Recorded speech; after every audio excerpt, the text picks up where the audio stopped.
That damn Yu Xiangfeng. How could he do this to me? Lin Yuqin was dead drunk, cursing as she counted the room doors. It was so painful. Her boyfriend of 3 years had actually gotten together with her best friend. The reason was supposedly that she didn't understand romance. In 3 years of dating, he had only managed to hold her hand, while Su Yin had already slept with Yu Xiangfeng. Is this what they call a relationship? He dumped her because he found her unromantic. That scumbag. Is this room number 206 or 209? Having drunk a ton of alcohol, Lin Yuqin's vision was a bit blurry. She rubbed her eyes and looked again.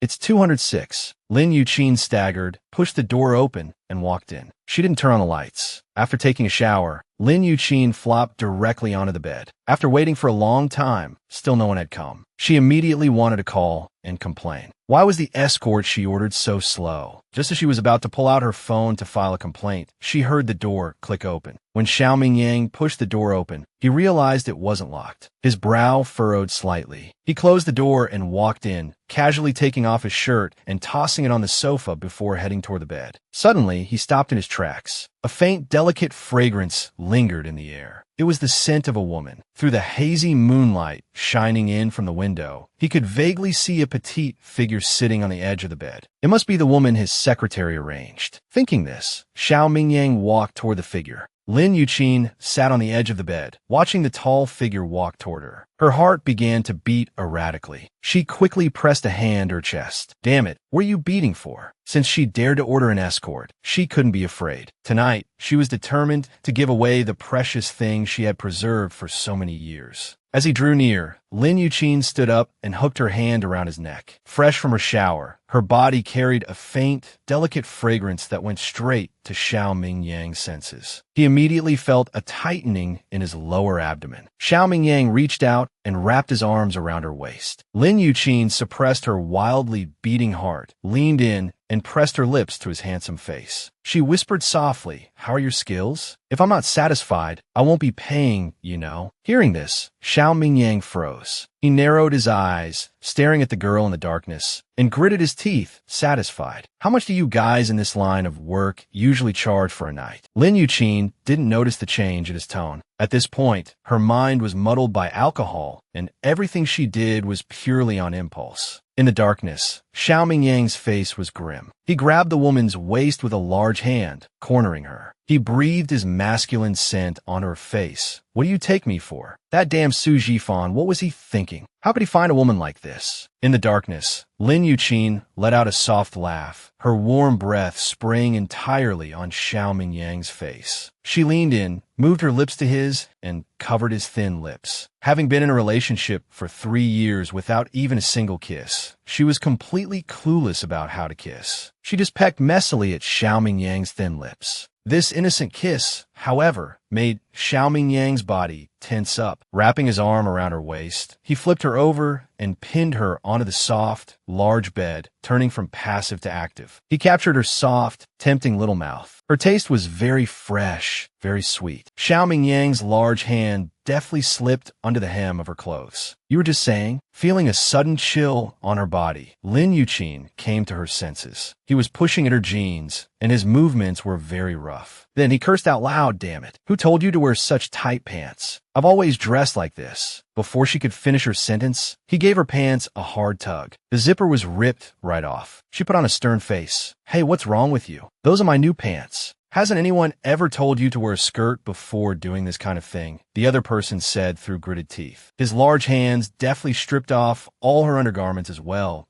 "I've never done it before, so how would I know? Besides, she had always dressed this way her whole life, t-shirts and jeans. Can't you do that kind of thing if you're wearing pants?" "Never done it before?" His voice was deep and husky. His large hand slid down her curves. She reflexively pressed her legs together and said nervously, "What are you doing?" Xiao Mingyang paid him no mind, domineeringly parting her legs. A preliminary taste. In the darkness, Lin Yuqin's face turned a suspicious shade of red. Feeling his change, Lin Yuqin suddenly became scared. What on earth was she doing? Even if they broke up, she didn't have to humiliate herself by ordering an escort. Wasn't this just self-inflicted humiliation? Let go of me. I don't want it anymore. Let me go. Lin Yuqin's voice began to tremble. She reached out, trying to push away the man who was poised to strike. Xiao Mingyang captured her red lips, his tongue tangling with hers. Let go of me. I don't want it anymore. Get out now. I'll pay the money. Hearing this, Xiao Mingyang's closed eyes suddenly snapped open. He stared at her dangerously. What did you say? I said I don't want it anymore, but I'll still pay for tonight. I'll give you however much it is. But right now, I don't need your service anymore. You should leave now. Service? What do you take me for? Aren't you an escort? Anyway, no matter what, I don't want to continue. Let go of me. Before she could finish, he sealed her mouth. After a deep kiss, he left her lips, his forehead resting against hers. 1 million. I'm buying you for one night. What? Lin Yuqin was dumbfounded. 1 million to buy her for a night? Did she hear that right? Coming to her senses, she began to push him in. Oh no, let go of me. It's too late. As he spoke, his body had already moved. She instantly had no way to retreat. From the moment she entered the room, she had aroused his desire. Trying to escape at the last minute wasn't that easy. Pain, pain, pain. Lin Yuqin's tears immediately flew from the pain. Her hands clutched his arm, her long fingernails scratching several bloody marks onto his arm. Xiao Mingyang was taken aback. That feeling of obstruction. He looked down at the woman beneath him, tears streaming freely down her face. A sense of tenderness immediately arose in his heart. He leaned down and kissed away her tears one by one, coaxing her softly. Be good. It'll be over in a moment. Lin Yuqin gasped for breath. Get out. Get out. He covered her chattering little mouth, his body beginning to move slowly. The pain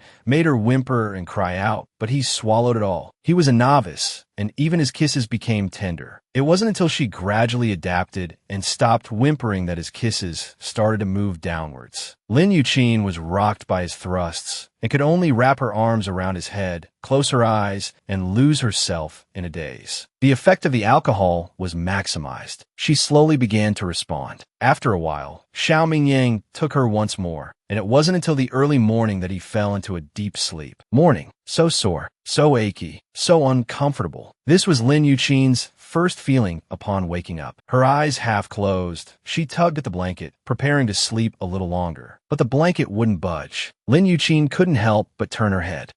Lin Yuqin covered her mouth, stopping herself from screaming. When did this man get into her bed? The images in her mind quickly rewound. Last night, she was dumped by Yu Xiangfeng, her boyfriend of 3 years. Then, heartbroken, she went to a bar to get drunk alone. Because Yu Xiangfeng found her unromantic, she impulsively asked a waiter to find her an escort. Then, Lin Yuqin bit her lower lip. Oh God, what on earth had she done? She looked down. Her body was covered in bluish-purple love bites. Heavens, just how wild had she been last night? Thinking of this, Lin Yuqin quickly threw off the covers and jumped out of bed. She grabbed her clothes that had been thrown on the floor and quickly put them on. Grabbing her bag, she was about to run out. Halfway there, she suddenly remembered. Last night, that man had said to her 1 million. I'm buying you for one night. Thinking of this, Lin Yuqin blinked, took a black pen from her bag, turned around, and leaned toward the man on the bed. After everything was done, Lin Yuqin covered her mouth and smiled. Then she turned and walked outside, not noticing that in the instant she turned, the earring from her left ear fell to the floor with a soft thud. A jarring alarm rang. The man lying on the large bed didn't move. After a while, he reached out and accurately grabbed the phone from the table. Hello, President Xiao. It's almost high noon. How come you're still not here? There's an important meeting at the company at 10 that's waiting for you to start. Su Jifan's voice came from the other end of the phone, full of boundless energy. Hearing this, Xiao Mingyang glanced at the time,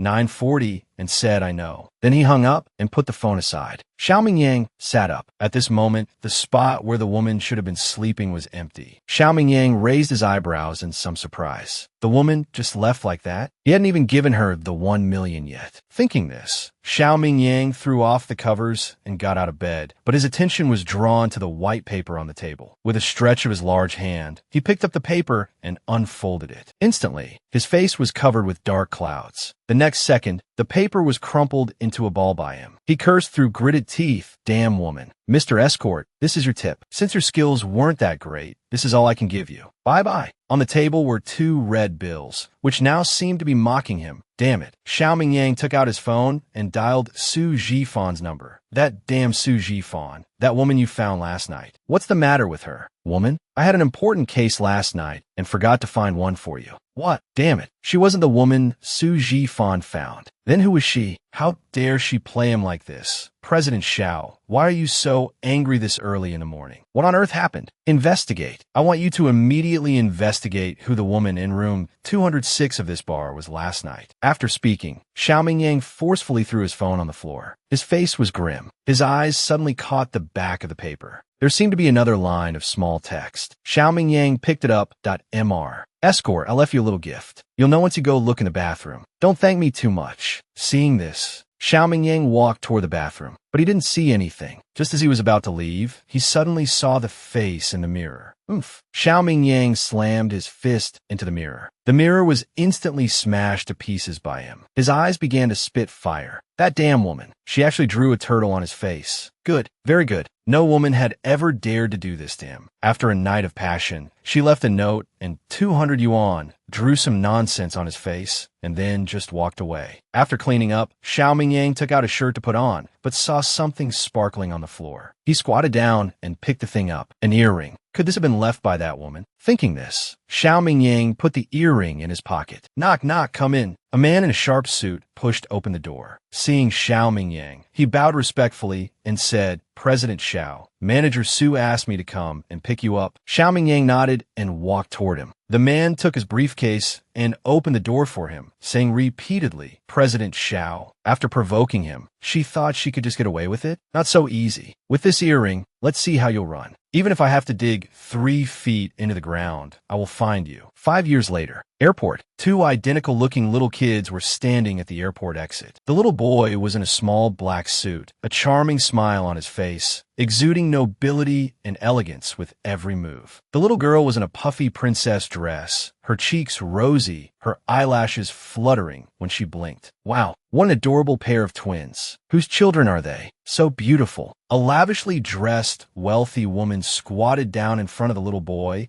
and asked in a gentle voice, Little friend, what's your name? Hearing this, Xiao Lin Xian looked at her, a refined smile on his lips. Hello, Annie. My name is Lin Xian. Xian, Jinjin, mommy. We're over here. Xiao Lin Xian stretched out his arm and waved forward. The wealthy woman turned her head. Lin Yuqin, wearing a black tank top and a black leather jacket, was walking over with 2 bottles of water. She had a smile on her face, large sunglasses covering half of it, and her plain-colored curly hair was draped charmingly over her shoulders. Seeing the wealthy woman, she was taken aback. This is... The wealthy woman smiled gently. You must be the children's mother. Your children are so adorable. I liked them the moment I saw them. Is that so? Lin Yuqin smiled, then put the water in her bag, took Jinjin and Xian's hands, and squatted down. She said softly, Another Annie is praising you for being cute. How should you show your thanks? Thank you, Annie. Xiao Lin Xian stepped forward and gave the wealthy woman a light peck on the cheek. The wealthy woman was instantly flattered. All right, Annie Yue should be here soon. We need to go to the intersection to wait for her. Lin Xian nodded. Annie, we have to go now. Goodbye. Goodbye. Watching the mother and her 2 children walk away, the wealthy woman stood there and sighed softly. If only her son could get married soon and give her a few obedient grandchildren like them. The 3 of them stood at the intersection. The scorching sun beat down, making them feel dizzy. A fiery red car stopped beside them. Then the window rolled down. Yue, dressed in professional attire and wearing sunglasses, called out to Lin Yuqin. Lin Jinjin rushed over. Auntie Yue, good girl. Yue opened the car door, scooped up the tiny Lin Jinjin, and held her in her arms with a doting look. Xiao Lin Xian grandly dragged the luggage over, put in the back seat, and then sat down in the front passenger seat. At Yue's house, the moment Lin Yuqin entered, she kicked off her 10-centimeter high heels and her body went limp. She collapsed onto the sofa. Yue shot her a sideways glance. Just a pair of high heels were you out like this? It's truly hell on earth. Lin Yuqin closed her eyes and said helplessly,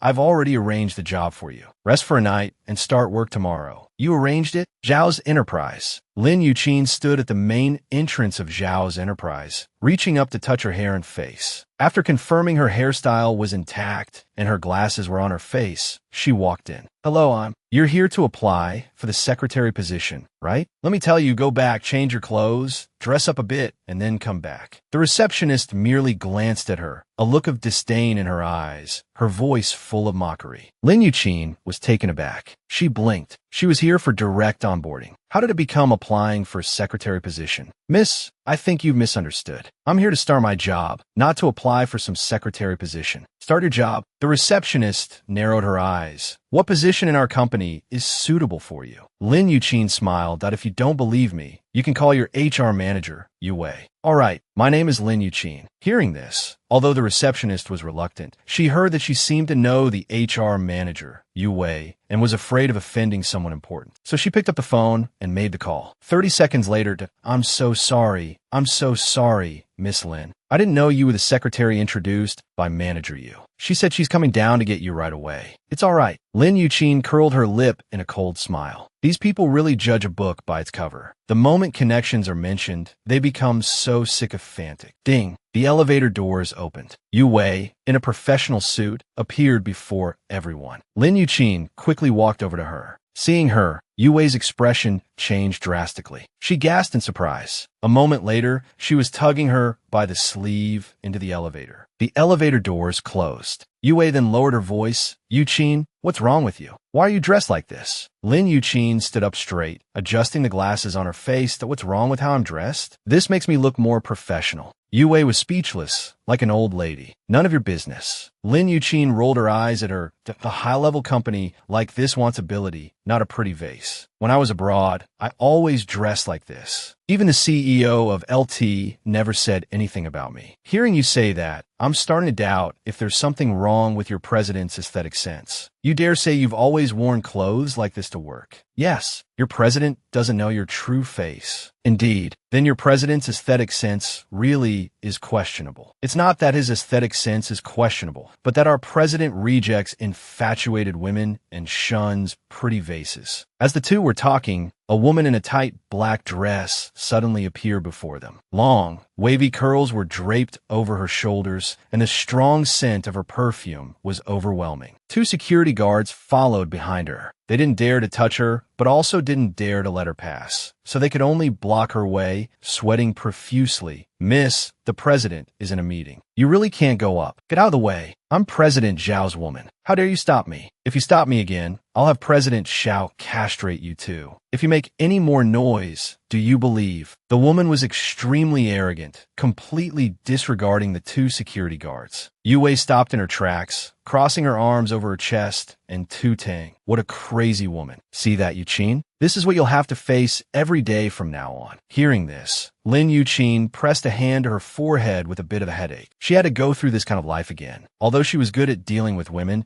she always felt a bit bad about it. Isn't this your specialty? Go on, get rid of that woman. Consider it a test before you officially start. Fine. Lin Yuqin resignedly walked toward the woman. Excuse me, miss. Lin Yuqin said to the woman in a neither humble nor overbearing tone. Hello, I am President Zhao's secretary. President Zhao is in a meeting right now. If you have any business with him, you can talk to me, and I can pass on the message for you. She flashed her trademark smile, revealing a row of clean teeth. The woman stopped her clamor, frowning as she looked at her. She said unhappily, "What is it, secretary?" The woman narrowed her eyes, sizing her up, and said sarcastically, "When did President Zhao's taste get so bad? To actually hire an ugly woman like you as a secretary." Lin Yuqin's smile didn't falter because she had deliberately dressed this way. She wanted others to think she was ugly. The uglier, the better. It's none of my business who he hires as a secretary. I have something very important to see him about right now. Get out of my way. Miss, if you're not afraid of President Zhao ignoring you after today, then you can go up and find him now. With that, Lin Yuqin automatically stepped to the side. A sharp glint flashed in her eyes. What do you mean? This sentence indeed hit the mark. The woman's arrogant demeanor vanished after hearing hearing this. She asked, doubtfully. He must not be disturbed by anyone during a meeting. Even if President Zhao's parents came today, it would be the same. Since you are President Zhao's girlfriend, you should follow President Zhao's rules. If you go up to find him at this time, and President Zhao gets angry, he might not want to see you anymore in the future. After speaking, Lin Yuqin mysteriously stood on her tiptoes and leaned close to the woman's ear. She whispered, I believe you and I both know that President Zhao is a famous big shot. So many women are lining up for him. Miss, you should cherish this opportunity. If you anger him, I won't be the one to suffer. Yu Wei was stunned, then lowered her head and thought. She was right. Xiao Mingyang was the perfect lover in the eyes of all the women in A City. With his power and status, countless people came to Zhao's enterprise to find him every day. He had already promised to see her tonight. If she angered him today, he would probably go find another woman afterwards. Thinking of this, Yu Wei bit her lower lip and said, All right then, I won't go find him. I'll wait for him in the office. Hearing this, Lin Yuqin blinked. It seemed she still hadn't given up. Miss, this meeting won't be over for at least an hour. You should go home first. How about this? Give me your phone number. When the president is done with his meeting and has some free time, I'll secretly give you a call. How about that? Really? Of course, you can count on me. Okay, my number is 136-5689. Did you get it down? Got it. Then I'll go shopping first. You have to call me as soon as President Zhao is free. Just a moment ago, she was speaking harshly to her, but now Yu Wei's attitude had done a complete 360-degree turn. With a beaming smile, she left with her bag. After she left, Yu Wei walked over, nudged her arm with her hand, and said with a smile, Not bad. You really have a knack for this. You got rid of her with just a few words. Big sister, if I didn't even have this little bit of ability, how could I have possibly lasted 3 years by the side of that perverted president at the financial firm?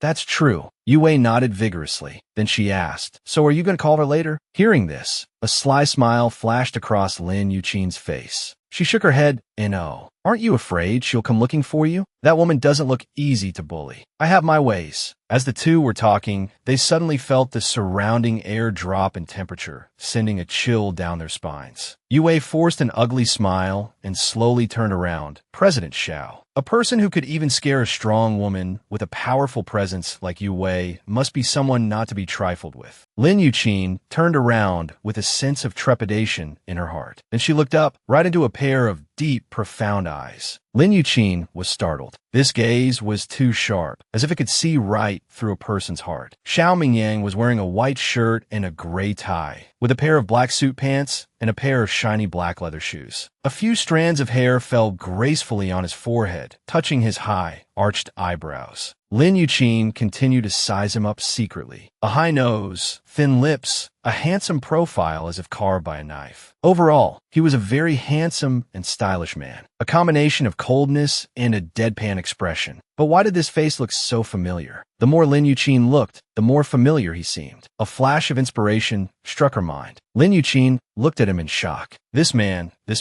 wasn't he the man who had tumbled into sheets with her on that bed 5 years ago? Lin Yuqin was startled by the absurd thought in her mind. Just as she was about to say something, Yu Wei nudged her and then introduced softly, President Zhao, let me introduce you. This is the newly appointed secretary, named Lin Yuqin. Xiao Mingyang didn't speak, his leopard-like eyes fixed on her. Under his gaze, Lin Yuqin felt like the hairs on her body were about to stand on end, but she still maintained a professional smile. Mingyang extended his hand and said with a smile, President Zhao, hello, I'm Lin Yuqin. Her voice was crisp and sweet, completely different from the orange suit she was wearing. Xiao Mingyang's gaze subconsciously sized up her fair, slender hands. He remained silent, his lips pursed. Lin Yuqin's hand was left hanging in midair for a long time. Seeing that he just kept staring at her without shaking her hand, she cursed him in her heart, then awkwardly retracted her hand. Yu Wei smiled awkwardly and then said, President Zhao, Lin Yuqin is a good friend of mine for many years. She has worked as a secretary in a financial firm abroad for many years. So, Xiao Mingyang pursed his thin lips and finally asked, Were you the one who sent that woman away just now? Hearing this, Lin Yuqin nodded, yes. She stood there quietly, her expression neither humble nor overbearing. The orange professional suit she wore made her look completely devoid of femininity. Moreover, from the very beginning, her gaze rarely lingered on his face, unlike all the other women. He, Xiao Mingyang, never lacked women. At work, what he needed was an extremely capable secretary. Although the one in front of him was a bit plain, if she wasn't interested in him, since that's the case, you can stay. After speaking, Xiao Mingyang turned and strode away. It wasn't until he had left and disappeared around the corner that the cold air in the surroundings gradually dissipated. Yue nervously patted her chest. That scared me to death. President Zhao's presence is just too powerful. Hearing this, Lin Yuqin raised an eyebrow and glanced at her. You're very scared? You're not scared? Yue looked back at her and asked in return. Lin Yuqin pouted and said, his presence is indeed powerful, very perverted. Looking in the direction he disappeared, her heart was filled with unease. 5 years ago, her one night of willfulness led to a one-night stand with a man. After that, she got pregnant and gave birth to Xian and Jinjin. It wasn't until today that she learned he was actually the president of the Zhao's group. A playboy like him, who dallied with women day after day, must have long forgotten what happened 5 years ago. Even if he remembered, he would probably not accept a 3-0 woman like her. So, since she was here, she would make the best of it. Anyway, he didn't recognize her. As long as she could live a good life and raise Xian and Junjun to adulthood, she would be content. After a day of work, she returned home. Lin Yuqin was so tired, she couldn't even stand up straight. The moment she entered, she sprawled across the sofa. The fragrant smell of cooking wafted from the kitchen, making her even more famished. Lin Yuqin pouted. Looking at Jinjin, who was sitting on the sofa cracking melon seeds, she asked, is it almost time to eat? Yue followed behind, carrying her bag. When she saw Lin Yuqin sprawled on the sofa, she shook her head helplessly and then went back to her room. Lin Xian came out carrying a plate of braised fish. Little Lin Zhan followed behind, also carrying a small plate, and said with a grin, Mommy, welcome back. After placing the plate on the table, she ran over. She diligently massaged her shoulders. Is this comfortable, Mommy? Comfortable. Lin Yuqin nodded in satisfaction. No matter how tired she was, it was all worth it. Look at that kid, Xian, he's so well-behaved. He could do laundry, cook, he could do everything. And he's only 5 years old. A true child genius. Yue looked at the braised fish and sighed in admiration. Hearing this, Lin Yuqin couldn't help but smile, pursing her lips, just be envious. On the first day of work, Lin Yuqin was in the break room, holding a cup and making coffee for Xiao Mingyang. Linley, making coffee for the president? Hearing this, Lin Yuqin turned her head. A girl with glasses who looked very gentle and refined was walking toward her, holding a cup. The girl looked around for a moment, then said in surprise, You're not putting any sugar in this coffee. Why should I add sugar? The president's coffee always has sugar. Didn't you know? Lin Yuqin was taken aback. It was her first day, so she didn't know. Thinking this, she smiled at the girl. Thank you, I didn't know. A cup of coffee with a lot of sugar was thus created. Lin Yuqin placed the coffee on the desk, then returned to her own desk to organize documents. Opening a document, Lin Yuqin quickly began to organize it. She was so engrossed that she didn't even notice someone entering the office. When Xiao Mingyang walked into the office, he saw a dark figure sitting there. She was staring intently at the computer, her slender index fingers flying across the keyboard. She didn't even notice him walk in. A faint, delicate fragrance lingered in the air. It wasn't the smell of perfume, but it was very pleasant. Xiao Mingyang took off his suit jacket, casually tossed it on the sofa, and walked to his desk. He opened his laptop. A cup of steaming coffee sat on the desk. He glanced up at the woman sitting opposite him. She still hadn't noticed his presence. He couldn't help but frown and let out a soft cough. Hearing the sound, Lin Yuqin finally came back to her senses. She looked up and saw a man sitting opposite her who had entered at some unknown time. She immediately stood up and gave him a slight nod. Good morning, President. You're here. Damn it. When did he come in? How did she not know? And Xiao Mingyang seemed to know what she was thinking. His thin lips curved slightly. I've been here for a while. You're very focused on your work. Lin Yuqin awkwardly forced a smile. It's just that there are a lot of documents, so I got a bit absorbed. I didn't realize. Continue, he said faintly. His eyes had already moved away and landed on his laptop. One hand operated the mouse, while the other brought the coffee she had made to his lips. Puffed. Lin Yuqin's, but had just touched the chair when she was startled by the sound from across the room. She quickly stood up again. The coffee had just touched his lips when Xiao Mingyang's calm expression immediately changed. He He spat it out onto the floor. The cup was also slammed heavily onto the table. What the hell is this? Lin Yuqin stood without moving. From his ashen face, she knew she had been set up. She should have known a man like Xiaoming Yang would never drink coffee with sugar. But it was too late to realize it now, because a sharp gaze, like a knife, had already landed on her. Did you do any preparation before starting this job? Is this your performance? Xiaoming Yang narrowed his eyes and asked coldly. Lin Yuqin pursed her lips and said nothing. Get out. Don't come in tomorrow, Xiaoming Yang said again. Lin Yuqin stood her ground, looking at him without moving. Xiaoming Yang felt a wave of annoyance and frustration. He raised his hand and tugged at his tie, saying coldly, get out. Lin Yuqin pursed her lips, then walked around the desk, directly in front of him. She picked up the cup of coffee he had taken a sip from and drank it all in one go. Because it had just been brewed, the coffee was very hot, so hot that she could barely stand it. But she still drank it without any hesitation. Watching her action, Xiaoming Yang's frown deepened. After Lin Yuqin finished drinking, she placed the cup on the table. Seeing his expression, she knew what he was about to do and said, President, don't be in such a hurry to tell me to get out. I have something to say. What else do you have to say? First, before I started, I heard that this secretary position has been vacant for many years. This shows that your explosive temper is something no one can tolerate.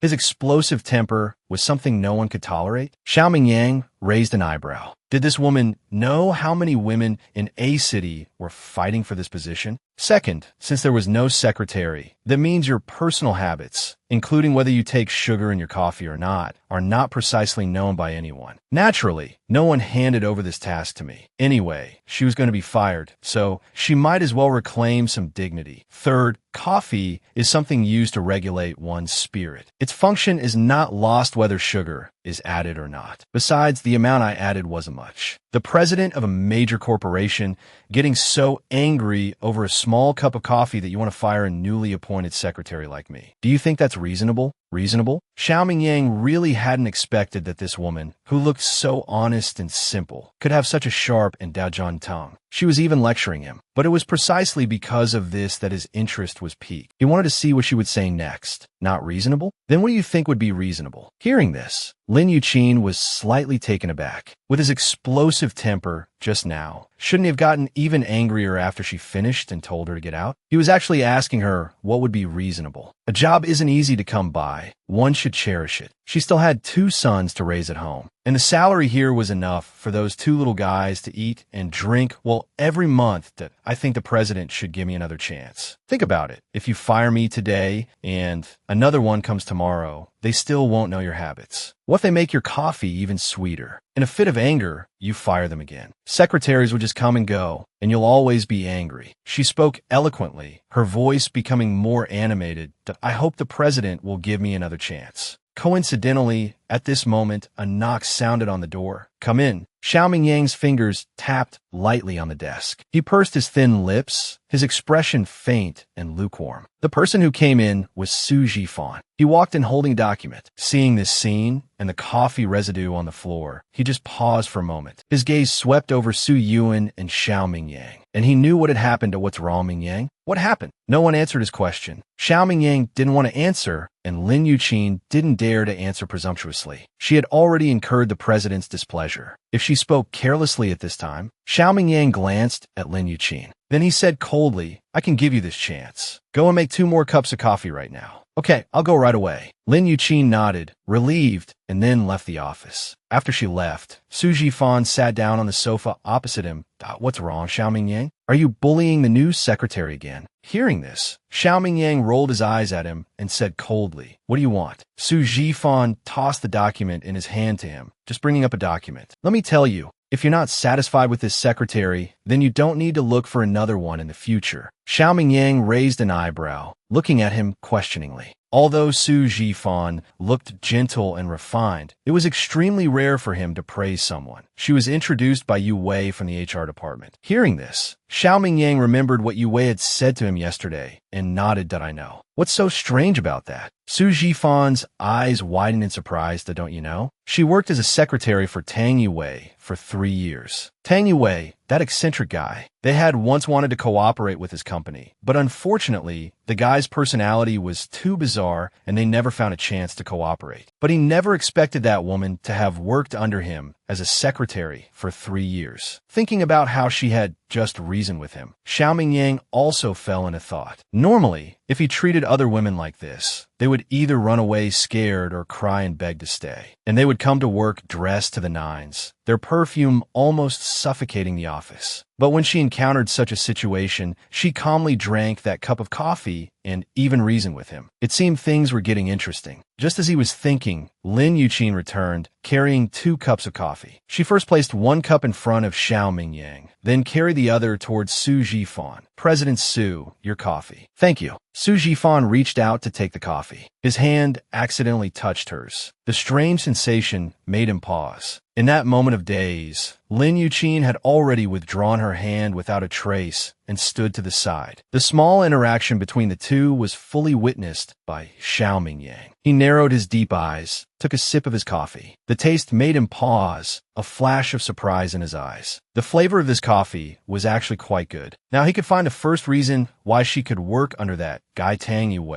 for 3 years. Su Jifan also took a sip of coffee. The taste was very good, so he unconsciously took a few more sips. In no time, he had finished the entire cup. He looked at Lin Yuqin in pleasant surprise and softly requested, Secretary Lin, this coffee is really well made. Could you possibly make me another cup? Just as Lin Yuqin was about to agree, Xiao Mingyang said coldly, Su Jifan, are you very free? As soon as Su Jifan heard this, he quickly stood up with an awkward smile. Not at all, not at all. I still have things to do. I'll be going now. After speaking, he placed the cup on the table and smiled at Lin Yuqin. Secretary Lin, I'll come back another day for the coffee you make. After he left, Lin Yuqin bit her lower lip and stepped forward to ask, President, this opportunity, I wonder if I've grasped it well enough? How was the taste? Hearing this, Xiao Mingyang swirled the cup in his hand, a slight curve on his lips. Very good. Go back to work. Hearing this, Lin Yuqin's heart leaped with joy. She quickly nodded, yes. Lunchtime, what? So you made the president coffee with sugar. Yue put down her chopsticks, her face changing drastically as she asked. Seeing her ferocious expression, Lin Yuqin glanced around and noticed many strange looks being cast their way. She bit her lower lip and said, Can you not be so agitated? People are watching. Hearing this, Yue glanced around and indeed saw various strange gazes. She lowered her voice and leaned closer to her. How can I not be agitated? How could you be so stupid? To do what others tell you. Lin Yuqin picked up a mouthful of vegetables and put it in her mouth, mumbling as she chewed. Who knew? Do I have to spend all day trying to figure out if people are trying to harm me? It's not about trying to figure out others' intentions. As the saying goes, you shouldn't have the heart to harm others, but you can't be without the heart to guard against them. If you're always like this, you might get seriously harmed one day. After speaking, Yue poked her forehead and said in a harsh tone, Don't worry. I still managed to handle it, didn't I? Otherwise, how would I be sitting here eating with you? Lin Yuqin ignored her and continued to eat her meal in large mouthfuls. She was good at everything except her table manners, and she could eat a lot. She could eat a lot of rice at every meal, and she was a picky eater, probably spoiled by that little guy Lin Xian.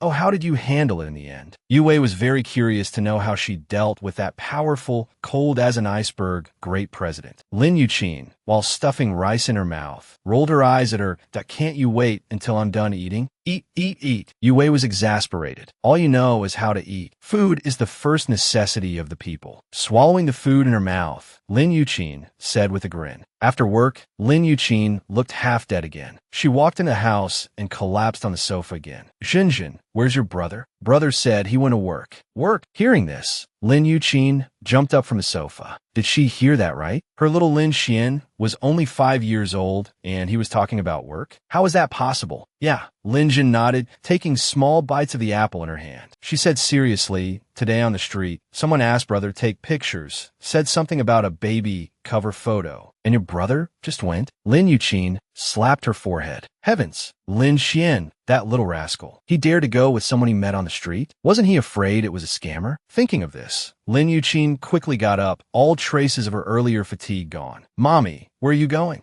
To find your brother. You stay at home and don't run around. You hear? Okay. Lin Yuqin opened the door and saw little Lin Xian walking in, dressed in a cool black tailcoat, carrying a bag of fruit in his hand. Da Xianer. Lin Yuqin squatted down and hugged him. Where did you go? Are you hurt? Are you okay? Hearing this, Xiao Lin Xian grinned and hugged her back. Mommy, I'm fine. Where on earth did you go? Don't you know you're only 5 years old? What if you were tricked? He's not a bad person. He's a famous photographer from EL magazine. What? What photographer? Doesn't Mommy usually read magazines? Being questioned like this by him, Lin Yuqin was stunned for a moment before saying, I usually have to work to earn money for you two little rascals to eat. Where do I find the time to read some stupid magazine? EL is an internationally famous parent-child magazine. I know that photographer. Not a bad person. You know him? Where did you meet him? Why does a mommy know? I read magazines. Xiao Lin Xian finished speaking, placed the fruit on the table, and then, while taking off his jacket, walked toward his room. Xianer, Mommy can earn money. You don't need to go to work at such a young age. Xianer also wants to help Mommy share her burden. That small figure disappeared from her sight. Yue came over and patted her shoulder. Look how good Xianer looks dressed like this. It's just taking pictures for a magazine. Just let him do it. With his looks, he might become a child star prodigy. But Lin Yuqin was unhappy in her heart. Seeing Xiao Lin Xian like this made her feel like it was all her fault. It was all because she hadn't fulfilled her responsibility as a mother. Because she had raised the two of them by herself since they were little, she had almost no time to spend with these two little ones due to work. Sometimes, she just wished she could earn more money and then spend quality time with them. The next day, early in the morning, Lin Yuqin was woken up. After getting ready, she took a ride with Yue to work. Passing by the break room, Lin Yuqin decided to go in and make him a cup of coffee first to save herself a trip later. Carrying the coffee, Lin Yuqin walked toward the office, only to see that the office door was only slightly ajar, not closed. She didn't think much of it and pushed the door open to walk in. Good morning, President. Your cough. Humph. Lin Yuqin saw the astonishing scene before her, and her hand went limp in shock. The coffee in her hand fell to the floor. In the office, a completely naked woman had her arms wrapped around his neck, constantly writhing her body. And accompanying her rhythm were moans of ecstasy. Such a steamy scene gave Lin Yuqin's little heart quite a scare. After being stunned for 3 seconds, her mouth twitched. Sorry to interrupt. You guys continue. Continue. After speaking, she turned and backed out, not forgetting to close the door. After closing the door, Lin Yuqin's mouth twitched continuously. Although she was already a mother of 2, this was the first time she had encountered such a situation, and she still couldn't quite adapt. After all, she had only had that one experience herself. In all these years, she had never had any intimate contact with a man, let alone kissing or anything like that. She hadn't even held hands. And when she was working as a secretary for Tang Yue abroad, even though Tang Yue was a playboy, he wouldn't go so far as to stage such a scene in the office. It was simply, the sound from inside were still continuing. Lin Yuqin could only stand outside the door, not daring to walk away. She just stood there. After an unknown amount of time, Lin Yuqin's face was flushed and her heart was pounding. Biting her lower lip, clenching her fists, she was about to rush in and yell at them, asking if they were done yet, when the sound stopped. Then, the door opened with a bang. A woman with a flushed face and messy hair walked out, looking unsatisfied. When she met Lin Yuqin's eyes, she glared at her fiercely. Bitch. Didn't anyone ever tell you to knock before entering? Hearing this, Lin Yuqin couldn't help but roll her eyes in her mind. She spread her hands. Sorry, I did knock. Perhaps you were too engrossed to hear. Old woman, you dare to dream of competing with me? No, miss, please don't misunderstand. I'm already a mother of 2.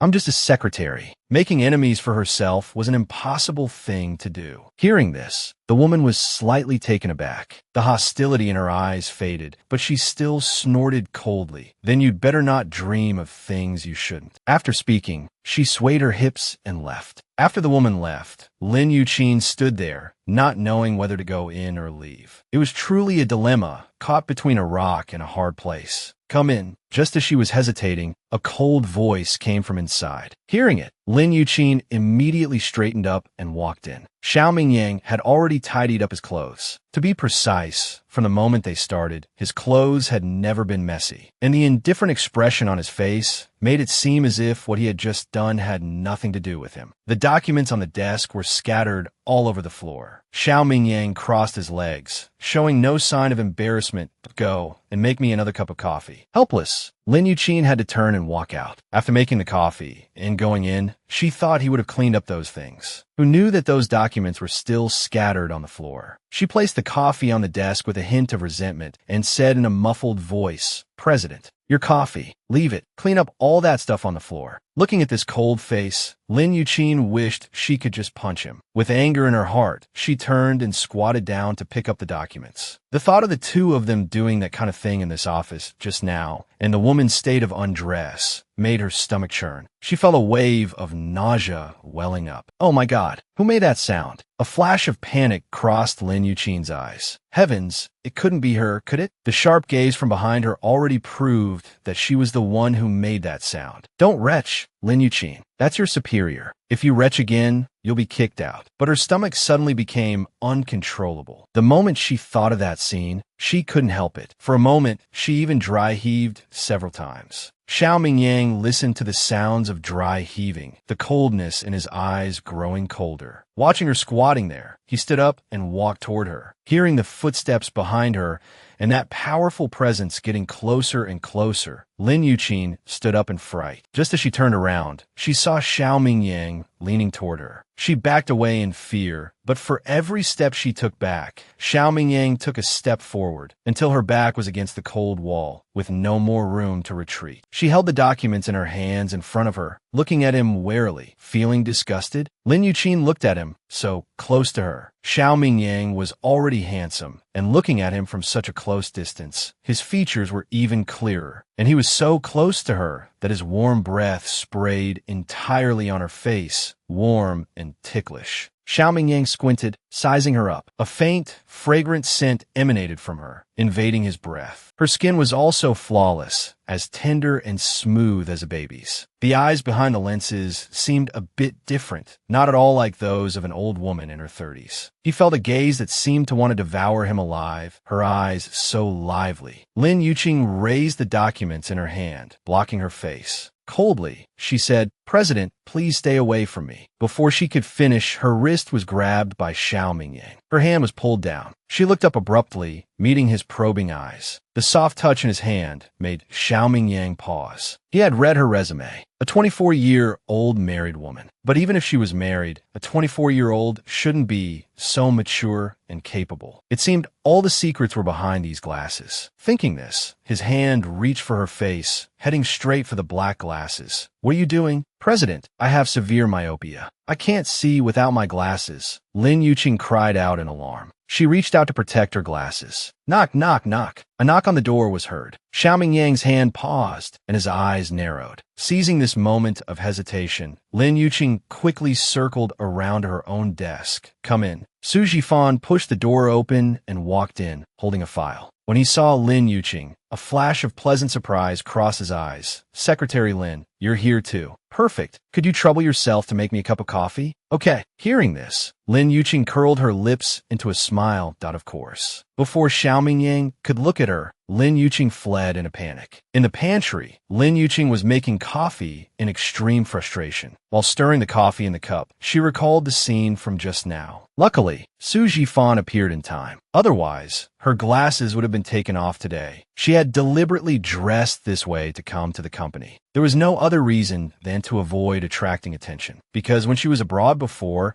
she went through a particularly difficult period and had even worked as a waitress in a restaurant, doing almost all kinds of jobs. Her workability was not bad. It was just that she had a pretty face. When she was at the restaurant, customers always tried to take advantage of her. Unable to bear it, she would slap them and was fired because of it. After that, she never appeared before people with her real face again. Over the years, she had gotten used to this disguise and had almost forgotten what she really looked like. If Xiao Mingyang had taken off her glasses today, she didn't know what the consequences would have been. But she had heard from Yue Wei that Xiao Mingyang had a fiancé. However, his fiancé was always abroad. Although she was abroad, the company had arranged for spies. If Xiao Mingyang's secretary was a beautiful young girl, she usually wouldn't be kept. For the sake of her two children, She had to protect herself. When she returned to the office after making the coffee, Su Jifan was already gone. Lin Yuqing asked with some surprise, "Where's Director Su? Didn't he ask me to make him coffee? How did he disappear without a trace in such a short time?" Hearing this, Xiaoming Yang glanced up at her and said coldly, "He left after reporting his work." "What's with that guy, Su Jifan?" He had an eager look on his face ever since he entered the office, wanting to drink the coffee she made. Indeed, the coffee she made tasted quite good. After just drinking it for a day or two, he seemed to have become a bit addicted. "Oh, nothing." Lin Yuqing smiled awkwardly, then carried the coffee towards her own desk. "Give it to me." Xiaoming Yang's gaze fell on the cup of coffee in her hand. Lin Yuqing said, "Oh," then placed the coffee on his desk and quickly returned to her own workstation. Seeing her flee in panic, a glint flashed in Xiaoming Yang's eyes. It seemed this woman was hiding many secrets, which made him more and more curious about what kind of eyes and face were under those glasses. The nerve-wracking day finally ended. It wasn't until closing time that Lin Yuqing let out a huge sigh of relief. She then quickly packed her things, said a word to Xiaoming Yang, and quickly slipped away. After returning home, Lin Yuqing looked at the two children sitting obediently on the sofa watching TV, squinted her eyes and smiled. "Darlings, guess what delicious food Mommy bought for you today?" The moment Lin Jun heard food, she immediately jumped up from the sofa, her eyes shining brightly. "I said ice cream." But Lin Xian propped up his chin with both hands and said leisurely, "It's chocolate." Lin Yuqing leaned closer to him. "How did you know?" "Because every time Mommy buys chocolate, you ask us to guess what you bought. This is the 11th time, Mommy." Hearing this, Lin Yuqing was a bit embarrassed. Now that he put it that way, it seemed to be true, and her precious son could actually remember so clearly. "Mommy, Mommy." Lin Jun leaped and threw herself on her, reaching out to rummage through her bag. "Jinjin wants to eat chocolate. You little glutton." She unzipped the bag, took out the box of chocolate, and handed it to Lin Jun. "You have to share with your brother, okay? You can't eat it all by yourself." "Okay." In the evening, Lin Yuqing and Yu Wei took the two little ones to go shopping at the mall. She had originally planned to continue wearing her black-rimmed glasses, but didn't because of Yu Wei's request. "Tisk, tisk." Yu Wei sized up Lin Yuqing walking ahead. "TSK, tisk," she said.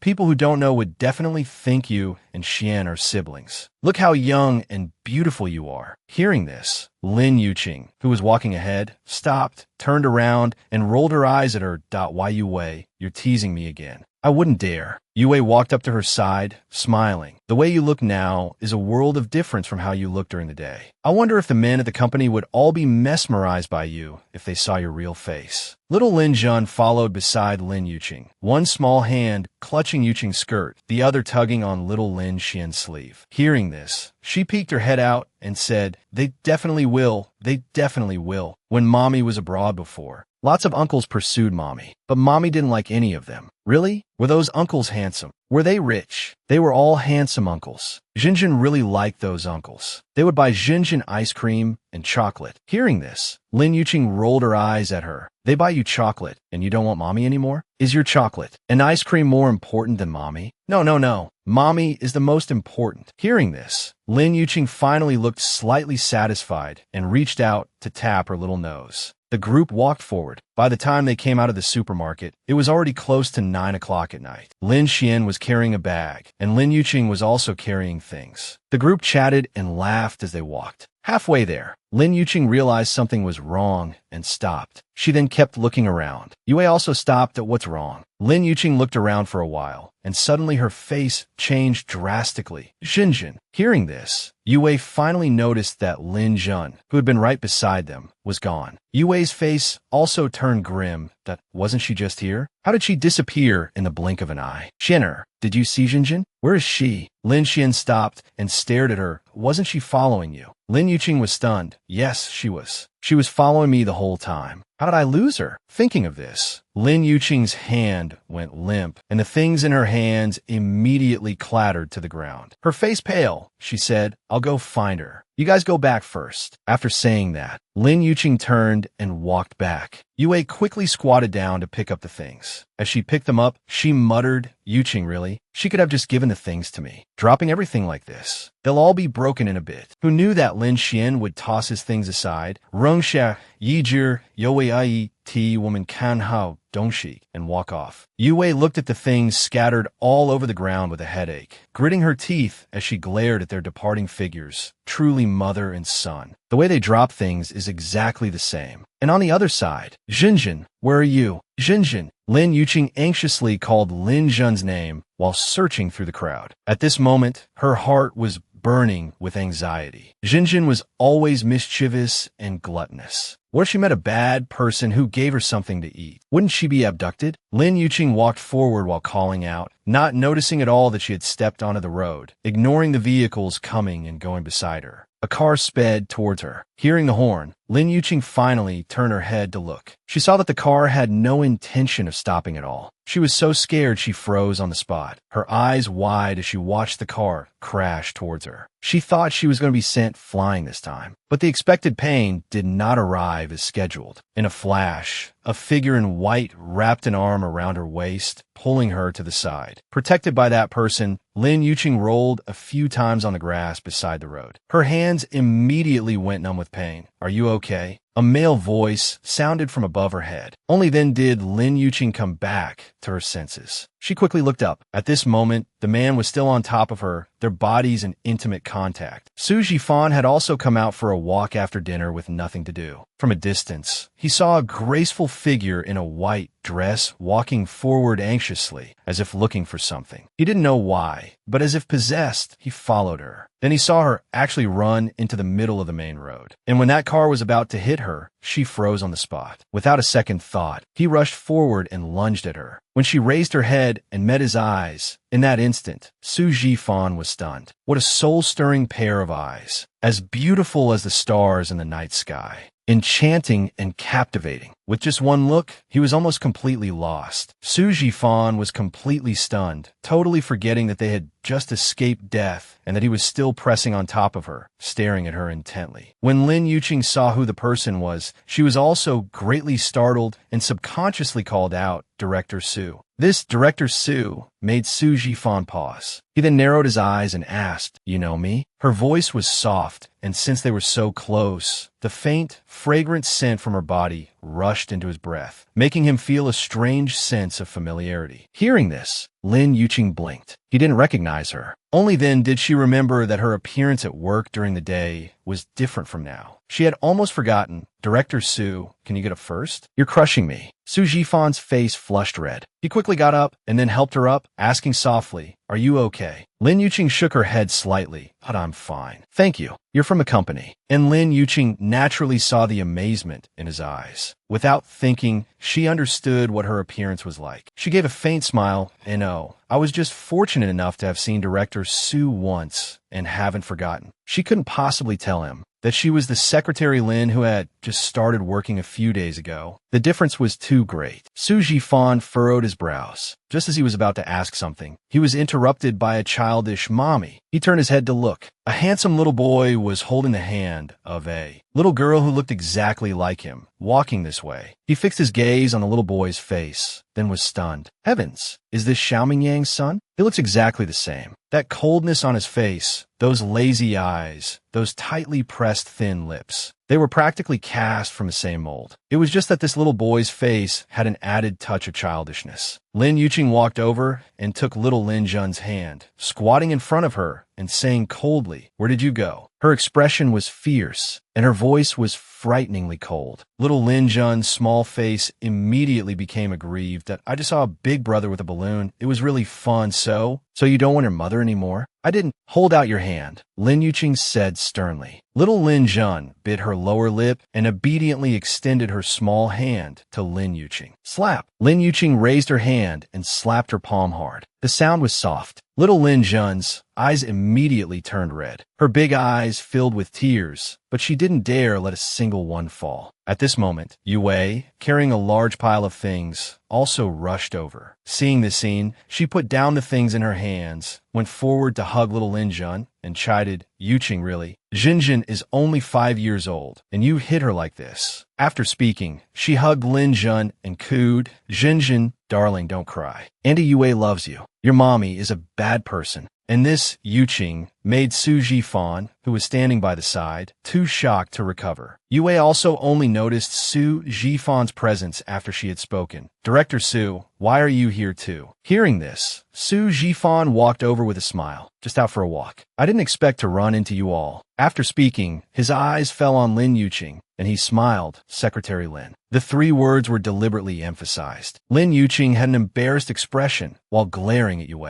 This person, she could have come any time, but she had to come at this moment, exposing her identity just like that. At the side, little Lin Xian looked at the time and said softly, "Mommy, it's getting late. You have to work tomorrow. We should go back." When Su Jifan looked at him, the smile on his face faded. Why does he look so much like Xiao Mingyang? Could it be that he really is Xiao Mingyang's son? Then what is Lin Yuqing's purpose in joining Zhao's company? Why does she have to disguise herself like this? "Yes, it's getting late. Let me take you home." Yue and Lin Xian were already walking ahead, while Lin Yuqing and Su Jifan fell behind. The two groups were quite a distance apart. Jinjin had fallen fast asleep in Yuqing's arms. Afraid that she would be tired from holding her, Su Jifan said considerately, "Let me hold her." "No need." Before she could finish speaking, Su Jifan reached out and took Jinjin from her arms. Helpless, Lin Yuqing could only say, "Thank you," and said no more. Her hair, which had been messed up from rolling on the ground earlier, was now draped obediently over her shoulders. Seen from the side, she was as beautiful as a painting. Su Jifan's heart stirred slightly again. He hugged little Lin Jun in his arms tighter and asked, "Secretary Lin, did you and Mingyang know each other before?" Hearing this, Lin Yuqing's heart stirred. She cast her gaze on Lin Xian, who was walking ahead. Anyone who knew Xiao Mingyang would probably be shocked to see Lin Xian and think he was his son. Indeed, he was his son, that's right. But she had no intention of letting them acknowledge each other. She had made a mistake in the past. Thinking of this, Lin Yuqing turned to look at him and smiled. "Don't misunderstand. President Xiao and I didn't know each other before. I was always abroad. You probably asked this entirely because of Xian, right? He's my son. The first time Yue saw him, she also said he looked a lot like the president and even suspected if he was his son." After speaking, Lin Yuqing looked ahead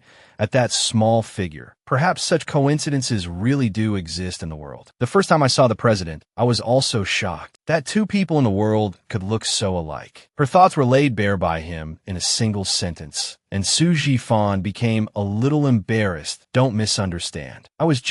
You were just curious. I know you must also be curious why there's such a big difference between me during the day and at night, right?" Su Jifan raised the corners of his lips, his smile as warm as a spring breeze. He nodded that "I am indeed quite curious. The difference between you and your daytime self is too great. The you right now is like a young girl. Indeed, a young girl. If it weren't for these two children calling her mommy, he would have definitely thought she was a young lady of only 20. But indeed, she was only 24. A young girl. Lin Yuqing raised an eyebrow and smiled. "I don't deny it. After all, without these two children, I'm just a 24-year-old young girl." She laughed without any care for her image, revealing a row of clean teeth, not at all like a proper lady. But this side of her made Su Jifan feel that she was exceptionally natural, free-spirited, and cute. His favorable impression of her increased by several degrees. "Actually, I have my reasons for dressing like that. I'm already a mother of two. I don't want to stir up any trouble. I just want to work hard,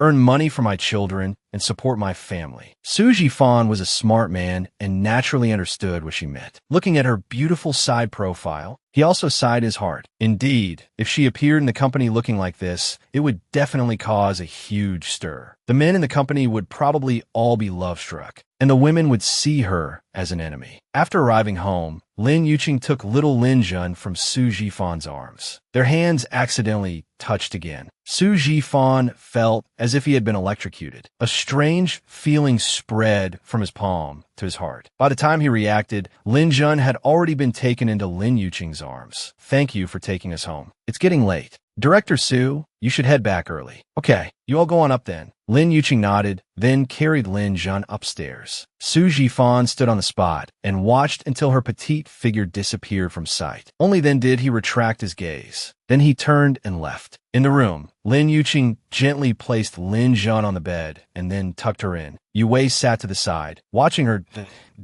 "Oh, you think Director Su has taken a liking to you?" Hearing this, Lin Yuqing rolled her eyes at her. What nonsense are you talking about? Yue spread her hands innocently. That I'm not talking nonsense. You have no idea how he looked at you tonight. The love in his eyes was surging like a torrential river. Shut your mouth. Lin Yuqing raised her hand and flicked her forehead. He's our superior. Stop letting your imagination run wild. Besides, I have 2 children. So what? Those men abroad also knew you had children, but they still pursued you and treated your 2 kids like treasures. I just don't get it. Why are you so insistent on raising them by yourself? It's so hard. Wouldn't it be nice to have a man to take care of you and the 2 children? Lin Yuqing understood what Yue meant. She just didn't want her to have such a hard time to out why Yue. I know what you're thinking. But this kind of thing has to be mutual. I don't want to force myself, and I don't want to force my 2 children. All right, I think I get what you mean. Get some sleep. It was a new day. Lin Yuqing had just made coffee and placed it on the desk. As she turned to leave, Secretary Lin, a cold voice came from behind her. Yuqing was startled and turned around. President, what is it? There's a jewelry party tonight. Hearing this, Secretary Lin furrowed her brow and said, I remember this jewelry party. You told me to cancel it yesterday, so I didn't schedule it. Something important came up. Reschedule it. Do you have a formal dress? You will attend tonight's jewelry party with me. Don't you have a whole bunch of female companions? Why do you need me, your secretary, to accompany you? President, Miss Bai has been asking me about your situation recently, asking when you'll go see her. I think this party is not optional for you.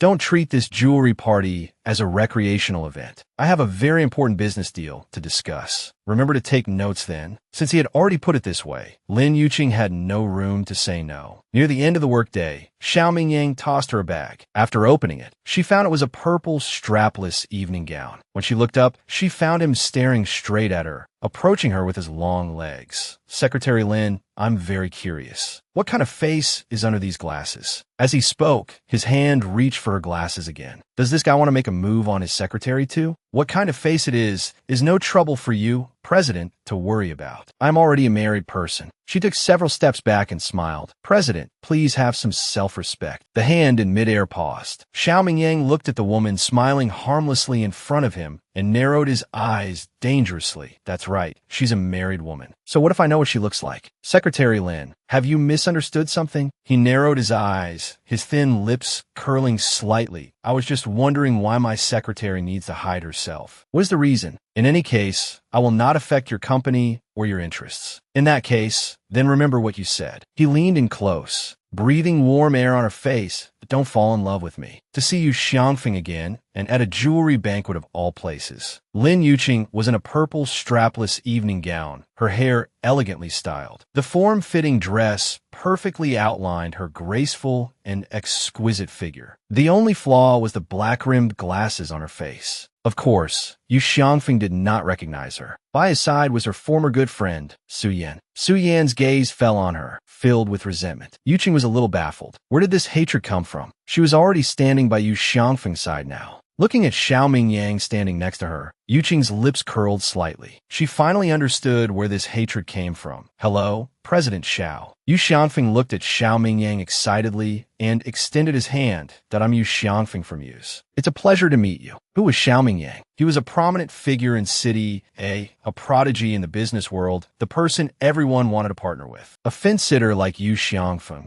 would naturally bend whichever way the wind blew. Xiao Mingyang swirled the wine glass in his hand. The red wine glistened beautifully under the brilliant lights. Who is Yu Xiangfeng? When she came to her senses, Yuqing realized he was asking her. She quickly forced a smile. President, it's Yu Xiangfeng, the son of Yu Linfu from Yu's tea. Xiao Mingyang took a sip of red wine. Which Yu's tea? Yuqing secretly rolled her eyes at him. Was he trying to make her expose his background? President, it's the Yu's tea that has been consistently losing money on its shipments recently. Oh, so it's them. Xiao Mingyang nodded and looked at the displeased Yu Xiangfeng. What is it? Yu Xiangfeng awkwardly retracted his hand, his face sullen as he remained silent. But his eyes were fixed on Lin Yuqing. Who was this woman with the black-rimmed glasses? Her voice was so familiar, as if he had heard it somewhere before. Su Yan bit her lower lip and said in a delicate voice, President Xiao, don't listen to her nonsense. How could yous be losing money? It's just that we've been a bit short on goods recently. Yuqing felt a chill. Goosebumps probably covered the floor. Can't this woman speak properly? But given her character,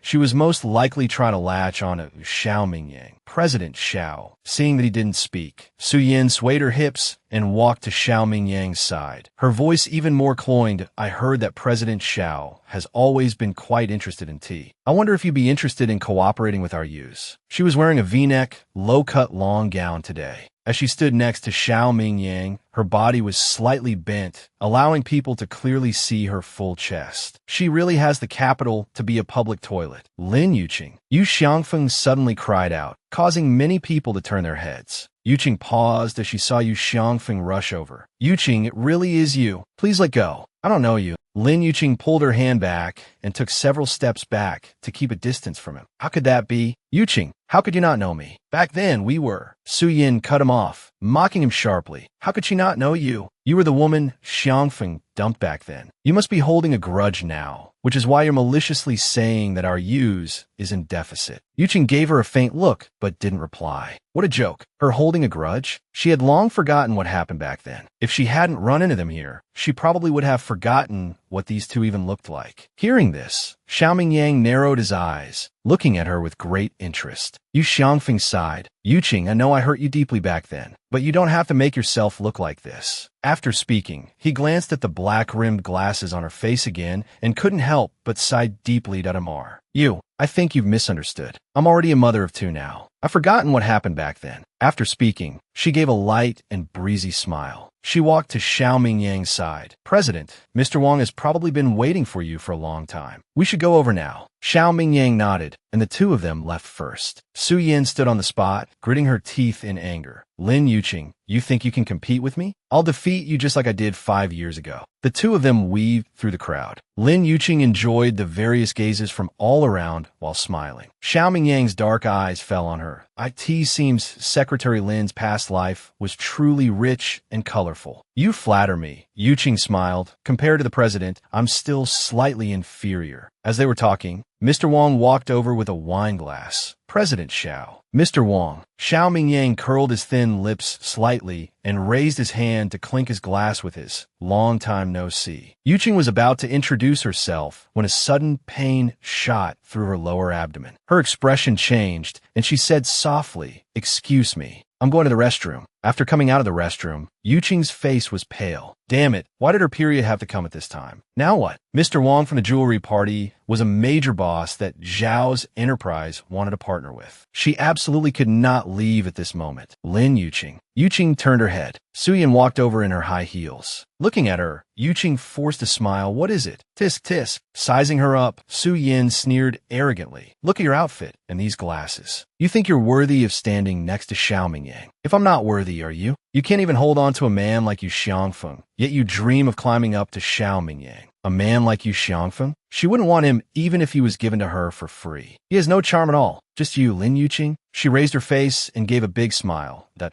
I suppose Miss Su has made quite a bit of money these past few years, right? What? Su Yin still couldn't quite react. How did the topic suddenly turn to money? Yuqing leaned close to her and said by her ear, your skills are so good, you must have a lot of experience, right? What? You haven't earned enough money yet. Now you're setting your sights on Xiao Mingyang. Lin Yuqing, you bitch. Su Yin shrieked and raised her hand to slap her face. Yuqing dodged her swinging hand, raised her own, and grabbed her wrist, smiling coldly. Flying into a rage from shame, you bitch. Slap. Yuqing mercilessly slapped her across the face. Instantly, 5 bright red finger marks appeared on her fair face. Seeing her expression change and about to lunge at her, she instead covered her own face midway and sobbed. How could you do this to me, Yuqing? I didn't think. What are you two doing? Yu Xiangfeng came running over. Su Yin immediately threw herself into his arms, crying, Xiangfeng, I just wanted to talk to her, but I didn't expect her to actually hit me. Sob, it's all my fault. Xiangfeng, please don't be angry with her. What a tired old act. Yuqing glanced at her disdainfully, straightened her clothes, and took a step to walk forward. Lin Yuqing, you stop right there. The pain in her stomach was getting worse. Yuqing cursed inwardly. She had to leave this place quickly, but her arm was suddenly grabbed. Yu Xiangfeng directly grabbed her wrist and said coldly, I want you to apologize to Yin Yin. Apologize? Yuqing sneered. You two are in cahoots. I don't care if she came here to stir up trouble. Slapping her was letting her off easy. Yu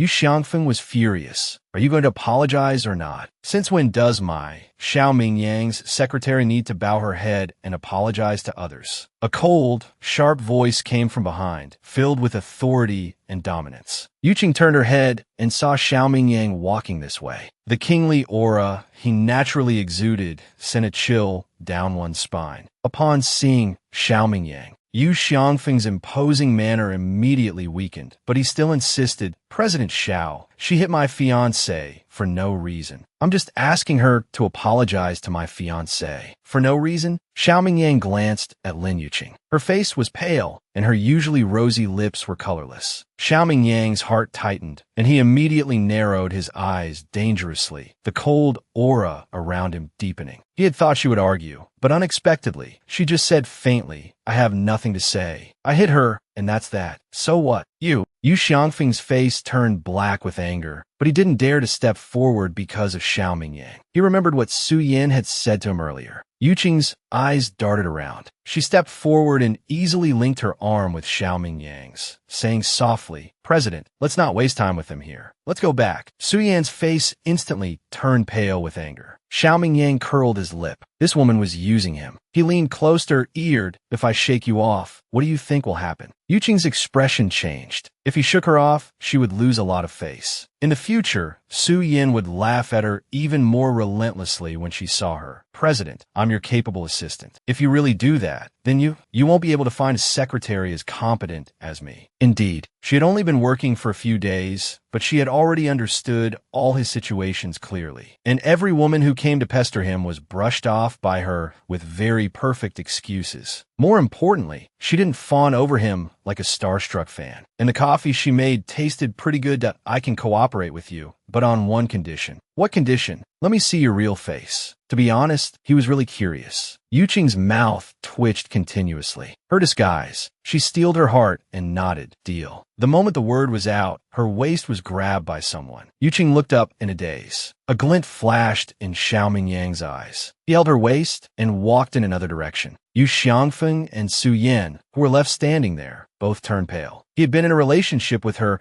for so many years, and the most he could do was hold her small hand. He had never once held her slender waist, but he never expected that now she would actually, and Su Yin nearly burned a hole in his back with her glare. Touching her own fair cheek, Lin Yuqing, don't be so smug. I won't let go of anything I want. Once outside, Yuqing came back to her senses and quickly jumped away from him. Thank you. But the deal with Mr. Wong, I've already settled it. Yuqing nodded, her hand unconsciously pressing on her lower abdomen. Her face turned even paler. It was getting more and more painful that you're not feeling well. Looking at her, Yuqing bit her lower lip, stomachache. Then she looked at Xiao Mingyang with difficulty.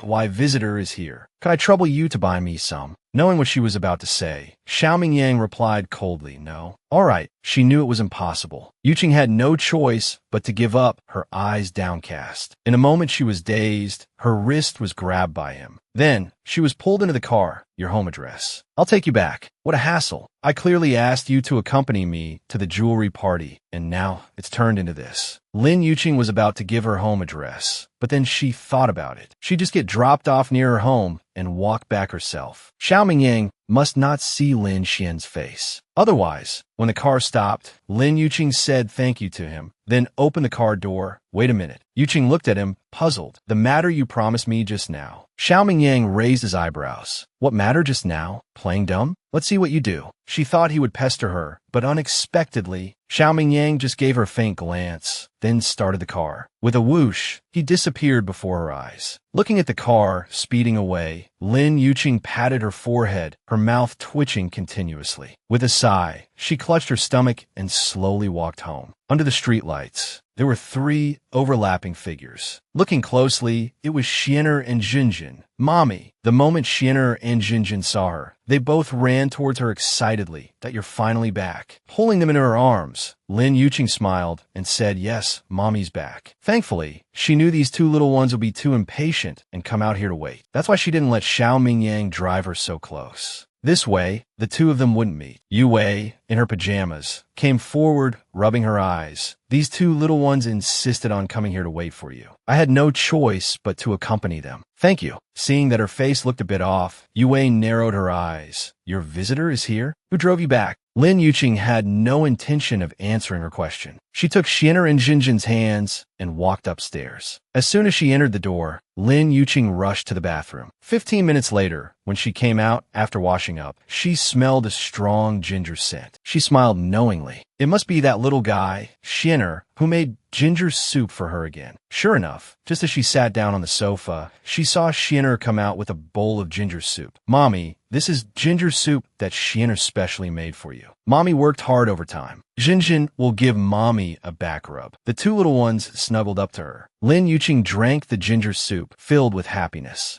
Zhao's enterprise. Lin Yuqing placed the freshly made coffee on the table. As she was about to leave, Secretary Lin's powerful aura came at her. Lin Yuqing braced herself and turned around. President, is there something? Xiao Mingyang stared at her intently, his long fingers tapping lightly on the desk. About last night's matter. How do you plan to thank me? Yuqing forced a smile that if the president doesn't mind, I could treat you to a meal at a roadside stall. A roadside stall? Xiao Mingyang frowned out of course. I can't compare to you. I'm a poor person. I can only treat you to a meal at a roadside stall. It's cheap and good value. She was sure he wouldn't agree. A meal isn't necessary, but the condition you and I agreed on yesterday. Yuqing's face flushed red. President, don't you already see me every day? This is my real face. Is it? Then what if I ask you to take off your glasses? I think I've said it before. I have severe myopia. If I take off my glasses, I can't see anything. The moment she finished speaking, Xiao Mingyang stood up, his tall body pressing towards her. He raised an eyebrow. Really can't see anything? Seeing him get closer and closer, Yuqing knew that if she didn't escape, she definitely wouldn't be able to. Without a second thought, she turned to flee. Her wrist was grabbed tightly. With a pull, she spun around and fell into his warm embrace. A faint scent of cologne invaded her breath. The strong masculine aura surrounded her, and Yuqing's heart began to beat irregularly. President, please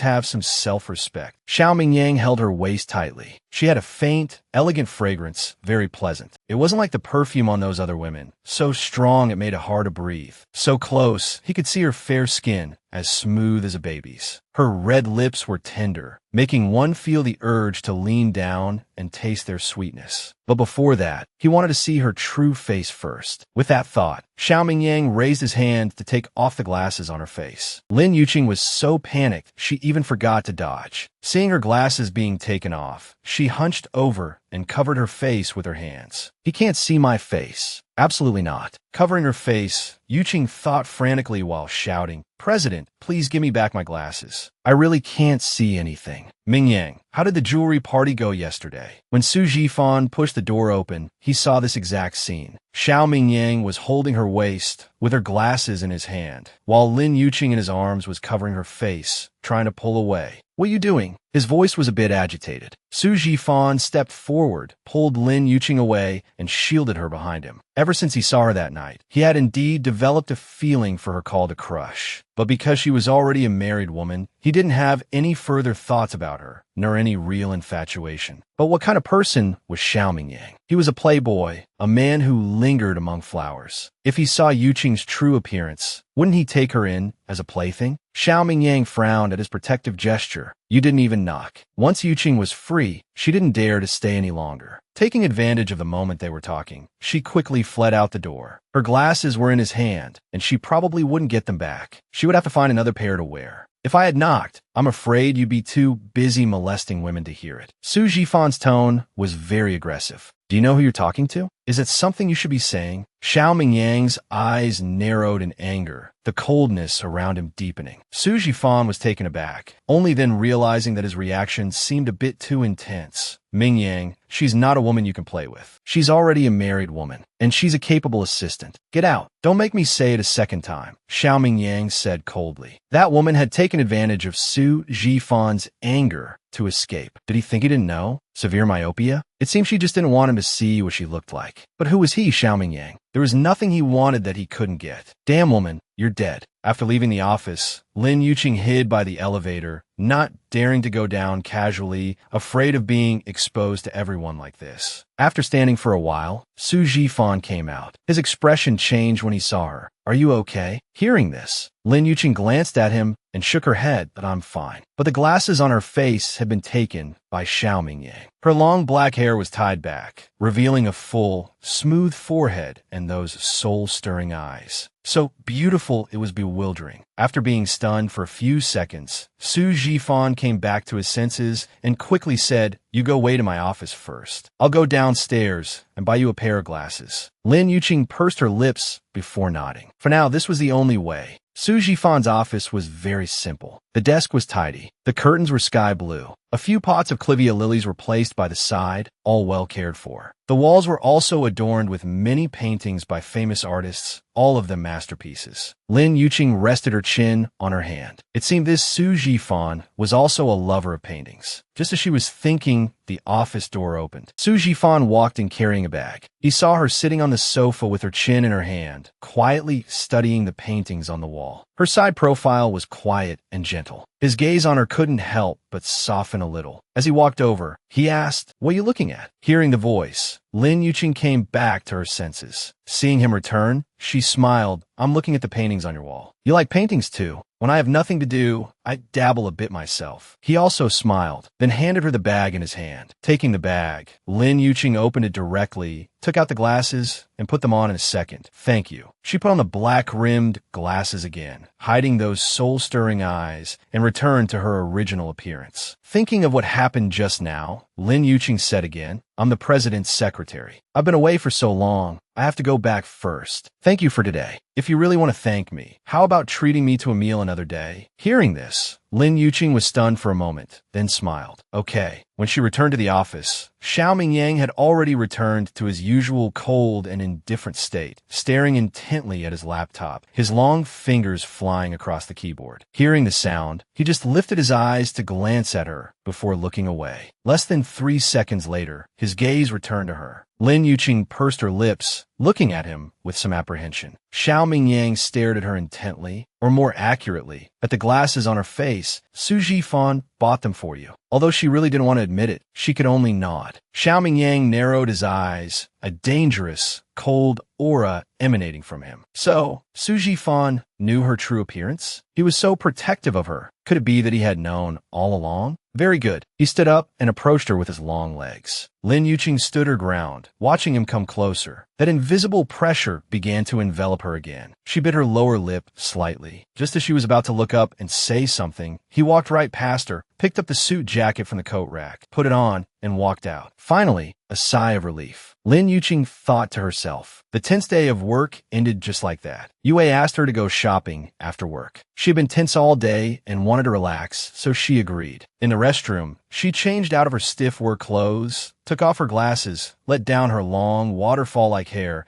and changed into a beige lace top and tight-fitting long pants. When she came out of the restroom, she had become a different person. When she came out with her bag and purse and sat back down in front of Yue, the waiter looked at her with slight surprise, his eyes filled with amazement. After serving the dishes, he kept looking over at her. Lin Yuqing was starving. She placed her things on the chair next to her, picked up her chopsticks, and started eating. Yue sat opposite her, smiling mischievously that you're still the charming one. Just a simple change of clothes, and you have the men here turning their heads frequently. Hearing this, Lin Yuqing frowned and looked up. Sure enough, many men were looking this way. Her beautiful brows furrowed even tighter. If she had known, she would have rather not changed. She shoveled food into her mouth in big bites. Although it was without any grace, she was naturally beautiful in the eyes of others. This way of eating made her seem particularly free-spirited and cute. After finishing the meal, when Lin Yuqing took out her wallet to pay the bill, she saw the waiter bring over 2 glasses of wine. He smiled and said, "Miss, your bill has already been paid. This wine is from the gentleman who paid the bill." The two looked at each other. It was Yue who first asked, "Which gentleman paid the bill?" The waiter pointed to a corner. The two followed the direction of his finger and were stunned. Lin Yuqing was only stunned for 3 seconds, then asked, "How much was our total?" "Miss, your order came to a total of 235 yuan. Hearing this, Lin Yuqing pulled out 500 yuan from her bag, placed it on the tray with the wine, and smiled elegantly. "Take this wine over and say it's on me. After speaking, she zipped up her bag, stood up, and said, Yue, let's go. Yue held back her laughter, picked up her bag, and followed her out of the restaurant. Yue asked, why was he here? Is he still pestering you? Are you two still involved? Hearing this, Lin Yuqing stopped and looked at her. Why is he here? How would I know? Who's still involved with him? Don't forget, I'm already a mother of two. Then why? She shrugged helplessly. Who knows what he's up to? I think his old feelings for you have been rekindled. That's right. The person in the corner just now was Yu Xiangfeng, Yuqing's cheating boyfriend from 5 years ago. She just didn't expect him to be alone. Where's Su Yan? Just as she was thinking, a rush of footsteps came from behind. Without looking, Yuqing knew who it was. Sure enough, Yu Xiangfeng stood in front of her, and Yu Wei with an angry face, saying angrily, Yuqing, how could you do this? Yuqing felt that saying even one more word to him was a waste. But he was blocking the way and refused to leave. She had no choice but to say, I don't need others to pay for my meal. Yu Xiangfeng looked at her with dissatisfaction. At the banquet that day, she was wearing those black-rimmed glasses, as ugly as an old woman. Apart from her skin and figure being passable, everything else was a flaw. He had thought that was what she looked like now. In that case, his being with Su Yan back then would have made him feel a bit more balanced. But seeing her today, not only had her beauty not faded, but she had gained a touch more charm and grace than before, and his heart was filled with some regret. Su Yan only knew how to wear heavy makeup all day, while she wore no makeup at all, yet was much prettier than Su Yan. Back then, it took him a full 3 years to pursue her. They were together for 2 years, but made no progress at all. At most, he could hold her small hand. Anything more intimate was out of the question. But such a wonderful her had been snatched up by that bastard Xiao Mingyang. On what grounds? He had known her for a full 10 years now. Thinking of this, Yu Xiangfeng's tone softened, and he said in a low, humble voice, Yuqing, what happened back then wasn't what you think. I have no feelings for Su Yan at all. The person I love in my heart has always been only you. Is that so? Lin Yuqing parted her lips in a sincere smile. Of course. Seeing her smile at him, Yu Xiangfeng unconsciously wanted to move closer to her. Yuqing unconsciously took a step back, still smiling brightly. What a pity. I'm already a mother of 2. Even if you love me again, it's useless. Hearing this, Yu Xiangfeng was stunned. And oh, I don't believe it. Yuqing, you still love me, right? You're just saying these things to make me angry, right? Yu Wei, standing at the side, couldn't help but get goosebumps, sighing in her heart. This Yu Xiangfeng is truly shameless.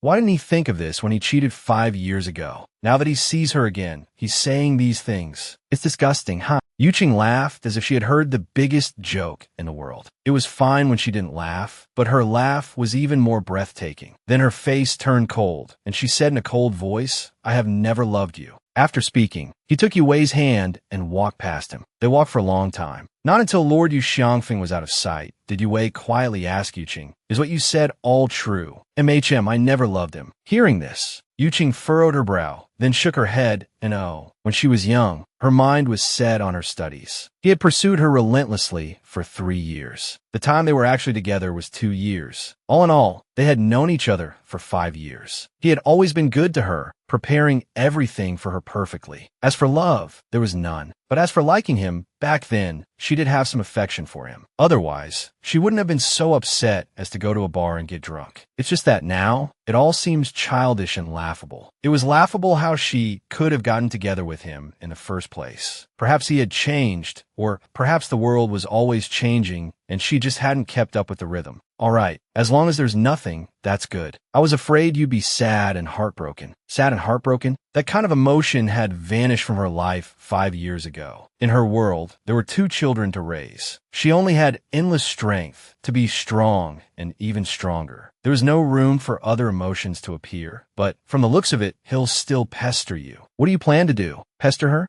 Yuqing sneered. Was she given that chance? With that thought, Yuqing shook her head. All right, let's not talk about this. Let's go back. Jinjin and Xian are still waiting for us at home. Thinking of those 2 adorable and well-behaved little ones, Yu Wei nodded.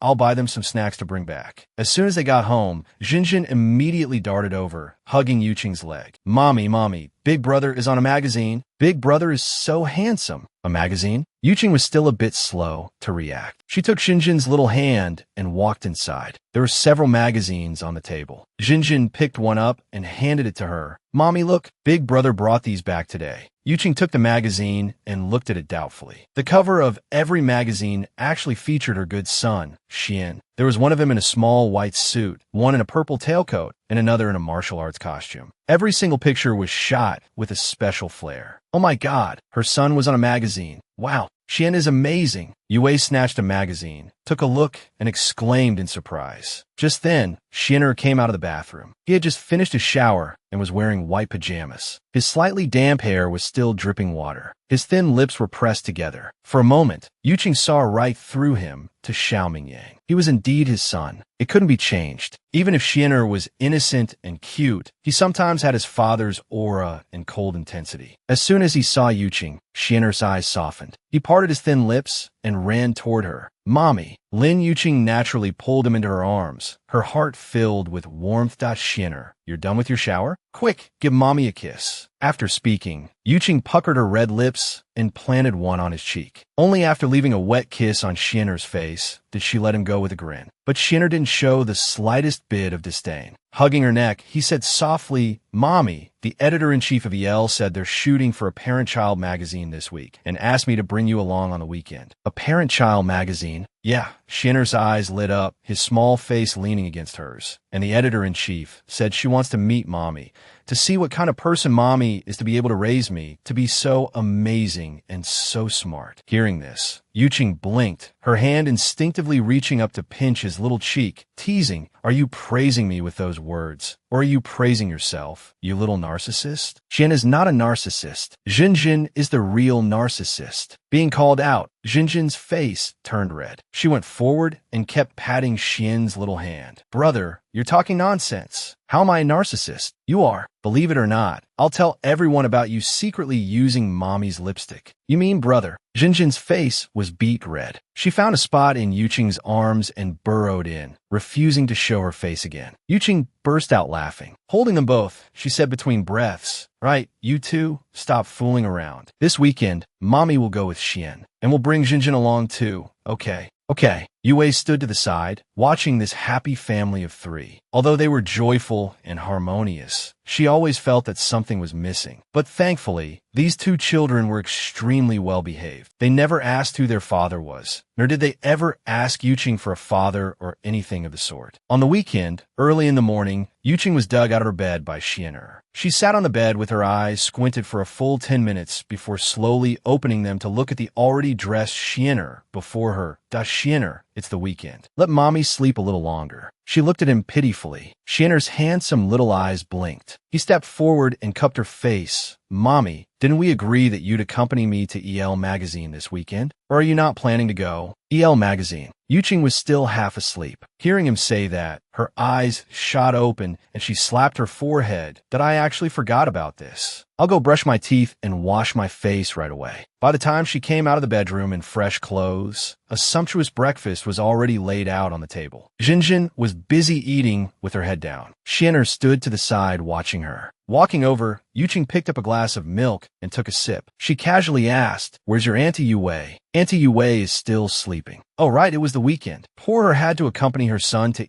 EL Magazine and get up at the crack of dawn, while that person was still on a date with the Duke of Zhou. But for her son, she was more than willing. After finishing breakfast, Yuqing asked her precious son a little nervously for a parent-child magazine shoot, what kind of clothes would be better for Mommy to wear. Lin Xian, while clearing the things on the table, said, Mommy, you don't need to be nervous. Just wear what you normally wear. They'll provide clothes for you to change into there. Oh, I see. Mommy, just wait a moment. I'll be right there after I wash the dishes. After speaking, his small figure carried the plates into the kitchen. After tidying up, the mother and her two children left the house together. elmagazine.suing. Are the outfits for today ready? They're ready. Editor-in-chief. What about Byron? Has he arrived? He's not here yet. Why hasn't he shown up at this hour? Go. Hurry up and call to rush him over. The magazine shoot is about to start. And go check if that little guy Xianer brought his mother. Yes. The words had barely left her mouth when the editor-in-chief's eyes lit up. A beautiful woman in a snow-white tracksuit appeared in her line of sight. The woman's eyes were like the stars in the night sky. Astonishingly bright, editor-in-chief. A soft, childish voice sounded. Only then did the editor-in-chief look down to see that the woman was holding a little child by each hand. One of them was the genius child who had become a sensation at their magazine these past few days, Lin Xian. And this is... The editor-in-chief's eyes were fixed on Lin Yuqing, just short of pouncing on her. Lin Xian smiled with pursed lips that editor-in-chief, this is my mommy. Didn't you say we were doing a parent-child photo shoot this weekend? Mommy. The editor-in-chief looked at Lin Yuqing in disbelief. Such a young and beautiful girl was already a mother of two? TSK, what a pity. Truly a pity. She then looked at the little girl next to her, who looked very similar to Xian, but her features were softer in comparison. Her long, smooth hair was tied into two cute little pigtails. Just as the editor-in-chief was about to say something, a lazy voice was heard. Editor-in-chief, you were looking for me? A languid voice came from behind. Yuqing paused and looked back. A young man in a white shirt and casual jeans was walking this way. His hair was a bit long, with one side of his bangs half covering his eyes. His eyes were long, narrow, and slanted upwards, making him seem even more devilishly charming than a bewitching woman. His thin lips were slightly curved, giving him a roguish look. Bai Yiran didn't notice Lin Yuqing and walked straight toward the editor-in-chief. Brother Bai, a familiar voice called out. Bai Yiran turned his head. Lin Xian was standing not far away, waving at him. He smiled and walked over, scooping him up in his arms with one swift motion. Why so early today? This child was clever and wise, exceptionally cute, and his style of doing things was swift and decisive, very much like a friend he knew. If not for that person being so cold and ruthless, he would really have suspected this child was his. The editor-in-chief said, we're shooting for a parent-child magazine today, so my mommy, my sister, and I all arrived early. Breaking free from his embrace, Lin Xian jumped to the ground and returned to his mommy's side. He had never liked being held by people, but this brother Bai had a particular fondness for holding him whenever he saw him. Mommy and sister came too. Bai Yiran lifted his head and looked toward him. His gaze first fell on Lin Zhan. Seeing another little version of Lin Xian, he smiled slightly, thinking to himself that these two children might become his main photography subjects in the future. But when his gaze landed on Lin Yuqing, he froze on the spot. The entire world around him seemed to lose its color because of her. There was only her, and those eyes so beautiful they took one's breath away. Lin Xian pursed his lips and chuckled silently. Brother Bai had seen his fair share of beauties. Every day, many beautiful women came to his door, saying they were willing to be his model, but he was never satisfied with any of them. Yet, he never expected that he would also be stunned into a daze upon seeing Mommy. It seemed Mommy's charm was greater after all. Although he kept staring at her, his gaze was one of admiration. Yuqing didn't mind him looking at her. She looked back at him. The editor-in-chief, sitting to the side, saw this too and sighed inwardly. This girl was indeed very special. It was a pity she already had two small children. Thinking this, she called out, Iran, what are you looking at? Hearing this, Bai Yiran came back to his senses, realizing his gaffe just now. He quickly smiled and said, nothing. I just think Xianer's mommy is exceptionally beautiful. I wonder if she's interested in being my model. He was a photographer. What he loved most, of course, were beautiful sights and things, and that naturally included people. Yuqing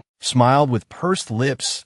I heard from Xian that the editor-in-chief wants to do a parent-child magazine shoot, so I came to accompany him this weekend. I'm afraid I don't usually have time to be your model. A very tactful refusal. Bai Yiran nodded.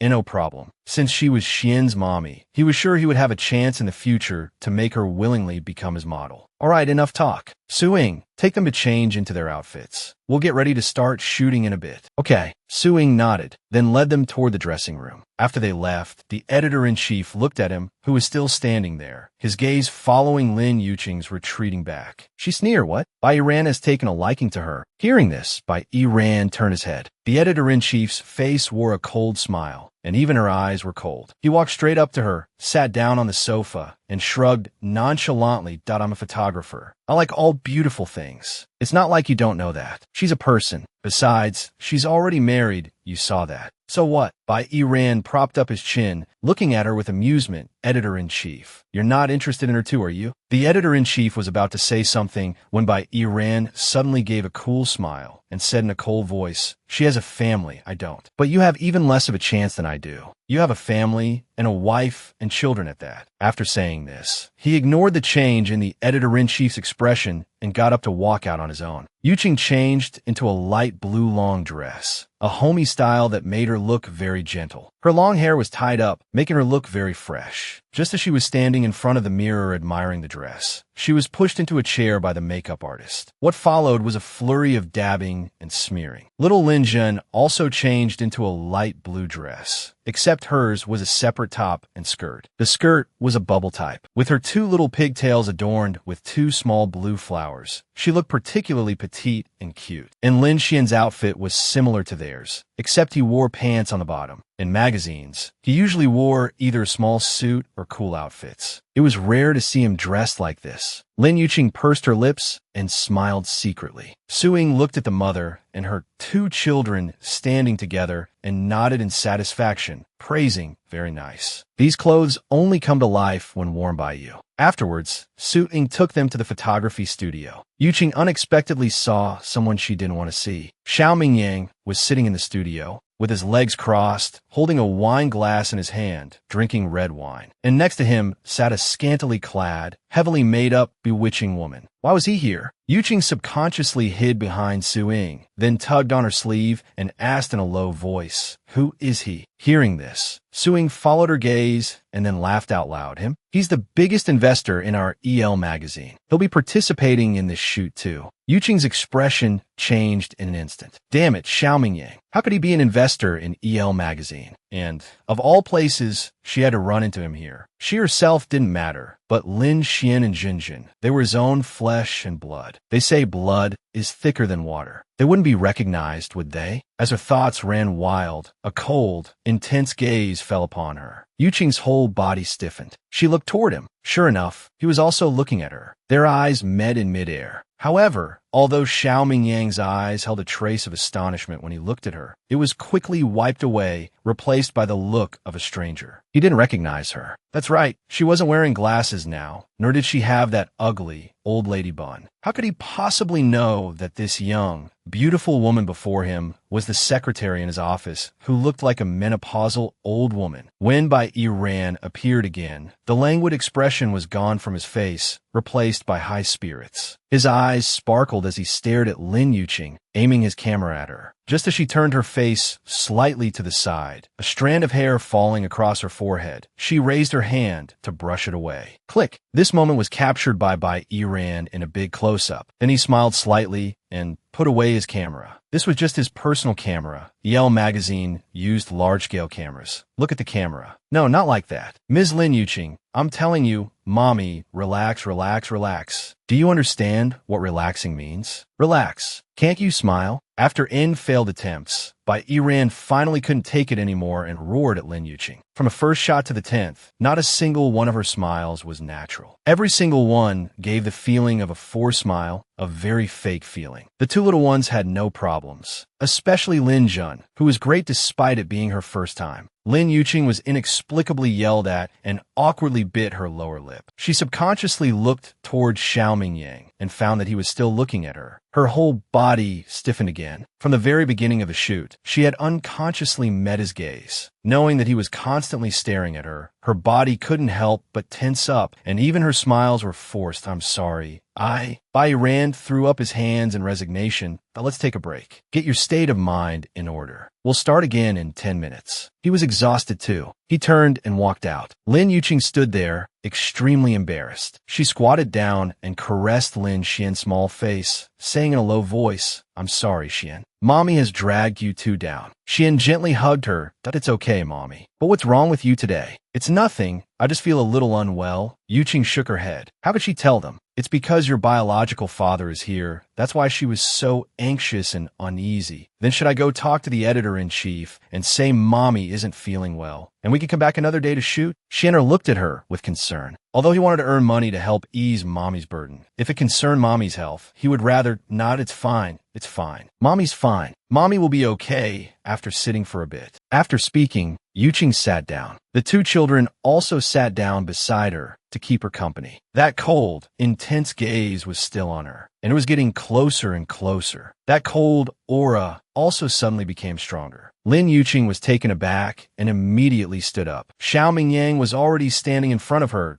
You're very nervous, he asked in a low voice, leaning closer to her. Yuqing's hands clenched into fists. She gave an awkward smile. How could I be? You are. She could only pretend not to know him. And the woman sitting next to him was now looking this way, pouting with a look of exasperation. As he got close, a faint, pleasant, and very familiar fragrance wafted from him. Who was this person? From the moment he first saw her, her eyes had shown a bit of panic, but she later regained her composure. But during the shoot, she had been extremely natural at first. Yet after unintentionally glancing at him and noticing he was also watching her, she became completely unnatural. He leaned very close to her. An invisible pressure made it hard for her to breathe. She couldn't help but take a few steps back. Looking at him, she said calmly, Sir, I don't know you. Please maintain some distance from me. Xiao Mingyang smirked and looked away. His eyes swept over Lin Xian and Lin Jun, finally settling on Lin Xian. Lin Xian met his gaze without showing any weakness. The father and son's gazes collided in midair, equally cold, equally sharp. Yuqing was startled. When did Xian get such a look in his eyes? He was always so innocent and cute. A shock went through her heart, and she quickly knelt down to hug Lin Xian, whispering, Xian. Hearing this, Xian's gaze softened. He turned his head back and smiled at her. Mommy, just as she was about to say something, the 10 minutes were already up. Bai Yiran returned. Seeing them standing together, he was a bit surprised at what's going on. Xiao Mingyang suddenly turned to face Bai Yiran. I see your shoot isn't going smoothly, so I've thought of a solution for you. What solution? Bai Yiran stared at him doubtfully. Although this Xiao Mingyang sometimes came by, he would just sit there and ignore everything. Why was he suddenly interested in helping him find a solution today? Feeling that gaze fall on her again, Yuqing suddenly had a bad premonition. Sure enough, Xiao Mingyang said, Today's theme is a parent-child magazine, right? Yes, so what? Bai Yiran narrowed his eyes. 10 minutes later, the editor-in-chief looked in disbelief at Xiao Mingyang, who was one of the 4 people standing at the photoshoot location. He had already changed into a sky blue parent-child outfit, the same color as theirs. Standing together, they formed a single color, and they really did look like a family. It was fine without a closer look, but upon closer inspection, she suddenly felt that the little guy, Xianer, bore a 70% resemblance to Xiao Mingyang. Yuqing was practically rigid. She would never have imagined that this guy, Xiao Mingyang, would actually be in a photo shoot with them. At first, she disagreed, but he coolly dismissed her objection,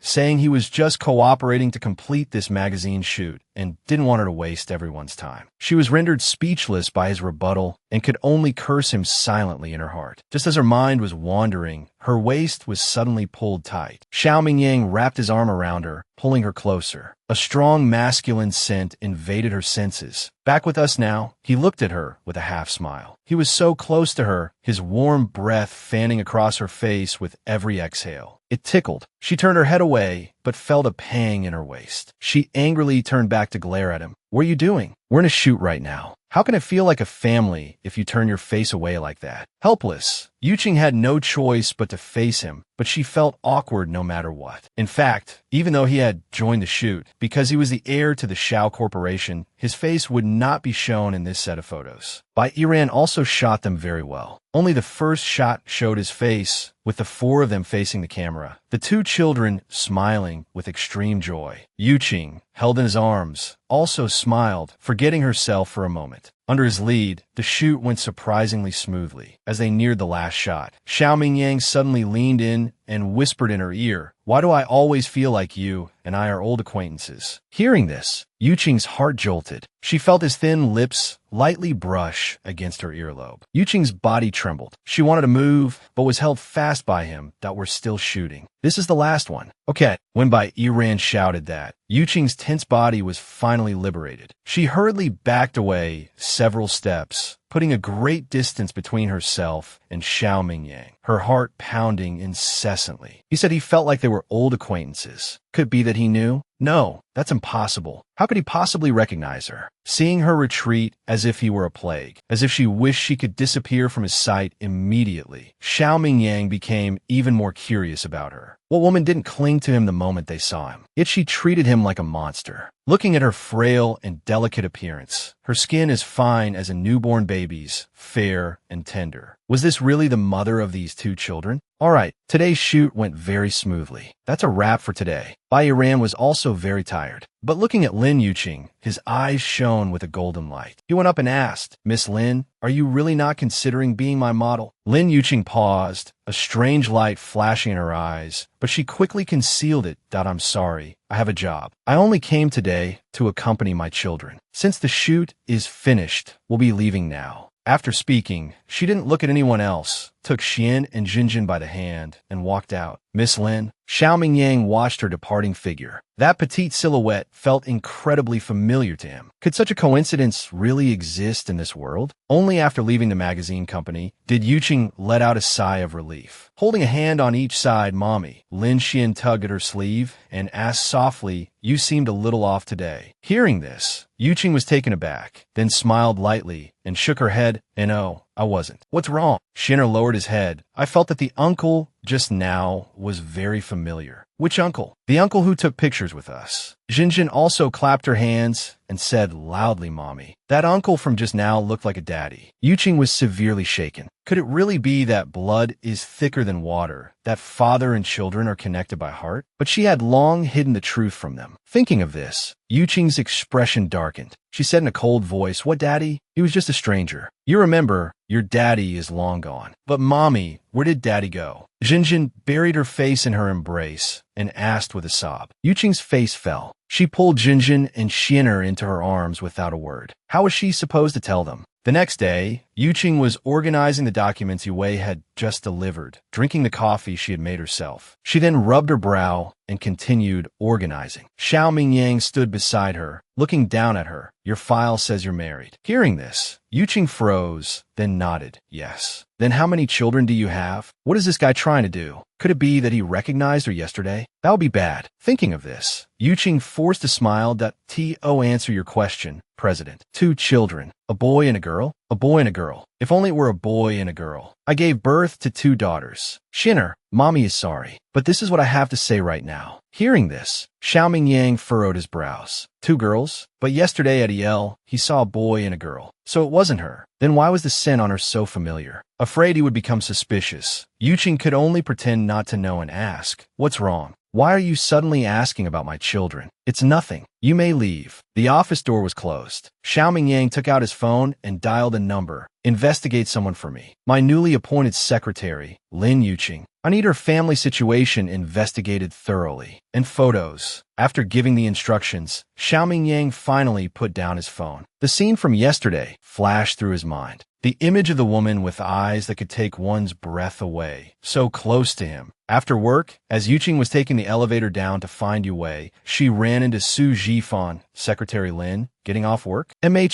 Yuqing nodded. "What about the meal you promised to treat me to a few days ago? I haven't heard anything from you these past few days." Secretary Lin couldn't be having second thoughts, could she? "Unwilling to spend the money to treat me to a meal," Su Zhifan said, half-jokingly. Hearing this, Yuqing was extremely embarrassed. She quickly said, "Of course not, Manager Su. I just forgot. I'm so sorry." "Then there's no time like the present. It just so happens we're both off work. Why don't you just treat me to a meal now?" But Yue was still waiting for her. However, it had already been several days, and Yuqing felt too embarrassed to refuse again. She could only nod, thinking she would text Yue later to have her go back first and also take care of her 2 little ones. Once in Su Zhifan's car, Lin Yuqing took out her phone to compose a text to Yue.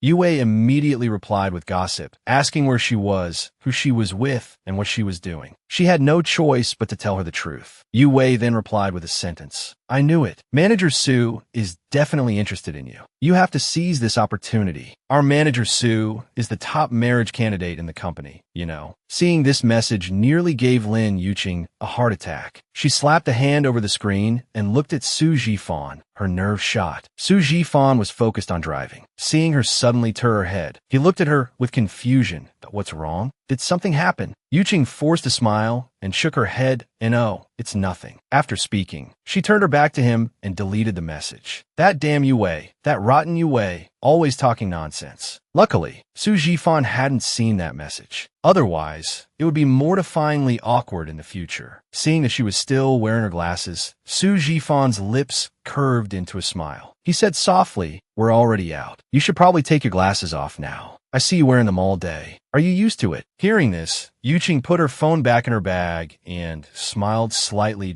"I was always like this when I was abroad, so I've long gotten used to it. Sometimes I feel even more unaccustomed without them." As she spoke, Yuqing reached up and took off her glasses and also undid the hair tie holding her hair. A head of waist-length hair cascaded down, carrying a faint, fresh scent. It wafted straight into Su Jifan's senses. Her face was turned to the side, her small nose and rosy lips appearing even more alluring. The large wavy curls added a touch of charm to her. Su Jifan stared, a little dazed. When he came to his senses, he realized he was driving, pushing down the fluttering in his heart. He averted his eyes and looked ahead. "Have you always dressed yourself like this?" She took off her outer jacket, revealing the light purple cotton t-shirt underneath. She gathered her hair, and only after fixing it did she realize Su Jifan was staring at her. Only then did she belatedly feel embarrassed. Her lips twitched.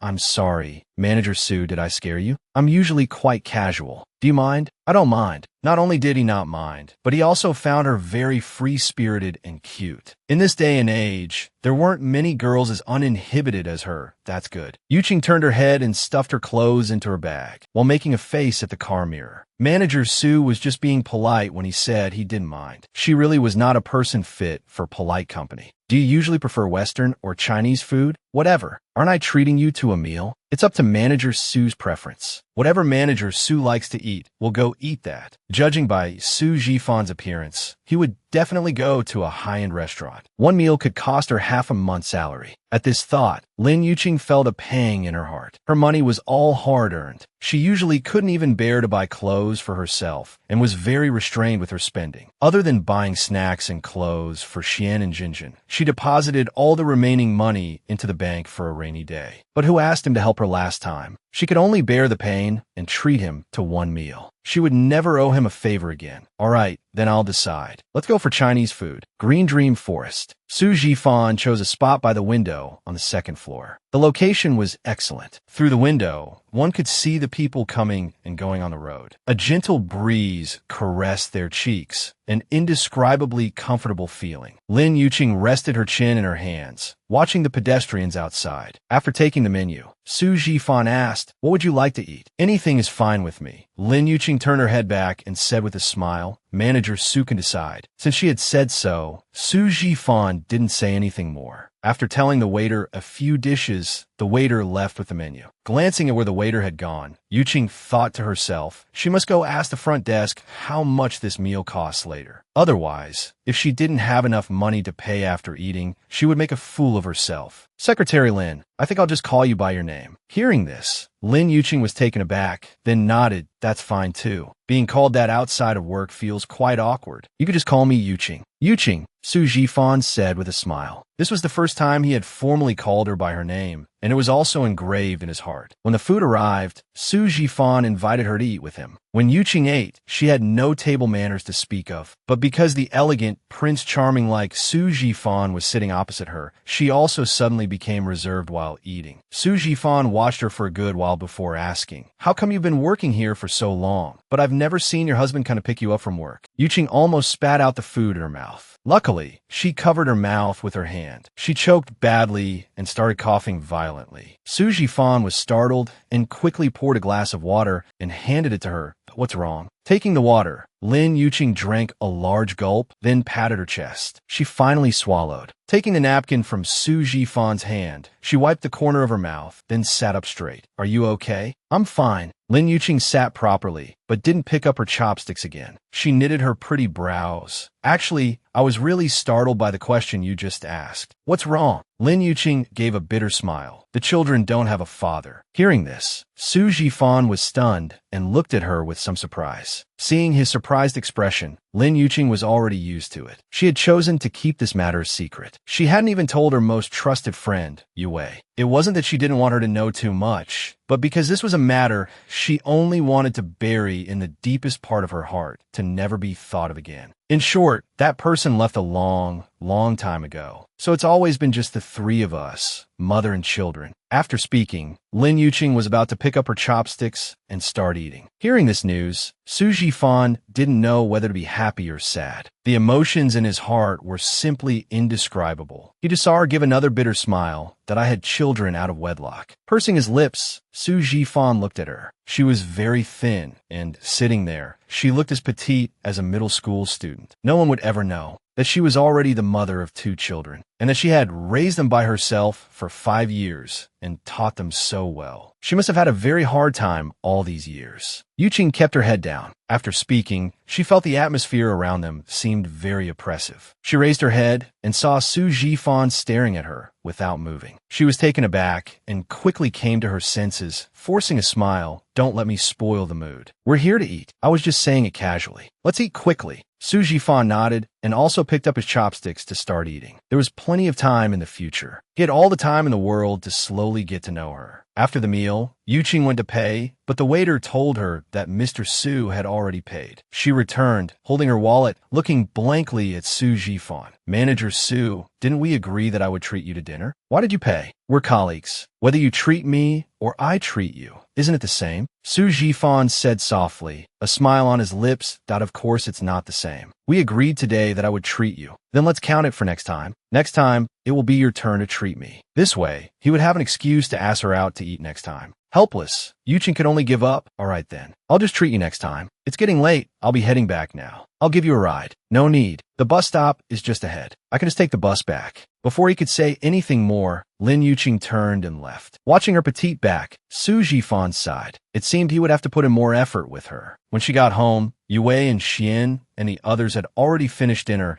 and were curled up on the sofa watching TV. The sound of running water came from the kitchen. Xianer wasn't there. Yuqing knew she must be in the kitchen washing dishes. So she put down her bag and walked into the kitchen. Xianer was at the sink. Hearing a sound, Lin Xian turned his head and broke into a smile. Mommy, you're back. Yuqing went over and brushed away the strands of hair on her forehead, then started helping her. Mommy, you're so tired from work. Xian can wash these dishes. It's okay. Mommy's not tired. Mommy will help Xian. Otherwise, if Xian gets tired, Mommy's heart will ache. All right then, we'll wash the dishes together and then go out to watch TV. The mother and child looked at each other and smiled. Yuqing looked at her smiling face and thought, they don't have a father, but they still smile happily and live freely. What's so bad about that? The next day at mealtime, Yue suddenly looked at her with a beaming smile. Lin Yuqing immediately felt a bad premonition. Why are you looking at me like that? There's a class reunion in a couple of days. Are you going? Hearing this, Yuqing refused without a second thought. Not going. I knew it. Yue rolled her eyes at her. They're all old classmates from university. We haven't seen them in 5 or 6 years. Don't you want to go see them? No. Yuqing opened her mouth and swallowed a mouthful of rice. Chewing. A class reunion, to put it bluntly, was a matchmaking event. It was just a group of men and women checking each other out. Those with partners would bring their partners, and those without might get together if they hit it off. You don't have to refuse so completely, do you? Yue looked at her helplessly. She really did want her to go to the class reunion. With her looks, a whole line of men would be waiting to be with her. But she was just so stubborn. Thinking of this, Yue decided to entice her. Come on.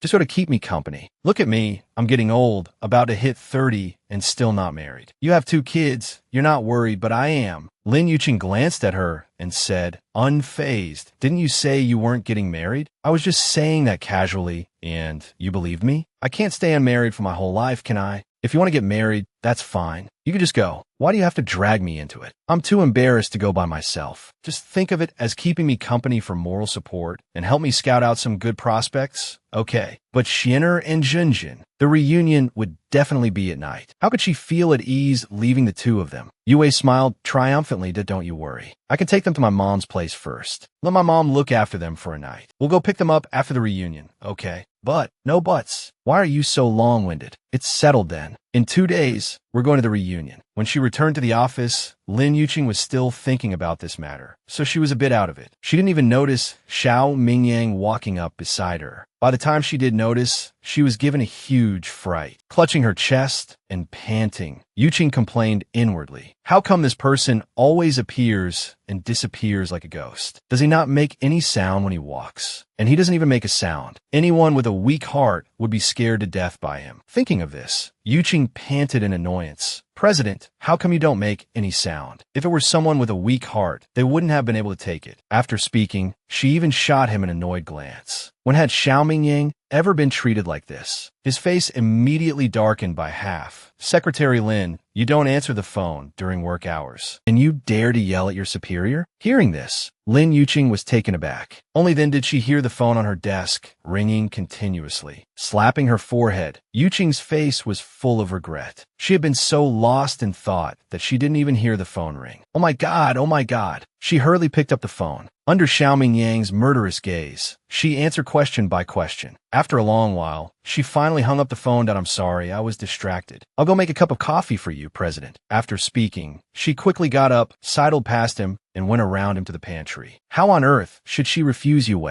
She really couldn't feel at ease about her two precious darlings. Yuqing looked down and saw that the boiling water had spilled over. Her finger was immediately scalded red. She let go of the cup in pain, and it fell to the floor with a crash.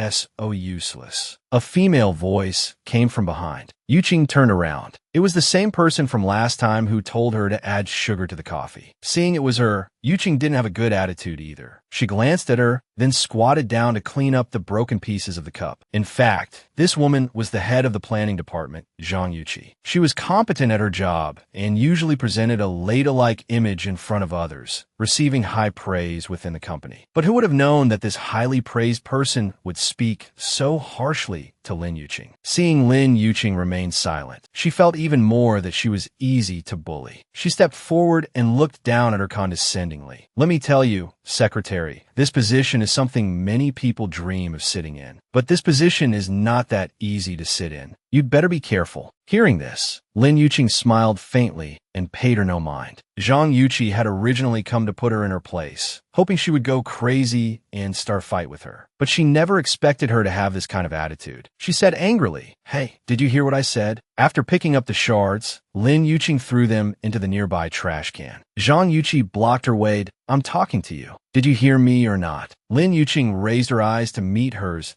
Oh, what if I heard? So what? Zhang Yuqi's eyes widened. Shouldn't she be furious? Shouldn't she be yelling harsh words at her? And what about the time she framed her? Shouldn't she be questioning her about that too? Are you trying to tell me that the secretary position is also something you dream of? Her thoughts exposed, Zhang Yuqi felt a bit awkward, but she quickly recovered. She looked at her coldly. Oh, what if it is? It's not just me. Almost every woman in the entire company thinks so. Hearing this, Lin Yuqing gave a sweet smile, her eyes crinkling. What a pity. The secretary is me now, and the one by Xiao Mingyang's side is also me. Of course, she had no interest in Xiao Mingyang. She just wanted to do her job well. She said these things just to annoy this woman. Sure enough, as soon as Zhang Yuqi heard this, her face immediately turned ashen. She gritted her teeth. Lin Yuqing, you shameless old woman. Even if I'm an old woman, I still got what you've always wanted but could never get, didn't I? After speaking, Lin Yuqing elegantly turned and left the pantry, leaving Zhang Yuqi standing there alone, stomping her feet. Back in the office, Lin Yuqing realized she had forgotten all about making coffee for Xiao Mingyang. Just as she was about to go back and make him a new cup, a tall figure had already appeared in front of her coffee. Xiao Mingyang frowned, looking at her empty hands. Yuqing looked at him with some difficulty. Her eyes darted around, and she quickly said, "President Xiao, I just had an upset stomach. I'll go make it for you right now." "No need," Xiao Mingyang said coldly.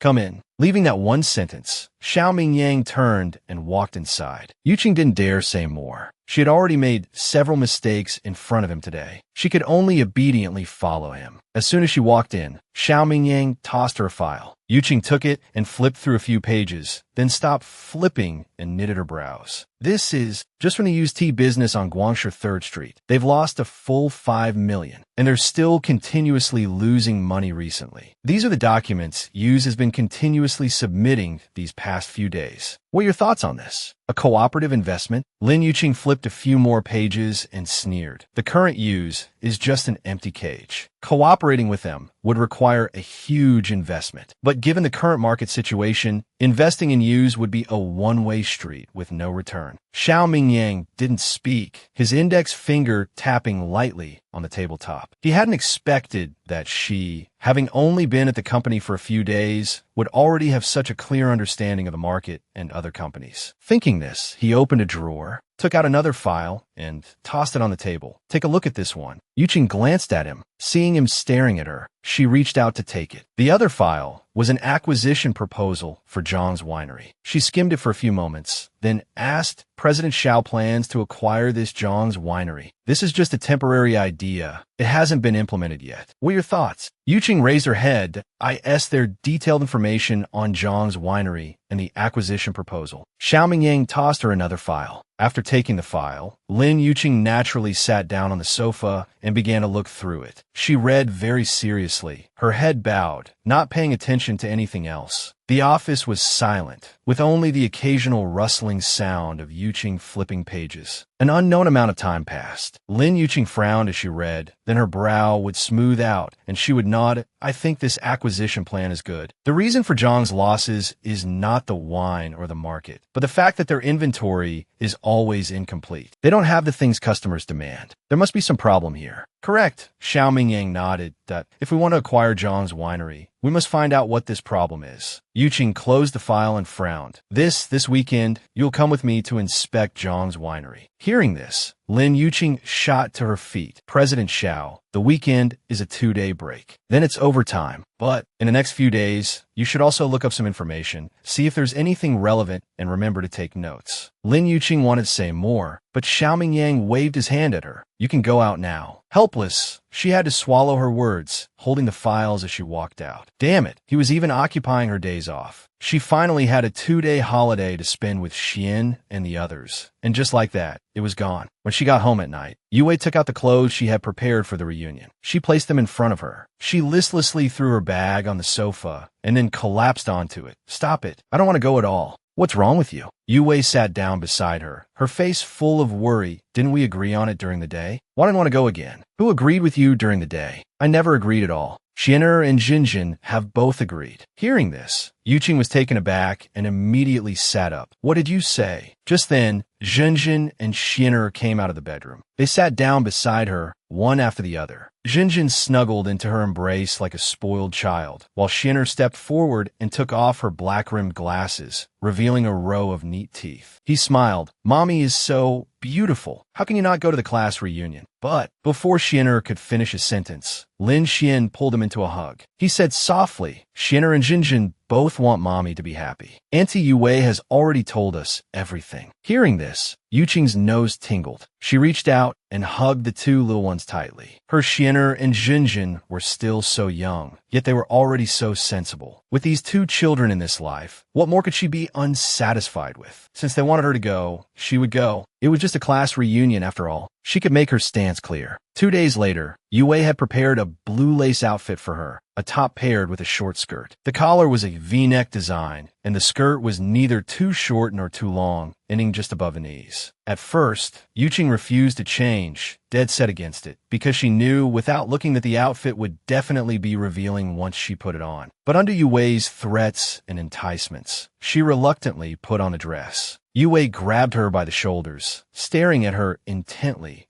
It's perfect. My taste is impeccable. This outfit is a great match for you. Come, let me put some makeup on you. That's too much trouble, isn't it? It's necessary. It's necessary. And so, an hour later, the two of them finally arrived at the bar. Come to think of it, this wasn't Yuqing's first time at a bar. Her first time was 5 years ago, right after a breakup. It was also here that she had Jinjin and Xian. Despite that, she was still not used to the atmosphere and environment of a bar. Red lights and red wine. The men and women on the dance floor were almost all entangled with each other, a sight too indecent to look at. Yue led her into a private room. They were probably the last to arrive, because as soon as they entered, the room was already full of people. Seeing them come in, everyone in the room stood up one after another. Yue smiled and greeted them loudly. "Hello, everyone. Sorry, we're late." The crowd was very surprised to see these two beauties. "Long time no see. Let me introduce myself. I'm Yue, and this is Lin Yuqing." The person who organized this event was actually the former class president, Ding Yen. He was wearing a white shirt, looking very scholarly and gentle. He came forward to greet them. "I'm your class president, Ding Yen. Do you still remember me?" I remember. Don't just stand there, come on in. We were just missing you and Yuqing." After a round of pleasantries, everyone returned to their seats. Yuqing chose a seat in a more secluded corner for herself. She was the famous ice beauty in university back then, because in her world, there was only studying. She rarely spoke to others, and her personality was as quiet as could be. But only Yue knew she wasn't that kind of person. They had been friends for many years. She just wanted to study hard because of her family situation. But who would have known that back then? Yu Xiangfeng would relentlessly pursue her, spending 5 years to win her over. Just as she was thinking, the door to the private room opened again. The class president, Zhong Hao, went up to greet them. Suddenly, she felt Yue grab her arm. She followed her line of sight. Yu Xiangfeng, in a black suit, and Su Yin, in a sexy red long dress, appeared at the door. Su Yin had the look of a delicate bird, clinging tightly to his arm. Yue's expression changed. She said in a low voice, "Why are they here too? If I had known they were coming, I wouldn't have called you." On the contrary, Lin Yuqing appeared much calmer, as if she didn't even know the two people who had just appeared at the door. "I'm sorry, Yuqing." Holding Yue's hand, Yuqing shook her head at her, giving her a reassuring look. Su Yin had sharp eyes and immediately spotted Lin Yuqing sitting in the corner. Seeing her in a blue outfit today, and that V-neck design that made her already curvaceous figure even more alluring,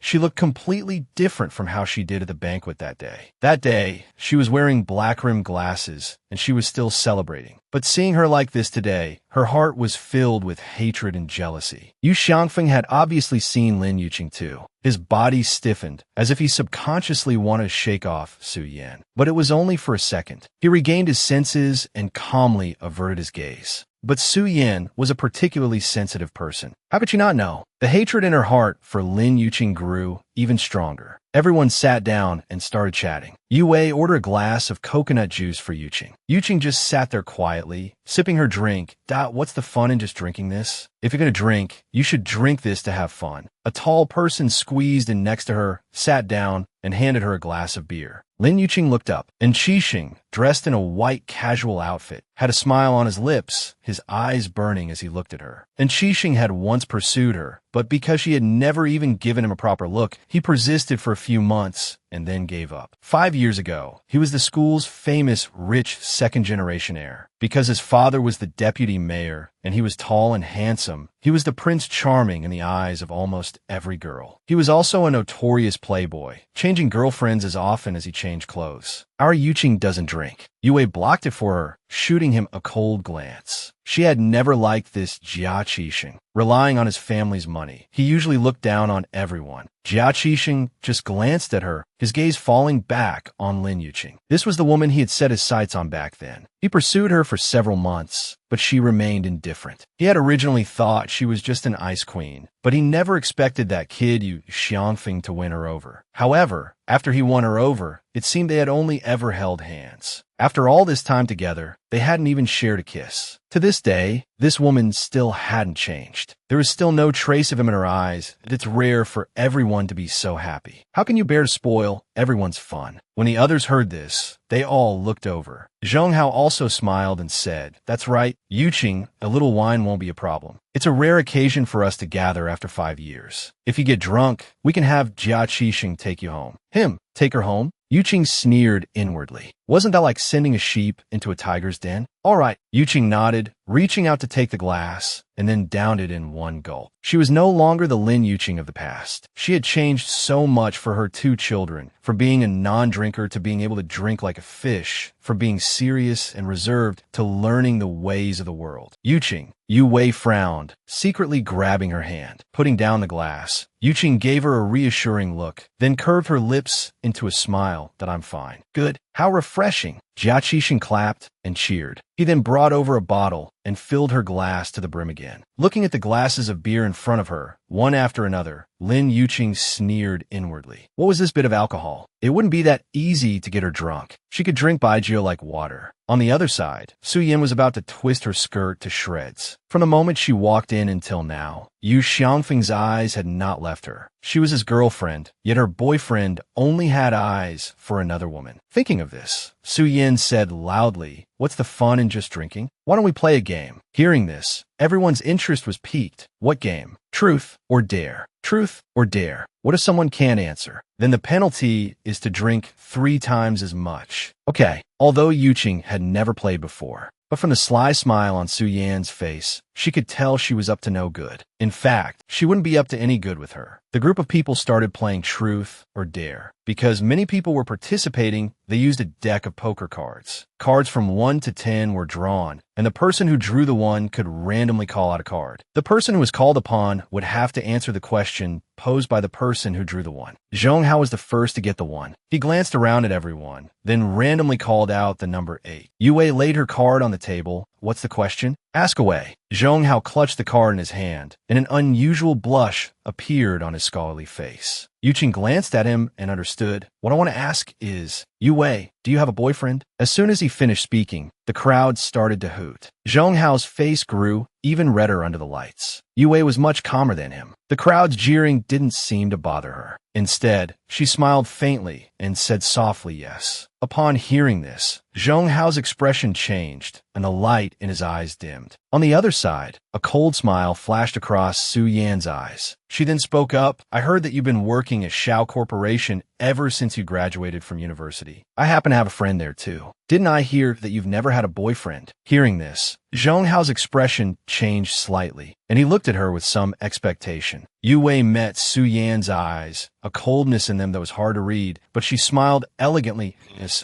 Miss Su is this concerned about me, even finding out about my situation at Shao Corporation. Did you also find out that I just got a boyfriend in the last few days? Hearing this, everyone looked towards Su Yan. Her expression changed slightly, and then she smiled that of course not. I just happened to hear a friend mention it. So Miss Yu has a boyfriend. Then I'll congratulate you here. Yue raised her glass and took a sip of wine, chuckling lightly that it's just having a boyfriend. What's there to congratulate? Maybe we'll break up one day. After speaking, she deliberately glanced back and forth between her and Yu Xiangfeng. All right, the question has been asked. We should start over now, right? This time, the one who got the card was Jia Qixing. A cunning glint flashed in Jia Qixing's eyes, and he called out a number. Yuqing glanced at the card in her hand. It was her number. She laid the card on the table and looked at Jia Qixing. Jia Qixing had been very displeased with this ice queen for a long time. She always had this pure look, as if she were otherworldly. Today, he was going to ask her a question to see if this ice queen could maintain her composure.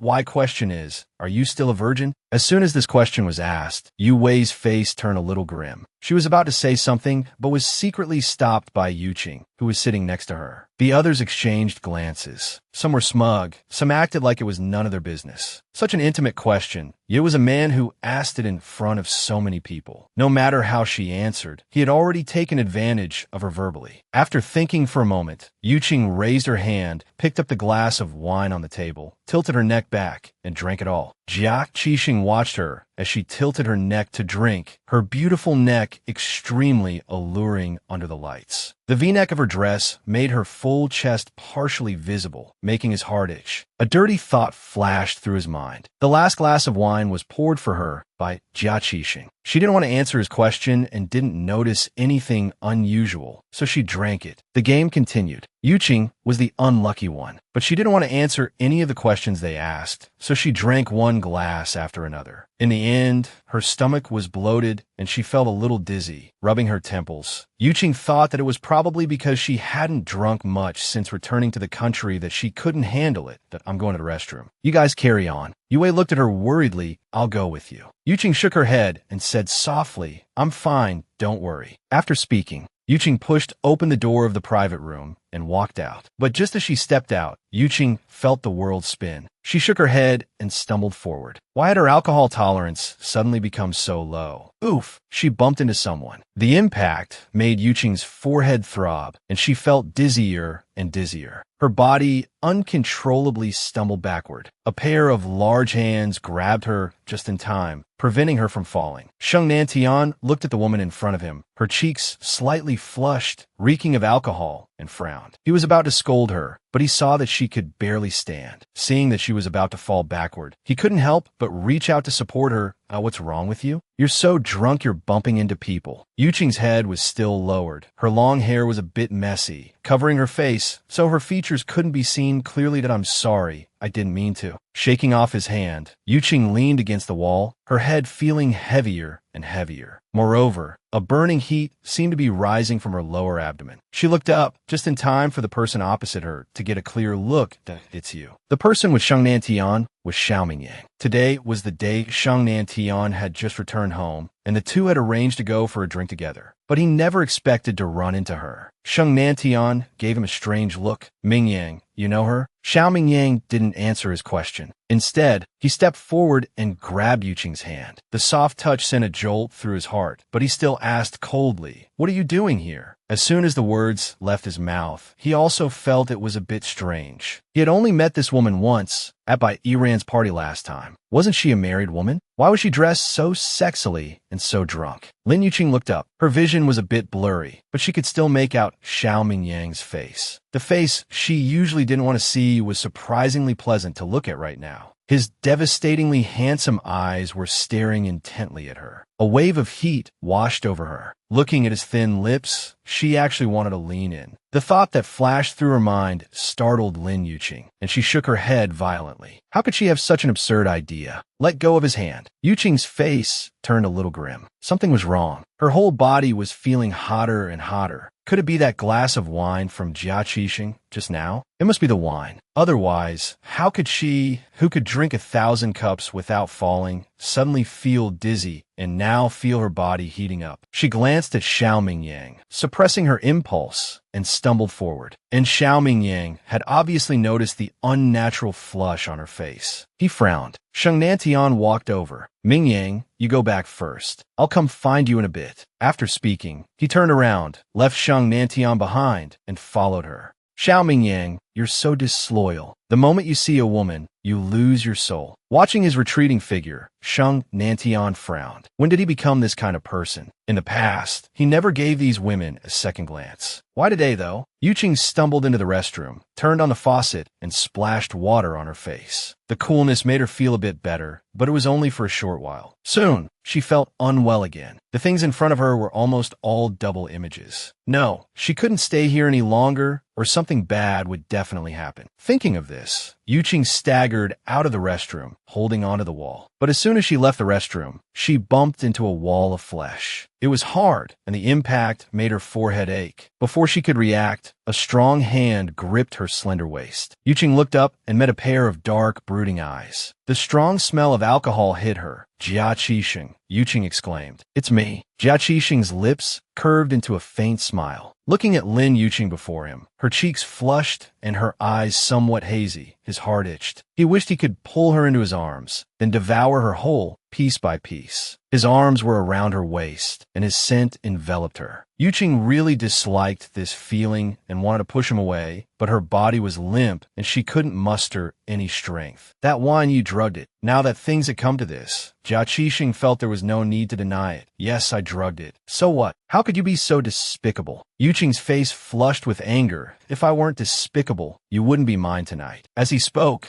Jia Qixing leaned closer, blowing into her ear. It made Yuqing tremble. Let go of me. Yuqing pushed him weakly. You shameless scoundrel. I'm already a married woman. You can't do this to me. A married woman? Jia Qixing smiled wickedly that I don't believe it. Look at your pure and chaste appearance. It's obvious no man has ever touched you. Tonight, I'll definitely be your first man, right? I heard that. When Yu Xiangfeng was with you, he didn't even kiss you. You, let go of me, you bastard. I won't. Tonight you're mine. After speaking, he reached out, scooped her up by the waist, and, ignoring her struggles, carried her forward. But he had only taken 2 steps before a tall figure blocked his path. Jia Qixing looked at the strange, tall, and handsome man before him. He narrowed his eyes and asked coldly, "Who are you?" Xiaoming Yang's thin lips curved slightly. "I should be the one asking you that. Who are you? And where do you plan on taking my woman?" "Your woman." Hearing this, Yuqing also looked at him with great confusion, but she saw him approach with his long legs, and in a daze, she was snatched away by him. A faint scent of cologne entered her senses. Jia Qixing glared at him hatefully, saying fiercely, "What do you mean, your woman? This is clearly mine. Is that so?" Xiaoming Yang smiled. He lowered his head, looking at the small, rosy-cheeked woman in his arms. He lowered his head and kissed her forehead, speaking gently, "My little sweetheart, tell him whose woman you are." After speaking, he breathed into her ear. In a voice only the 2 of them could hear, he said, "If you want to be pinned under him tonight." Hearing this, Yuqing knew what he meant. If she didn't say anything, she might be taken away by Jia Qixing. And this man before her, he was, after all, Xian'er and Jinjin's biological father, the one she had been entangled with 5 years ago. Even if something happened between them today, it would be understandable. He couldn't recognize her like this anyway. As long as she left afterward and didn't let him find her, it would be fine. Thinking of this, she said nothing, but directly wrapped her arms around Xiaoming Yang's neck and bit down on his thin lips. Xiaoming Yang was stunned. Her soft lips, cool to the touch, pressed against his. The soft sensation almost made him lose control. His hands holding her couldn't help but tighten. Seeing this, Jia Qixing's face turned ashen. He had given her such a strong drug, yet when he held her,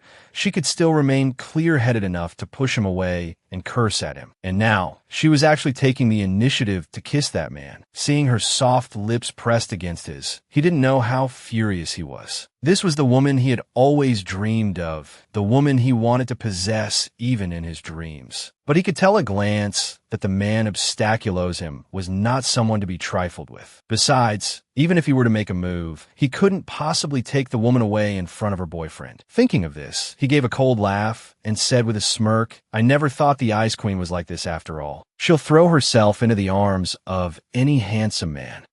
After saying that, he turned and left. Although he left, Yuqing, who had started the fire, was not so lucky. Xiaoming Yang held her face and kissed her lips fiercely, then held her and said through gritted teeth, "Damn woman, don't you have children? Aren't you a married woman? How dare you come here to drink and get drugged?" Lin Yuqing was lost in a daze of passion. Although she could hear what he was saying, she couldn't form any words. Her hands clung to him, her soft lips nibbling and biting at his neck. Xiaoming Yang pulled her hands down. He glared at her fiercely.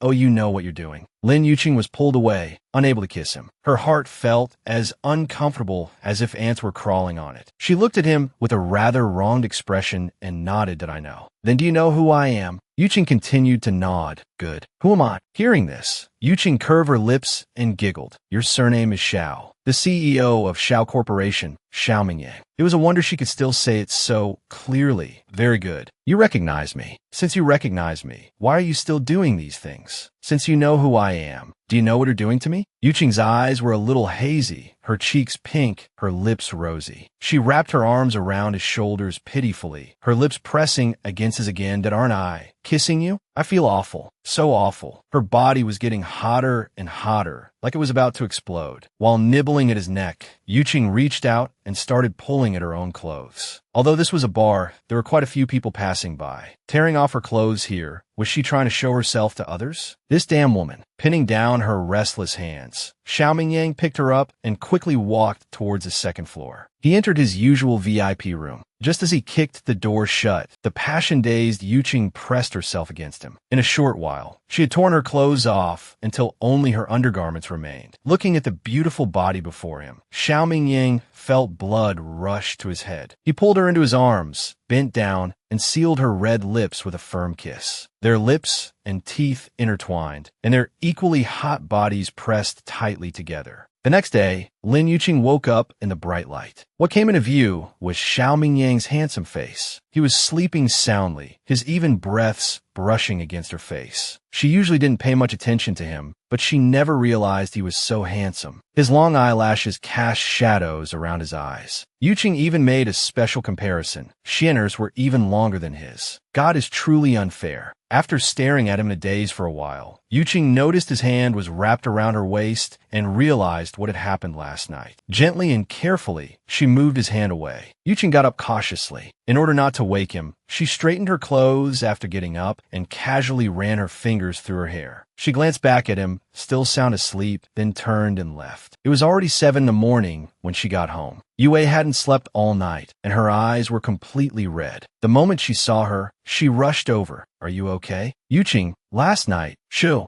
Yuqing glanced towards Xian'er in Jinjin's room. Frowning, Yue said, "Don't worry, they're not back yet. Hurry up and tell me, what on earth happened last night? Where did you go?" "That bastard Jia Qixing." "Don't worry, Jia Qixing can't do anything to me. I'm fine." "Then why didn't you come back all night?" "I couldn't find you. I was scared to death. I was drunk yesterday, so I slept at a hotel. Look how scared you are." "I'm fine now. I'm gonna go wash up." "Okay." She went into the bathroom and closed the door. Looking at herself in the mirror, her face was a little pale and her forehead was slightly hot. Last night, she was drugged by that bastard Jia Qixing. Her body had uncontrollably moved closer to Xiao Mingyang, and she had stripped herself bare, embracing him wildly. She thought it was a foregone conclusion, that she was destined to be entangled with him. But she never expected that at the critical moment, Xiao Mingyang would stop, completely contrary to her expectations. Then he carried her to the bathroom, placed her in the bathtub, and had her soak in cold water all night to finally get rid of the heat in her body. Although she caught a cold from soaking in the cold water all night, she knew very well that Xiao Mingyang did it for her own good. Her opinion of him naturally changed for the better. As for that Jia Qixing, it was better to stay far away from him in the future. Although she had dried off in time, and he had held her to keep her warm for the latter half of the night, Lin Yuqing still caught a cold. Achoo! This was already Lin Yuqing's 11th sneeze. Her brows were furrowed, and her whole body felt dizzy. She wanted to ask for a day off to rest at home, but she was afraid Xiao Mingyang would be suspicious. She had no choice but to take a few cold pills. Then she disguised herself a bit before heading out. On the way, Yue saw her sneezing and looking drowsy, and asked worriedly, "Are you really okay? You're so sick, you should just ask for leave and go back." Hearing this, Lin Yuqing shook her head, "No need, I'm fine. Look how pale you are. Are you really sure you're fine?" Lin Yuqing forced a smile and gave her a reassuring look. She comforted, "I'm really fine, don't worry." In the office, Yuqing was propped up in front of the computer, looking at the information on the page. She twirled the pen in her hand, then jotted down something she saw in her notebook. After looking for a long time, she rested her chin on her hand, her head nodding, and she actually fell asleep. "Secretary Lin, is work time for sleeping?" It wasn't until a magnetic male voice sounded from behind her that Lin Yuqing snapped back to reality. She quickly opened her eyes, so startled that the pen in her hand fell to the floor with a clatter. "Oh, Xiao." Xiao Mingyang glanced at her, seeing that she didn't look well and her lips were pale and colorless. He raised an eyebrow and asked, "What's wrong?" Yuqing smiled faintly, "That it's my dereliction of duty. My child was fussy last night, so I didn't sleep well." Hearing this, Xiao Mingyang nodded. He looked at her computer screen and found that she was researching information about Zhang's winery, so he didn't say anything more. "All right, go make a cup of coffee and bring it in." Yuqing nodded and headed to the break room. She made a cup of coffee for Xiao Mingyang and one for herself. She was so drowsy now, she needed a cup to wake herself up. Although she felt unwell, she had to go to Zhang's winery tomorrow, so she had to be fully prepared. With a pale face, she continued to diligently research the information. Around noon, Su Jifan came to deliver some documents. Seeing her pale face, he came over to express his concern. "Secretary Lin, you don't look well. Are you sick?" Hearing this, Lin Yuqing finally looked up from her computer and shook her head that "I'm fine, just a little dizzy." Seeing that she really didn't look well, Su Jifan stepped forward and, without another word, reached out to feel her white forehead. Afterward, he frowned. "You have a slight fever. Have you taken any medicine?" Yuqing shook her head. No. It's nothing serious. I just caught a bit of a chill. You still need to take medicine. What are you working for? Ask for leave. I'll take you home, Su Jifan said sternly. Seeing his serious expression, Yuqing was actually amused by him. What? It's just a little chill. I'm not that delicate. Besides, the work is urgent. I have to finish it. Is work more important than your health? Yes. Yuqing nodded, thought for a moment, then shook her head. Although work wasn't as important as her health, this project was very important. There was a look of determination in her eyes. Further persuasion would be useless, so Su Jifan didn't say anything more. He turned and left. Lin Yuqing thought he was angry and planned to find a time to explain things to him during lunch. But she didn't expect that while she and Yue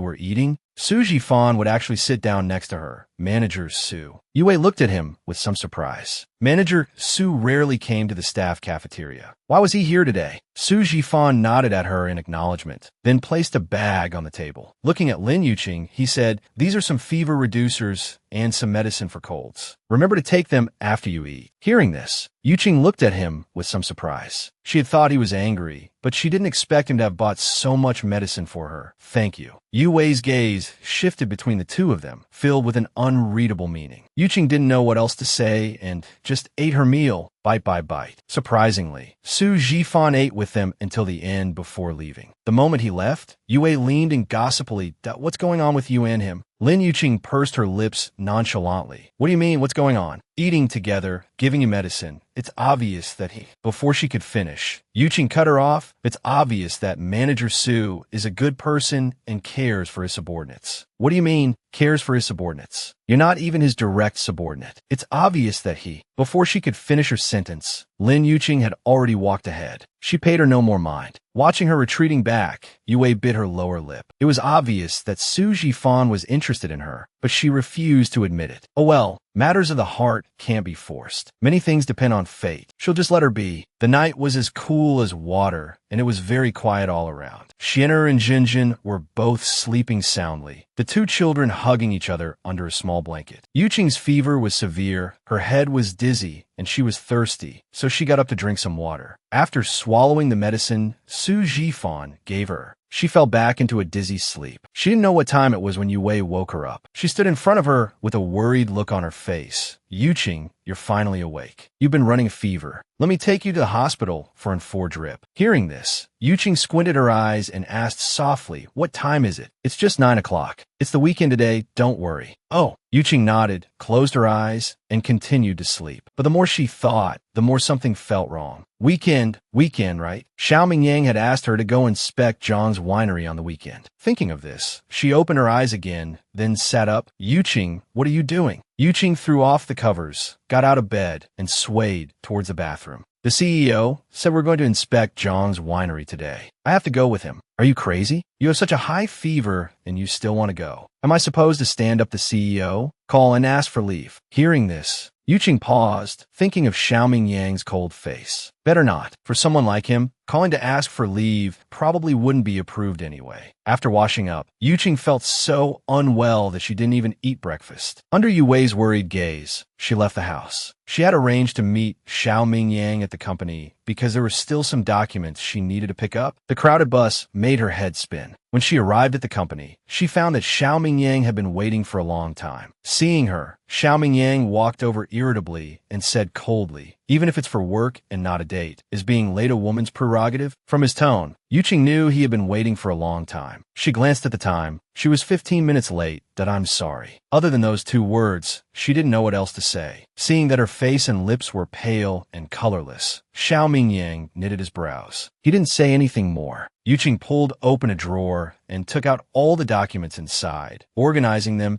and putting them into her BHGIS. "Everything ready?" "Yes. Let's go." The former prosperity and liveliness of Zhang's winery were gone. This branch of Zhang's was once extremely popular, but it had suddenly declined 6 months ago. Since then, inventory losses mounted. The exterior of Zhang's winery was magnificent, but now it was just an empty shell. The employees here had not been paid for a long time. One by one, they looked sullen and listless. Xiao Mingyang walked in front, with Yuqing following behind, observing everything. She let out a few soft coughs from time to time. A neat and clean man came up to them, smiling and asking, "Excuse me, are you?" "I'm Lin Yuqing, Xiao Mingyang's secretary." That was someone not to be offended. The man quickly changed his expression and said respectfully, "Hello, I'm the manager here. And this is..." Hearing this, Yuqing stepped forward and took out her business card. "Hello, I'm the secretary to CEO Xiao of Xiao Corporation. My name is Yuqing." She smiled slightly. "This is our CEO Xiao." The manager was startled and looked at him in great surprise. He had not expected the CEO of Xiao Corporation to come in person. After recovering, the manager quickly extended his hand. CEO Xiao, "Hello, I'm the manager here, Zhang Qian." Looking at the manager's hand hanging in midair, Yuqing remembered her first meeting with Xiao Mingyang. He had also ignored her hand, which was left hanging in the air. To avoid an awkward situation, she quickly stepped forward and said, "Manager Zhang, we're here today to understand the situation regarding the acquisition."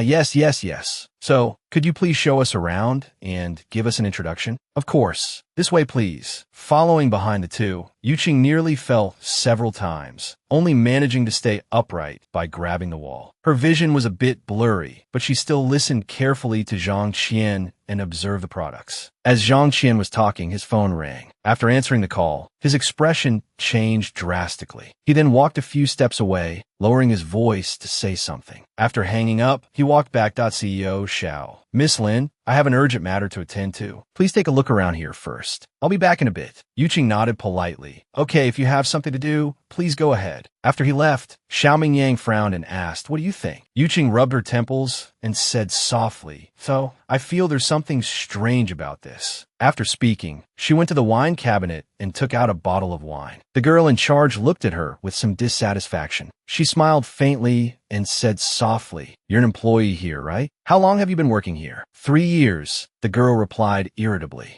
"Then your salary must have been delayed for several months, right? I'm the secretary from Xiao Corporation. I'm here today to understand the situation. If our Xiao Corporation acquires your Zhongs, then your salaries will be paid soon." Hearing this, the girl's eyes lit up.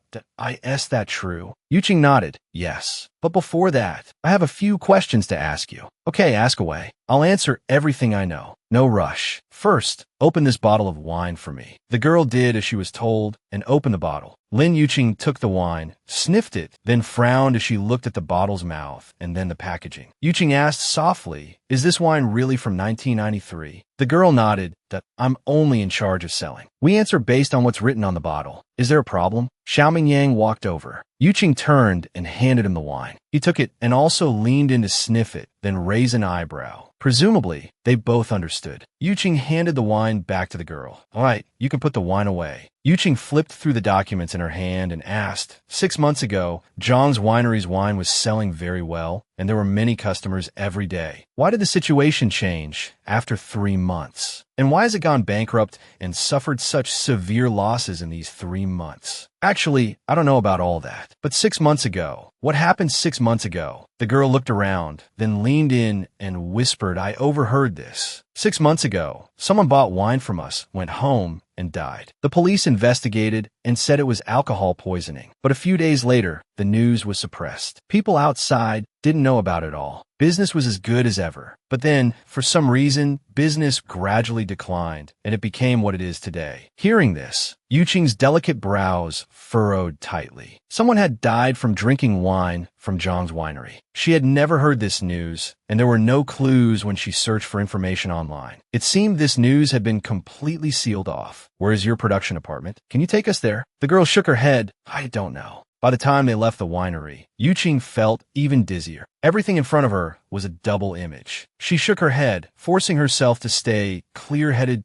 CEO, the problem with Zhang's winery probably lies in the production department. The wine is mixed with too much water, the taste isn't pure, and the date isn't for 93. I didn't expect you to know so much about wine. Yuqing smiled faintly. "I came into contact with it often when I was abroad, so I know a little." He glanced at her increasingly pale face. Xiao Mingyang raised an eyebrow and asked, "Are you all right?" Yuqing looked at him, not understanding. His sudden question confused her. "You've been stumbling several times." She had been unsteady on her feet the whole way. Although she looked unwell, she was still very serious. This point made him see her in a new light. Hearing this, Yuqing was taken aback. She thought he hadn't noticed. She didn't expect him to know how to care for his subordinates. She forced a smile that I'm fine. As soon as the words fell, her vision went black. Before she could turn around, her small body was already falling backward. Xiaomingyang, with his quick eyes and hands, reached out and caught her. A faint, elegant fragrance filled his senses. He was slightly stunned. This scent was very familiar. Looking at her pale face, Xiaomingyang frowned. This woman had held on for so long. How could she faint just like that? His hand accidentally touched her face, and he realized she was burning up. His frown deepened. Xiaomingyang swept her up into his arms and walked out. When she woke up, she was in a hospital. All she could see was white, and her nose was filled with the strong smell of disinfectant that you're awake. A cold voice sounded from her right. Yuqing was startled and turned her head. Xiaomingyang was sitting in a chair, looking at her with a cold expression. Remembering what happened today,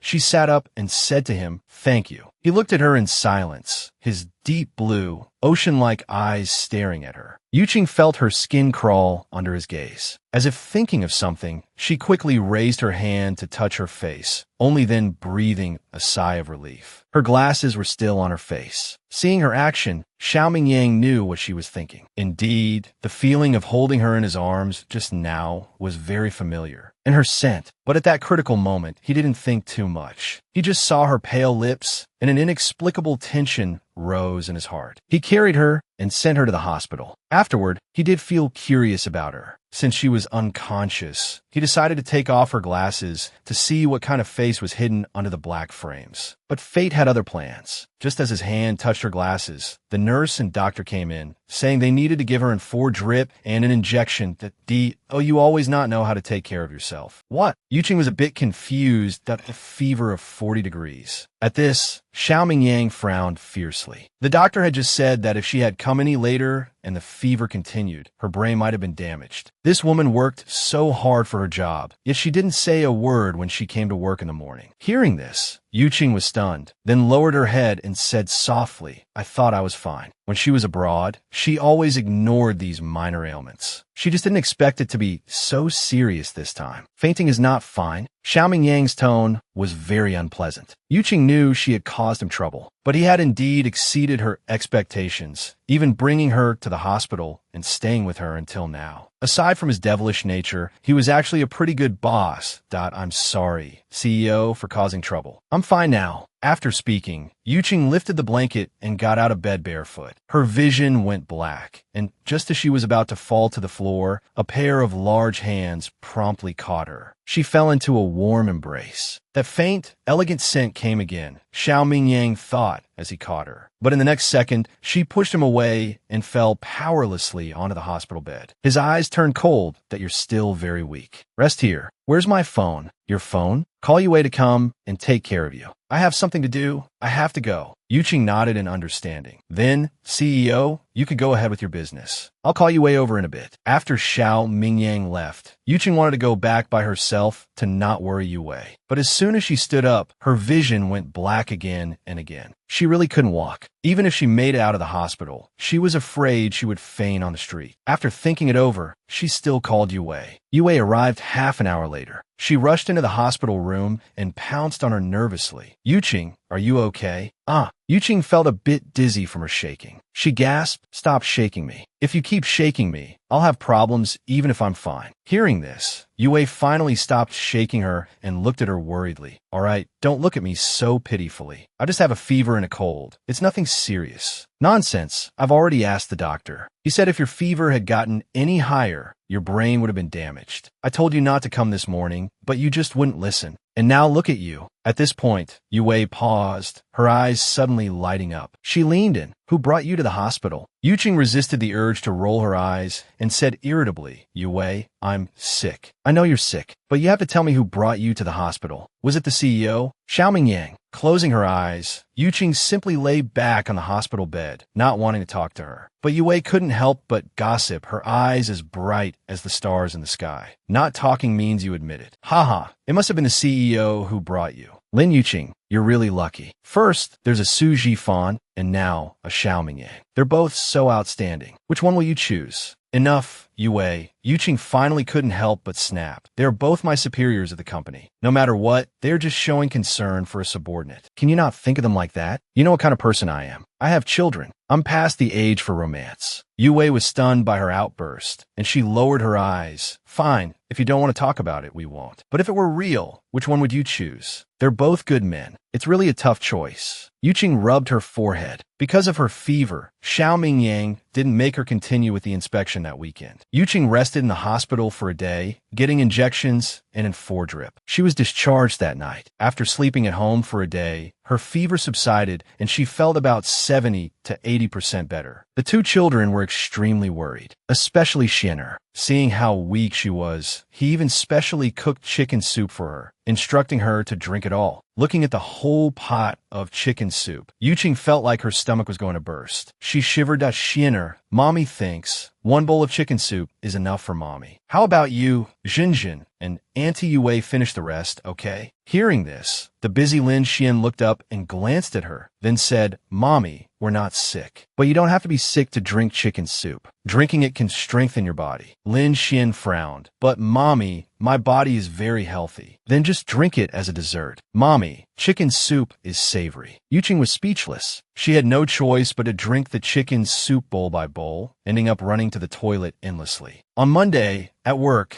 she happened to run into Su Jifan while taking the elevator. Su Jifan smiled and struck up a conversation with her. You look energetic. Your cold and fever must be all gone, right? Hearing this, Yuqing smiled faintly. Yes, they're all gone, thanks to your medicine. In fact, the medicine was of no use at all. Perhaps her fever was too severe this time. In the past, she never needed to go to the hospital for injections or 4-drips. Then take good care of yourself. Don't always try to be strong. Yuqing looked up. He was staring at her intently, and she suddenly felt her face get a little hot. Why did this Su Jifan give her an increasingly strange feeling? Just then, the elevator doors opened. Yuqing nodded slightly at him in acknowledgement and quickly walked out. In the office, when Lin Yuqing brought in a cup of coffee, Xiao Mingyang was flipping through some documents. Seeing her come in, he just glanced up. Placing the coffee on the table, Yuqing saw that he wasn't speaking, so she didn't ask anything. Just as she was about to leave, he spoke, feeling better. Hearing this, Yuqing was slightly stunned. It took her a moment to realize he was asking about her health. She nodded and said softly yes. Thanks to you taking me to the hospital, I'm much better. Xiao Mingyang looked at her teasingly. You won't faint in my arms again. Her face flushed, and Yuqing pursed her lips that, I didn't do it on purpose. Just take a look at this document, then organize it. I need it at 10 o'clock. After receiving the document, Yuqing flipped through it and nodded. Okay. As Yuqing organized it, she realized that Xiao Mingyang had already gathered a lot of important information about Zhang's winery in the past 2 days. It was just scattered. It seemed this information was also submitted by someone else. She listed out the important points and compiled them into a concise report. Before 10 o'clock, she took the document in and placed it on his desk. After thinking for a moment, she added, Actually, I think it's necessary to visit Zhang's winery again.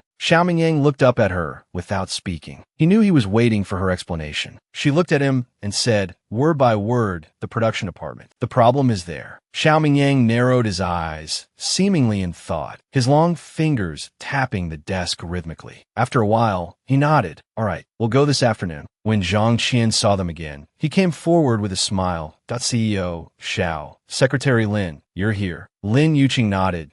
We're here today to see the production department. Hearing this, Zhang Qian's expression changed. This how? Is there something inconvenient? Yuqing raised an eyebrow and asked. Hearing this, Zhang Qian raised his hand to wipe the cold sweat from his forehead and quickly said, No. I'll take you there right now. His nervous appearance made Yuqing even more certain that there was something wrong with this production department. When they arrived at the production department, it was unexpectedly calm. The workers were all busy, and their morale was surprisingly good. Compared to the staff outside, it was a world of difference. If the workers here were in the same state as the people outside, it would be one thing, but this abnormality made Yuqing even more suspicious. Zhang Qian came over, smiling obsequiously to CEO Xiao. Our workers here are all very diligent. If you acquire us, you definitely won't be at a loss. Is that so? Xiao Mingyang stared at him for a long moment, his cold gaze making his skin crawl. The smile on Zhang Qian's face gradually became awkward.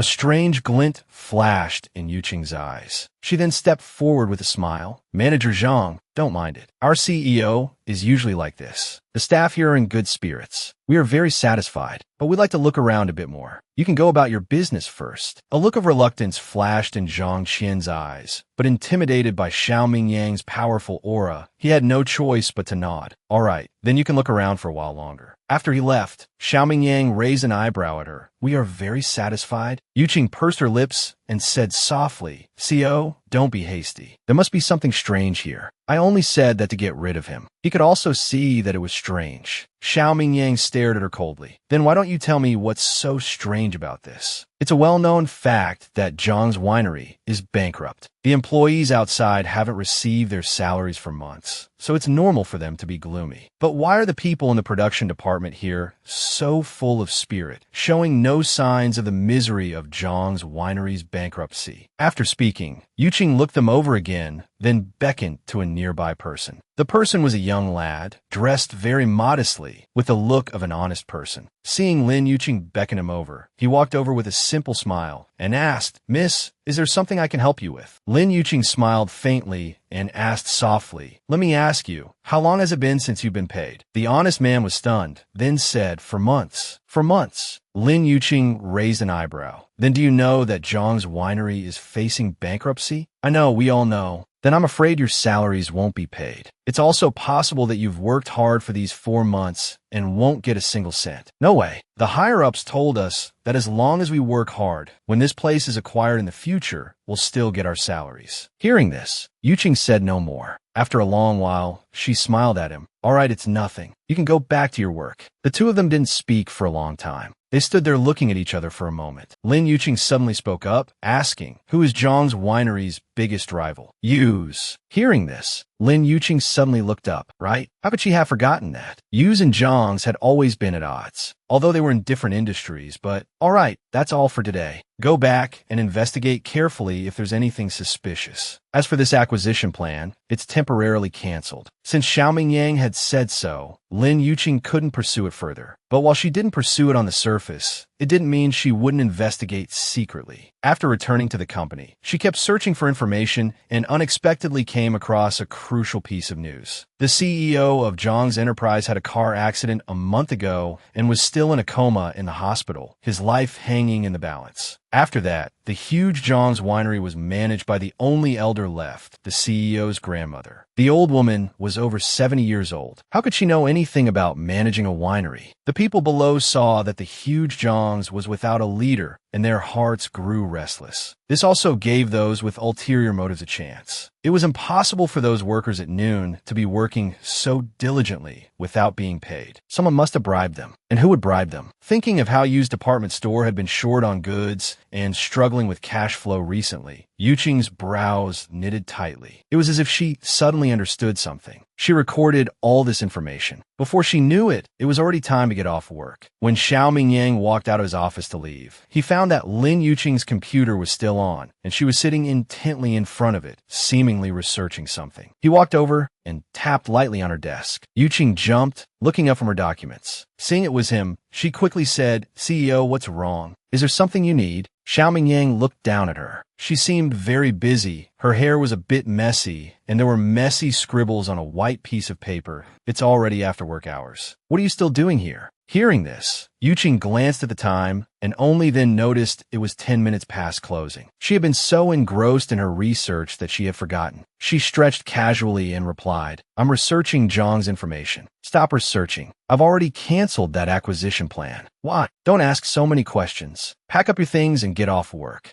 After speaking, Xiao Mingyang turned and left first. Lin Yuqing sat there, a little dissatisfied. It was a perfectly good acquisition plan, yet he suddenly said it was canceled. What about all the effort she had put in these past few days? What was the point of her coming to work sick? If this matter was handled well, it would be all benefits and no harm to him. But she was just a secretary. She couldn't go against his ideas. Thinking of this, she sighed, feeling a pang of sorrow for the 70-year-old grandmother. Then she turned off her computer. She went home after work, dragging her exhausted body home. Lin Yuqing kicked off her shoes and sat on the sofa, looking gloomy. What's wrong with you? Yue looked at her, puzzled. Nothing, just a little tired. Jinjin came over, her soft, boneless little hands massaging her shoulders. Seeing this child, Lin Yuqing finally smiled, pulling her onto her lap. Jinjin is the best. Come, give mommy a kiss. After saying that, she puckered her lips. Jinjin also puckered her lips, wrapped her arms around her neck, and pressed her own shiny, drool-covered little mouth against hers. Ugh! Lin Yuqing touched her drool-covered cheek, feeling a bit exasperated. And Jinjin, having gotten her kiss, happily went back to her room to draw. Lin Xian came over with a magazine and snuggled into her arms, handed her the magazine. Mommy, look. Hearing this, Yuqing took the magazine, glanced at it, and then froze. The cover of the magazine was a picture of her, Xianer, Jinjin, and that tall, handsome man. But he wasn't showing his face, only his side profile, so you couldn't tell it was Xiao Mingyang. She never thought the four of them would look so much like a family in matching outfits. Thinking this, Yuqing's hand couldn't help but trace the cover of the magazine, rubbing it gently. Looking at the photo, they really looked like a family of four. If only they really were a family of four. The thought that flashed through her mind startled her. Lin Yuqing shook her head. Stop thinking nonsense. How could a man like Xiao Mingyang possibly be interested in her? Even if he was, it would just be for fun. Mommy is so pretty in the magazine, Shinner said with a grin. Then he leaned close to her ear and whispered, our editor-in-chief really likes you. Hearing this, Yue also leaned over curiously. Your editor-in-chief? What kind of person is your editor-in-chief? Is he handsome? What does he look like? Is he nice to people? Lin Xian couldn't help but roll his eyes at Yue.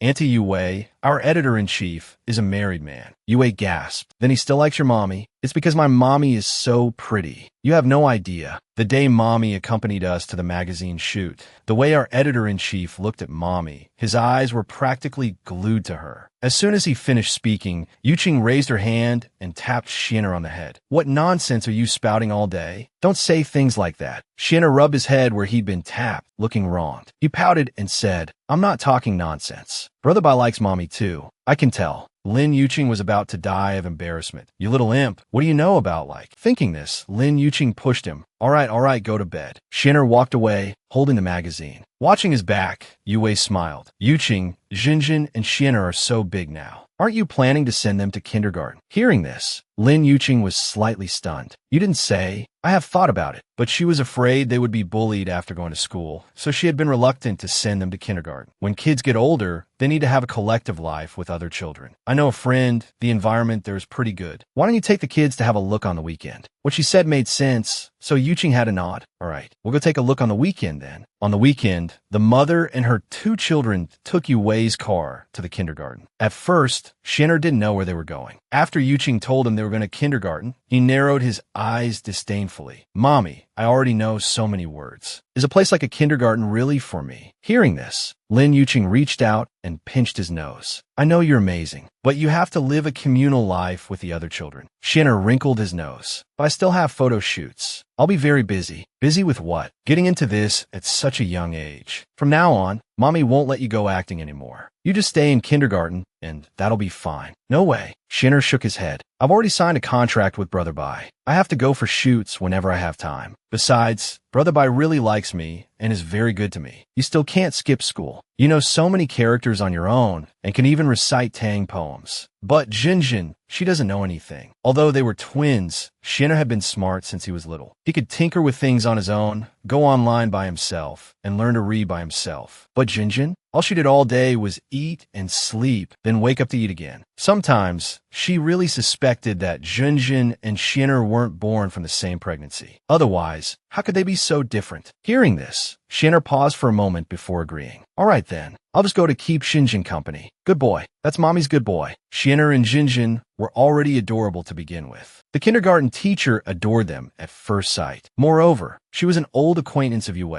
Yuqing naturally felt at ease leaving them in her care. On the first day home from school, Xianer, how was your kindergarten teacher? Was she nice to you? Jinjin came over with a serious look on her face and said, Mommy, the kindergarten teacher likes my brother. She held him all day and wouldn't let go. And she always takes the opportunity when I'm not looking to sneak a kiss on my brother. Xian'er's face immediately turned red, and the corner of his mouth twitched. Yuqing and Yue burst out laughing. The second day of school. Mommy. Today, a little girl at school ran over to peek at my brother peeing, and then my brother scolded her until she cried. Listening to this list of crimes, Yuqing could only shake her head helplessly. Her Xian'er was still so young, yet he was already such a devastating heartbreaker. What would happen when he grew up? The next time she saw Bai Iran was when he was dropping Xian'er home. Normally, he could have just gone home after dropping him off. But unfortunately, our great photographer Bai had come with a purpose. How could he possibly leave so easily? Under the pretext of dropping off Xian'er, he went straight into Yue's home. Yue had just finished showering, with a towel wrapped around her head and a slip dress on her body. When someone rang the doorbell, she thought it was Xian'er. So she walked to the door while biting an apple. Opening the door, she saw a handsome man standing at the entrance, wearing a black shirt, tight jeans, and sunglasses, with his dark hair fluttering. Yue was stunned for a good while. She noticed his eyes on her body, sizing her up, especially a certain part. With a bang, she coolly slammed the door shut. Bai Iran stood there, also stunned for good while before he reacted. A beauty emerging from her bath. Too bad this beauty isn't Lin Yuqing. Otherwise, it would have been great to capture it with a camera. Lin Xian looked at him innocently with wide eyes. Brother Bai, was Auntie Yue scared by you? Bai Iran looked back at him with an equally innocent expression. Xian'er, does Brother Bai look scary? Xian'er shook his head. There you have it. She must have been overstimulated by how handsome I am and is hiding. Really? Really? Go on. Ring the doorbell. She exclaimed and ran away.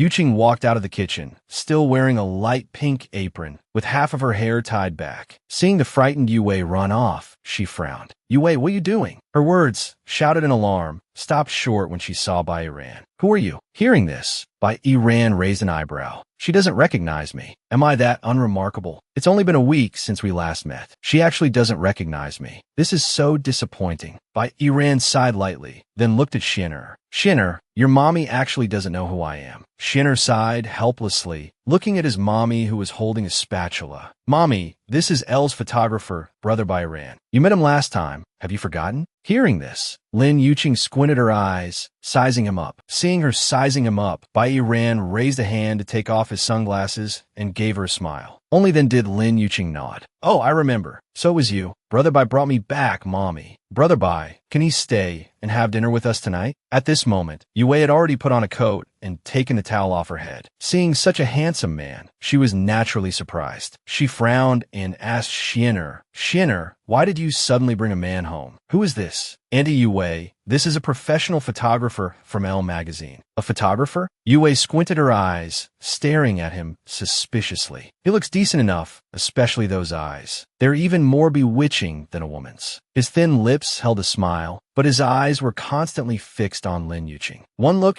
and you could tell he was up to no good. So what if he's a professional photographer? Yue said bluntly, we didn't cook your portion, so you should go back to your own home to eat. Lin Yuqing was taken aback, looking at her in surprise. What are you looking at? Yue glared back at her, annoyed. She was doing this for her own good. Didn't she see how greedy that man's eyes were when he looked at her? Who knew that Bai Iran would actually step forward, pull out his business card, and give Yue a devilishly charming smile. Hello, beautiful. I'm Bai Iran, a photographer for Elle. You're very beautiful. I wonder if you'd be interested in becoming my model? Yue was genuinely pretty. Besides, with her height of 175 centimeters and weight of 48 kilograms, her figure was perfect. Originally, Yue had seen him staring brazenly at Lin Yuqing, but now he was starting to size her up with the same brazen look in his eyes. Her face alternated between pale and livid as she coldly refused, not interested. What's with your eyes, you man? How do you look at people? Xian'er shook his head helplessly and sighed. Auntie Yue, don't be angry. It's because you're beautiful that Brother Bai looks at you like that. Besides, he doesn't see you as a woman. What did you say? He sees you as a noble work of art. A work of art? Yue raised her voice, looking like she was about to explode. Yuqing quickly comforted her. Yue, he's a photographer. Of course, he looks at people differently. He looks at you this way because you're beautiful. Other people might not even get that chance. As soon as she finished speaking, she felt Bai Iran's gaze turned back to her. gazing at her ardently.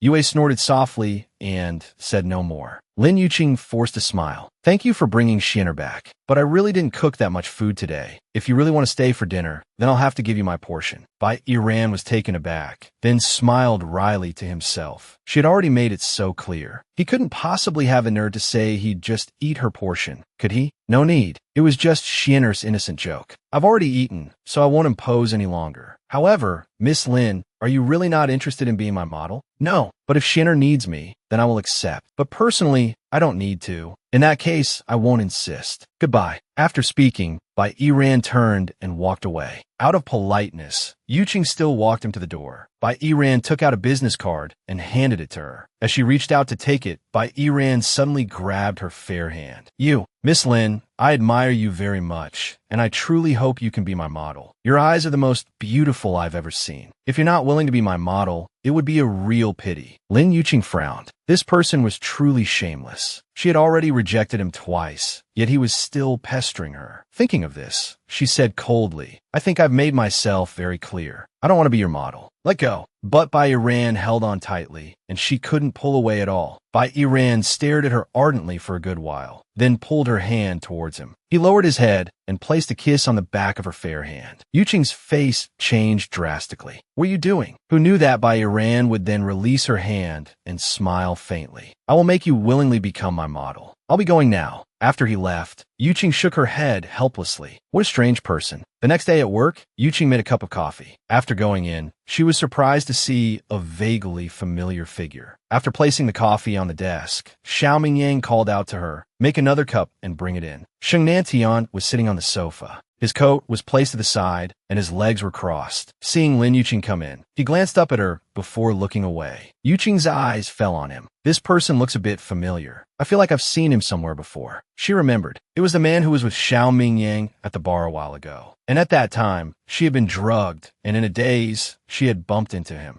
Xiao Mingyang looked up and saw her staring blankly at Sheng Nantian. He immediately felt a little uncomfortable and shouted coldly, what are you spacing out for? Startled by his cold shout, Yuqing came back to her senses and then retreated. After she left, Sheng Nantian looked at him doubtfully. Why the sudden temper? Hearing this, Xiao Mingyang shot him a cold glance and said nothing. But Sheng Nantian stood up, squinted his eyes, and smiled wickedly. What about that girl from the other night? What girl? The one we met at Mai's. The one who accidentally bumped into me, but you knew. She didn't seem right. What did you take her afterward? Since when did you become so gossipy? Just curious. Besides, it's my good brother's business. Of course I have to ask clearly. Sheng Nantian looked at him with great interest, but Xiao Mingyang said coldly, no comment. Sheng Nantian's face darkened. Seriously, you won't even tell me about such a small thing. Are we still brothers or not? Later, when Yuqing brought the coffee, Sheng Nantian took just one sip and was full of praise. This coffee is really good. Mingyang, your new secretary is a great find. Where did you find a secretary like her? Yuqing stood to the side and said with a smile, you're too kind. I just brewed it casually. No, it's really good. I'll come over to drink it every day from now on. Seeing the smile on Yuqing's face, Xiao Mingyang felt a tightness in his chest. He shot a cold glance at Sheng Nantian. Didn't you come back to the country for blind dates this time? How do you have time to come to my place for coffee every day? As long as I want to escape, that old woman in my family can't stop me. Xiao Mingyang sneered. Auntie Sheng can't stop you, but can Uncle Sheng not stop you either? Hearing this, Sheng Nantian indeed frowned. Don't mention them to me. It's so annoying. I've been at home for the past 2 days, and my ears are about to grow calluses from their nagging. I came here for some peace and quiet. You're going to talk about this too? Xiao Mingyang didn't answer. Forget it, forget it. Sheng Nantian shook his head, drinking his coffee. The old man wants me to come back just so I can inherit his business. And the old woman wants me to go on blind dates, to hurry up and find a woman to settle down with. After speaking, he shook his head with a sigh. Those women are all dressed so gaudily, each one like a social butterfly.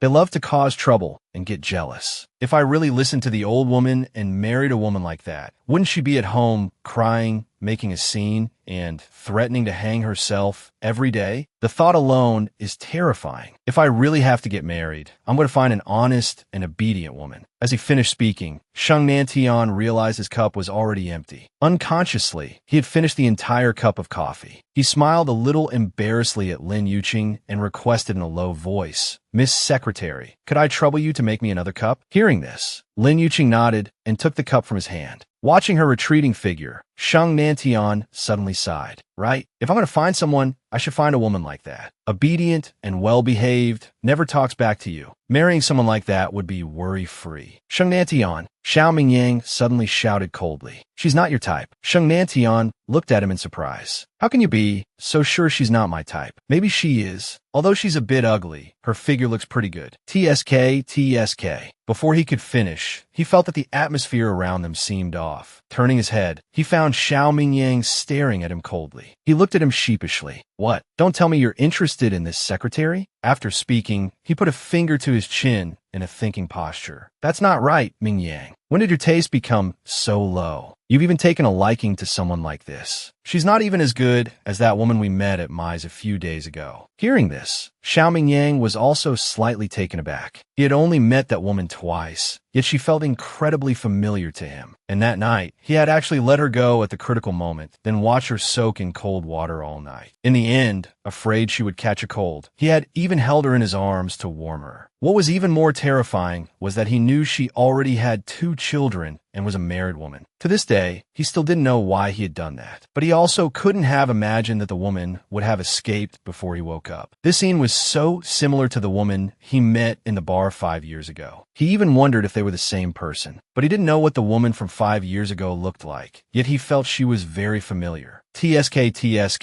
I didn't expect that after a few years apart, your taste would change like this. Don't worry. A friend's wife is not to be coveted. Since you're interested in her, I won't fight you for her. Hearing this, Xiao Mingyang frowned. Who said I'm interested in her? Not interested? Then why were you so unhappy when I said she was not bad? Xiao Mingyang's frown deepened. He didn't understand either. This woman was married. How could he be so unsettled by 2 married women? Damn it. After lazing around in the office for nearly 2 hours, Shang Nantian was kicked out by Xiao Mingyang. Before leaving, he was still thinking about Lin Yuqing's coffee, and his mind was constantly pondering whether this Xiao Mingyang was interested in his secretary. But was a woman as honest and dull as her really his type? Could it be that he had been abroad for too long, and the tastes back home had changed?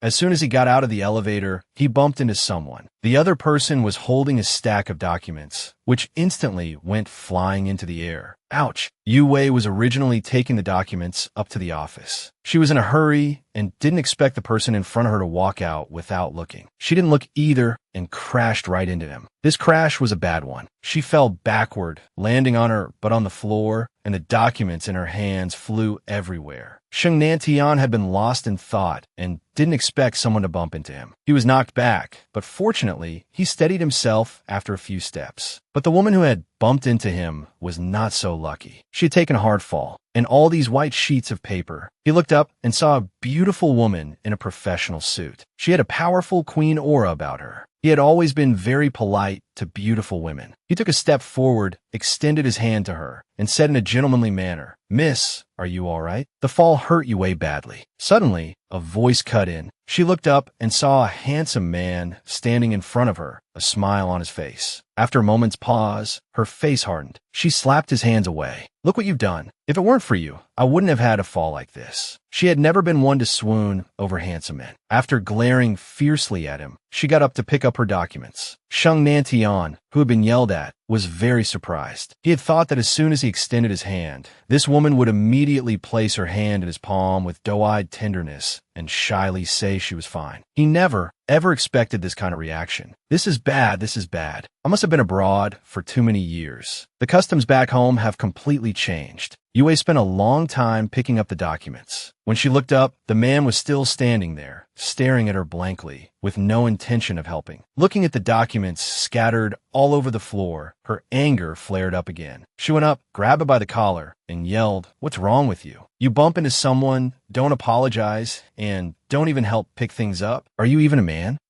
Shang Nantian stared at her in disbelief. After a long moment, he finally reacted. "What did you say? You want to test if I'm a man? You're the one who bumped into me. I kindly tried to help you up, but you refused and even cursed at me. What's wrong with cursing you? You're a grown man, and you have a nerve to get mad at me for cursing you?" Can't you see my things fell all over the floor? Hurry up and help me pick them up. In truth, Sheng Nantian was a very gentlemanly man, especially towards ladies. But he had no goodwill towards a shrewish lady like this. He immediately pushed her hand away and said in a harsh tone, "I'm not going to help a shrew pick up her things." Shrew? Yue Wei's face turned pale with anger. Who are you calling a shrew? I'm talking about you, you bossy shrew. Sheng Nantian squinted and glanced at her, then stuck his hands in his pockets and strode away. Watching his departing figure, Yue Wei trembled with anger and yelled after him, "Bastard, don't let me see you again." When it was time to get off work, Lin Yuqing suddenly received a birthday party invitation. The card was signed by Zhang Yuqi. Zhang Yuqi. Frowning, Yuqing remembered. This Zhang Yuqi was the woman who had framed her on her very first day. Later, she had also tried to put her in her place in the break room. She knew she wouldn't let her off so easily, but she hadn't expected this day to come so quickly. She casually stuffed the card in her bag, but Su Jifan, who happened to be coming over, saw it. Secretary Lin. Hearing her name, Yuqing looked up towards the source of the voice. Su Jifan was still in a white shirt, a gentle smile on his face, elegant and poised. Director Su. She nodded at him in greeting. You also received Group Leader Zhang's birthday invitation card? Yuqing nodded, then thought for a moment and asked, Director Su received one too? Let's go together tonight. Hearing this, Yuqing was taken aback. She had originally planned to throw the card away after work, because for others it might be a birthday party, but for her, it was a trap. Seeing her hesitation, Su Jifan quickly pressed his advantage. It was hard to find an opportunity to hang out together. He wasn't usually enthusiastic about these things, but it was a rare occasion. Besides, how could you have the heart to refuse someone's kind invitation? Without waiting for Yuqing to refuse again, he added, It's settled then. I'll pick you up tonight. Yuqing looked up, wanting to politely decline, but saw that he had already entered his office. So be it. Even if it was a trap, she would go and check it out. At night, Zhang Yuqi wasn't from a wealthy family, just an average middle-class one. So this time, she was holding her own birthday party in a private room she had booked at a bar. Most of the guests were her best friends and colleagues from the company. Yue Wei was also among them. When Su Jifan drove his car to their building, she was shocked. Only later did she understand that Director Su was here for Yuqing. She pulled her aside and whispered to her for a while. At first, they planned to take the two children to Yue Wei's parents' house. But later, Shinner insisted it wasn't necessary, telling her and Yue Wei to go out and have fun, and that he would take good care of his sister at home. After a moment of feeling touched, Yue Wei pulled her along to frantically change clothes. Yuqing didn't pay much mind, wearing her usual clothes and a pair of glasses. Because she was appearing as the company's secretary today, she couldn't let people see her. One was dressed plainly. One was dressed fashionably. Yue Wei pulled Yuqing to sit in a corner. Su Jifan also sat down cheerfully. Today, Zhang Yuqi was dressed very beautifully in a long, water blue dress and 15-centimeter heels. Her long hair was tied up, and a string of pearls adorned her slender neck. Yue Wei sized her up for a while, then whispered in her ear, It's not that I'm being mean, but I really don't think this Zhang Yuqi is that good looking. These things are kind of a waste on her. Yuqing felt secretly pleased to hear this, but raised an eyebrow and asked, You have a prejudice against her? How would I dare? She's the group leader of the planning department. You're the head of the HR department. Are you afraid of her? Yue Wei pouted. She's dead set on becoming the CEO's wife. How could I not be afraid? Oh, so Yue had seen through it too. It seemed she had also come prepared tonight. Yuqing looked up at her and happened to see that she was also looking at her, her gaze filled with coldness. Just as she was thinking, she walked straight towards her and handed her a glass of juice. Secretary Lin, taking the juice, Yuqing also put on a smile. Thank you. You're welcome. I'm so happy you could come to my birthday party. Yue Wei swirled the glass in her hand, the red wine casting a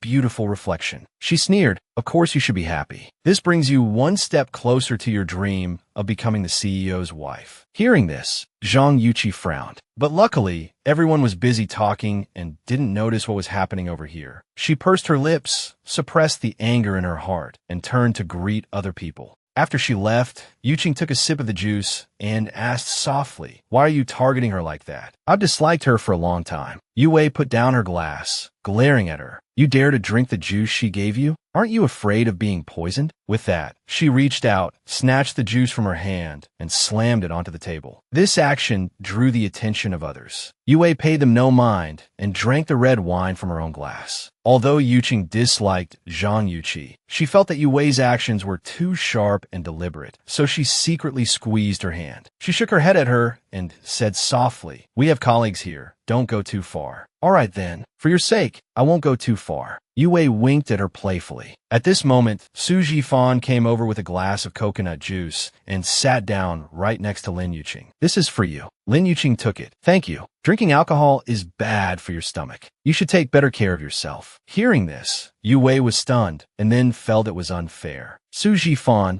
this isn't fair. We've been colleagues for so many years. Why have you never cared about me? My good sister just got here, and you're suddenly so concerned about her. Is it because she's here?" Su Jifan smiled faintly without speaking. Even if Yue wanted to expose his feelings, he didn't object. In fact, he hoped she would expose them and then help him out. It was Lin Yuqing who secretly pinched Yue.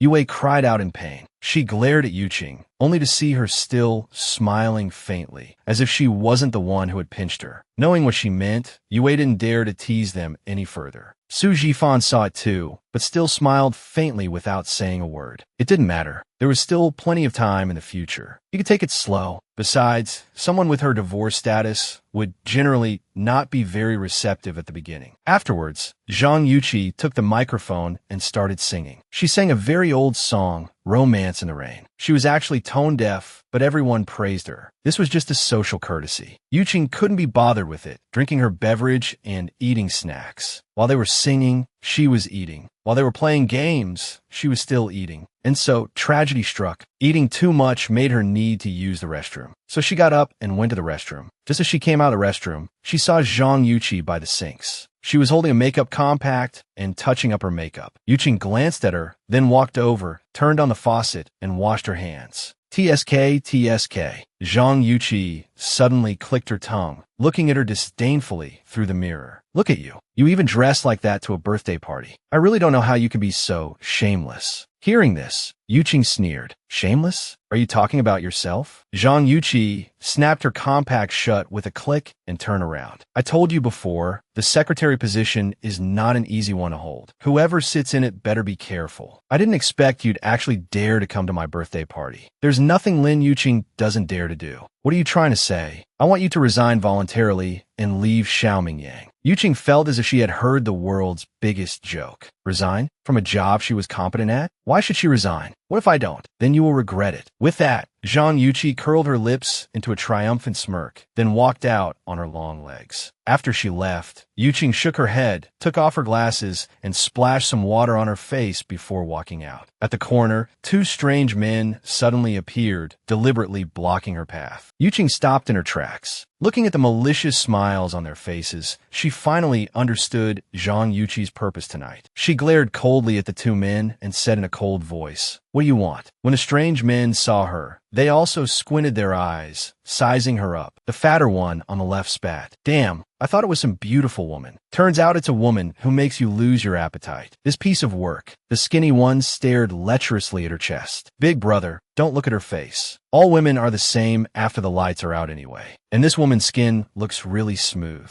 It must feel great to play with." Hith hith. After speaking, the two of them stared at her with strange laughter. "I'm telling you, my friend are nearby. Do you think you can touch me?" She was indeed a little scared. This place was quite far from the private room. It seemed Zhang Yuqi had done this on purpose tonight. She deliberately chose a room far from the restrooms, and she predicted that she would definitely go to the restroom. So she arranged for two people to intercept her here beforehand. Whether we can touch you or not is up to us two brothers to decide. For the sake of her decent skin, it's not a loss to have you. Otherwise, we wouldn't even bother looking at an old woman of your quality. Yuqing knew she couldn't escape. She pursed her lips and backed away step by step. Suddenly, she turned and ran. Damn it, after her. How could Yuqing outrun them? She was caught in no time. The tall, skinny man grabbed her arm and dragged her back. Scared, Yuqing opened her mouth and bit down hard on his hand. The skinny man screamed from the bite and swung his hand out. Yuqing was thrown forcefully, slamming into the wall with a bang. The black-rimmed glasses on her face also fell off, landing on the ground with a thud. Her hair came loose. Once the glasses were gone, her soul-stirring eyes were revealed. "Well, I'll be damned," the fat one suddenly exclaimed, pointing at Lin Yuqing. "Damn it, she's a hidden beauty." Hearing this, the skinny one also looked at Lin Yuqing. One look and his face was filled with astonishment. "She really is. Damn, she's so beautiful. Hith hith. Today, you've run into us two brothers. As long as you're obedient, we'll take good care of you. Meanwhile, Lin Yuqing had hit her head in the collision just now and was feeling dizzy. Hearing these words brought her back to her senses a little. She struggled to back away. Get lost. Get lost. If you dare touch me, I won't let you go even as a ghost. Heh, that's not up to you. The fat one walked over, raised his hand, and chopped her hard on the neck. She passed out. He hoisted her up, slung her over his shoulder, and walked out. Things like this happened often in bars. Girls who dare to come to bars shouldn't be afraid of running into bad men and being devoured overnight. Lin Yuqing was slung over his shoulder with her hair disheveled, which fell down and covered her face. Hey, I asked you to come out for a drink with me. What are you doing? Sheng Nantian drank one glass after another, but the person sitting in front of him didn't even blink. The drink on the bar hadn't been touched. The appearance of two handsome men like them had already attracted many women who came to strike up a conversation. Sheng Nantian was more than happy with a woman in each arm, but Xiao Mingyang just gave him a faint glance and sent them all away. He was holding a glass. He drank from it intermittently, casually glancing to his left. He saw two strange men furtively carrying a woman out. This kind of thing was very common, and even if he saw it, he didn't plan to interfere. But who was the woman they were carrying on their shoulders? That plain uniform looked like the one worn by his capable secretary in his office, Lin Yuqing. It was just that her beautiful hair was loose, messily covering her face. Xiao Mingyang frowned. Could it be Lin Yuqing? And Sheng Nantian, seeing him frown, followed his gaze. With just one look, he said, "Wow, isn't that the secretary from your office the other day?" Hearing this, Xiao Mingyang squinted his eyes. "Are you sure it's her?" "Of course it is. That outfit and that figure." Haha, I didn't expect those two men to have such a unique taste. He hadn't even finished his sentence when the person sitting in front of him shot up from his seat and strode quickly in the direction of Lin Yuqing. "Mingyang," he called out, "this guy isn't thinking of saving her, is he?" Thinking of this, he quickly put down his wine glass, casually pushed aside the women next to him, and chased after him. The two men had suddenly scored such a prize catch and were indescribably excited. Their pace quickened. Suddenly, a tall figure blocked their way, obstructing their path. The two brothers were stunned. The skinny one stepped forward and shouted, "What are you doing? Daring to block my way? Open your dog eyes and see clearly." Before the skinny one could finish, Xiao Mingyang lifted his leg and kicked him hard in the stomach. With a thud, he was kicked to the ground, clutching his stomach and crying out in pain. The fat one's eyes widened. "Who the hell are you? How dare you hit my brother?" Xiao Mingyang just stared at him coldly. He said in a cold voice, "You don't need to know." After a good while, the fat one finally reacted. Xiao Mingyang was talking about the woman on his shoulder. He grinned and said with a wicked laugh, "So you're one of us. Brother, don't be in such a hurry. This woman isn't getting away tonight. If you want, we two brothers can let you go first. After you're done, we..." The more Xiao Mingyang listened, the more he frowned. He lifted his leg and kicked him in his fat stomach as well. The fat man was kicked back, his body falling backward, and the person on his shoulder was also released. With quick eyes and nimble hands, he caught Lin Yuqing in his arms. In that turn and spin, Lin Yuqing was lying sideways in his arms. Her beautiful hair spread out, revealing half of her face to him. It was one thing not to look, but one look, and Xiao Mingyang was stunned. This woman, but he didn't have time to think. Because the two brothers had been beaten and their prize had been snatched away, they both lunged at him together. Just then, Sheng Nantian also arrived. He had just opened his mouth to ask, "Mingyang, what's going on?" But he froze when he saw the face of the person in his arms. This is... Xiao Mingyang ignored him completely, directly picking Lin Yuqing up in his arms. He said coldly, "Didn't you say you haven't been in a fight since you came back to the country? Today's a perfect opportunity. I'll leave these two for you to handle." But Sheng Nantian wanted to say more, but Xiao Mingyang had already turned and left with her in his arms, and the two men behind him were lunging forward. He could only sigh to himself. This Xiao Mingyang really wasn't a loyal friend, ditching him for a woman yet again. He fought them with a flurry of punches and kicks. After carrying Yuqing out of Mai's, he went straight to the parking lot. After placing her in the back seat of his car, Xiao Mingyang finally stopped to look at her. His long fingers brushed aside the strands of hair scattered across her face. His fingertips lingered on her fair skin. Her long eyelashes cast a shadow around her eyes. Even with her eyes closed, you could tell how beautiful they were. Her nose was small and cute, and her lips were naturally red without any lipstick, now glowing with an alluring luster under the car's interior light. This woman, wasn't she the woman he had run into twice at the bar near El? It wasn't strange to run into her here.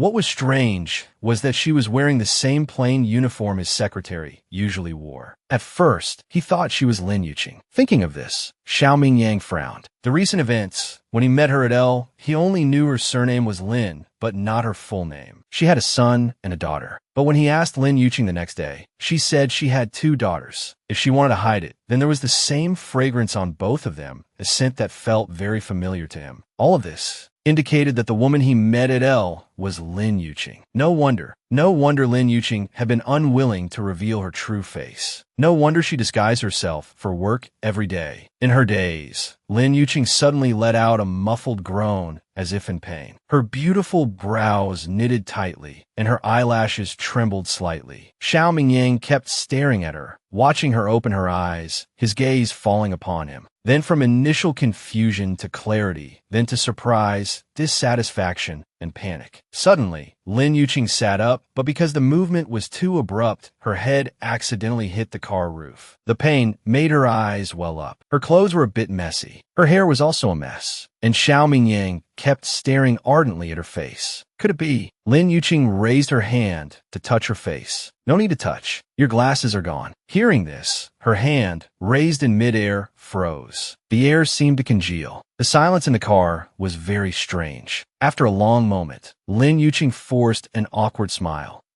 What glasses are you talking about? Did you save me? Thank you. You saved me again. I haven't had a chance to thank you for last time. This time, her words trailed off as Xiao Mingyang suddenly moved closer. She stared blankly at the handsome face that was now right in front of her, her breath almost stopping. What are you doing? His warm breath was steady, brushing against her face, tickling her. Looking at her beautiful eyes, wide with fear, he suddenly curled his lips into a wicked smile and said, saying thank you. Isn't that a bit insincere? To thank me like this, you can't just dismiss me with a few words. Then what do you want? His lips were almost touching her earlobe as he said huskily, if you really want to thank me, why not offer yourself to me, Secretary Lin? When he said the words Secretary Lin, his tone was clearly emphasized. Lin Yuqing was stunned for a good while before she forced a smile. I don't understand what you're saying. What's Secretary Lin? I'm just, aren't you? Then how do you explain this uniform you're wearing? Since you found out, then I have nothing more to say. What do you want to say now? Do you want to tell me to get lost again? Or do you want me to resign myself? When he saw her smile, Xiao Mingyang suddenly took a sharp breath. Then her alluring little mouth started chattering on, opening and closing, as if inviting him to have a taste. Without much thought, he lowered his head and pressed his lips against hers. The moment he kissed her lips, his mind went blank. The desire in his heart roared uncontrollably. He raised his hands to embrace her, holding her tightly in his arms. His thin lips roamed over her red ones. At this moment, he forgot she was his secretary, forgot she was a married woman, forgot she had 2 children. Lin Yuqing's eyes widened, as if something incredible had happened. It wasn't until Xiao Mingyang's tongue entered her mouth, chasing hers, that she finally reacted. Mlet. After coming to her senses, Lin Yuqing began to push him with all her might. But her weak pushing was met with an even more ferocious assault from him. She was kissed into a daze. This man before her was the only man she had ever been intimate with. All of her firsts, first kiss, first night, were taken by him. After struggling for a while, she became lost in his kiss and gradually stopped resisting. After an unknown amount of time, he finally left her lips, but rested his forehead against hers, both of them panting. Their eyes met. He smiled wickedly. Such a beautiful secretary. How could I bear to let you resign? Hearing this, Lin Yuqing's face flushed, and she bit her lower lip, fuming. You. The next moment, her chin was grabbed by him, forcing her to raise her head to meet his eyes. Xiao Mingyang looked down at this face. Because of the kiss they had just shared, her lips were slightly swollen, and her eyes were as hazy as autumn water. Her messy hair added an indescribable sense of charm. Truly a soul-snatching woman. No wonder she didn't dare to show her true face at the company. Perhaps if she just took off those glasses, all the male employees in the company would be excited to the point of fighting over her. I've finally seen your true face, he murmured, and couldn't help but lower his head to press against her red lips again. With a soft sigh, Lin Yuqing pushed him away. Her eyes were no longer hazy. She said resentfully, Director Xiao, please be more respectful. I'm very grateful that you saved me, but that doesn't mean you can do whatever you want of me. Don't forget, I'm already married. Hearing this, Xiao Mingyang's body jolted violently. The hand holding her jaw tightened its grip, causing her to frown in pain. Married? That's right. She was already a married woman. She was a mother of two. And he, Xiao Mingyang, was actually interested in a married woman. Let me go, she moaned. Hearing this, Xiao Mingyang released his hand, his eyes becoming somewhat hazy. She was already a married woman, and she had 2 children. The thought that this small, lovely person in his arms had once lain under another man, her low moans, that her rosy lips had also been tasted first by someone else. He couldn't suppress his anger. The fire of his rage spread like a wildfire across a dry prairie. Seeing his gloomy face, the atmosphere in the car dropped to an absolute freezing point. Yuqing felt suffocated. She raised her hand to open the car door, wanting to get out. She was only halfway out when Xiao Mingyang's large hand suddenly shot out and pulled her back. She fell heavily into his arms. With a bang, the car door was shut and then locked. Lin Yuqing's beautiful eyes turned to him, bewildered. Xiao Mingyang, what on earth are you trying to do? She had already made it very clear to him. She was a married woman with children, and he was her boss. He gave her a hard push, his body pressing down on top of her, pinning her underneath him. His long fingers toyed with a strand of her hair as he asked in a hoarse voice, "Does your husband treat you like this often?" Hearing this, Lin Yuqing was stunned. "What did you say?" He lowered his head and kissed her rosy lips, murmuring, "Like this or like this? Let me go." "Xiao Mingyang, you bastard, shameless scoundrel." Yuqing raised her hand to slap his face. Even if he was the first man she had been intimate with, he couldn't tease her like this. But her hand was intercepted in midair. Xiao Mingyang caught her hand and squinted his eyes. "Angry? So unwilling to let me touch you? Trying to stay faithful to your husband? Xiao Mingyang, are you shameless or not? What's wrong with me staying faithful to my husband? Isn't that a perfectly normal thing to do? I know you're a player, but please get it straight. I am your secretary, not one of those women who only think about how to climb into your bed." Xiao Mingyang was taken aback. That's right, she was his secretary. She was different from other women. She even deliberately disguised herself so others wouldn't know her appearance. This must all be for her husband. Suddenly, he felt very jealous of that man. Did she love that man so much? And in the moment he was distracted, Yuqing pushed him away and sat up, straightening her clothes. She said, "I hope you can be rational. Please open the door now. I want to get out." He didn't move, just stared at her. She decided to grab the keys he had placed on the side and unlock it herself. Seeing that he made no move, Yuqing unlocked the door, opened it, and got out. After closing the door, Yuqing took a deep breath and then walked away. Xiao Mingyang sat in the car, watching that small figure walk further and further away. The anger in his heart was blazing. He suddenly slammed his fist hard on the steering wheel. Yuqing walked down the road, deep in thought. If she went back now, she would probably run into those 2 men, and her glasses were gone. Even if she went back, her secret would be out. She might as well just go straight home. She could call Yue from a taxi later and say she wasn't feeling well and had gone home first. With that thought, Yuqing walked to the side of the road to wait for a taxi. A black car suddenly stopped in front of her. The window rolled down, revealing Xiao Mingyang's cold face staring at her. He said coldly, "Get in the car." Hearing this, Yuqing ignored him. Are you kidding? She had just escaped from the wolf's car. How could she possibly go back? Seeing her standing there without even looking at him,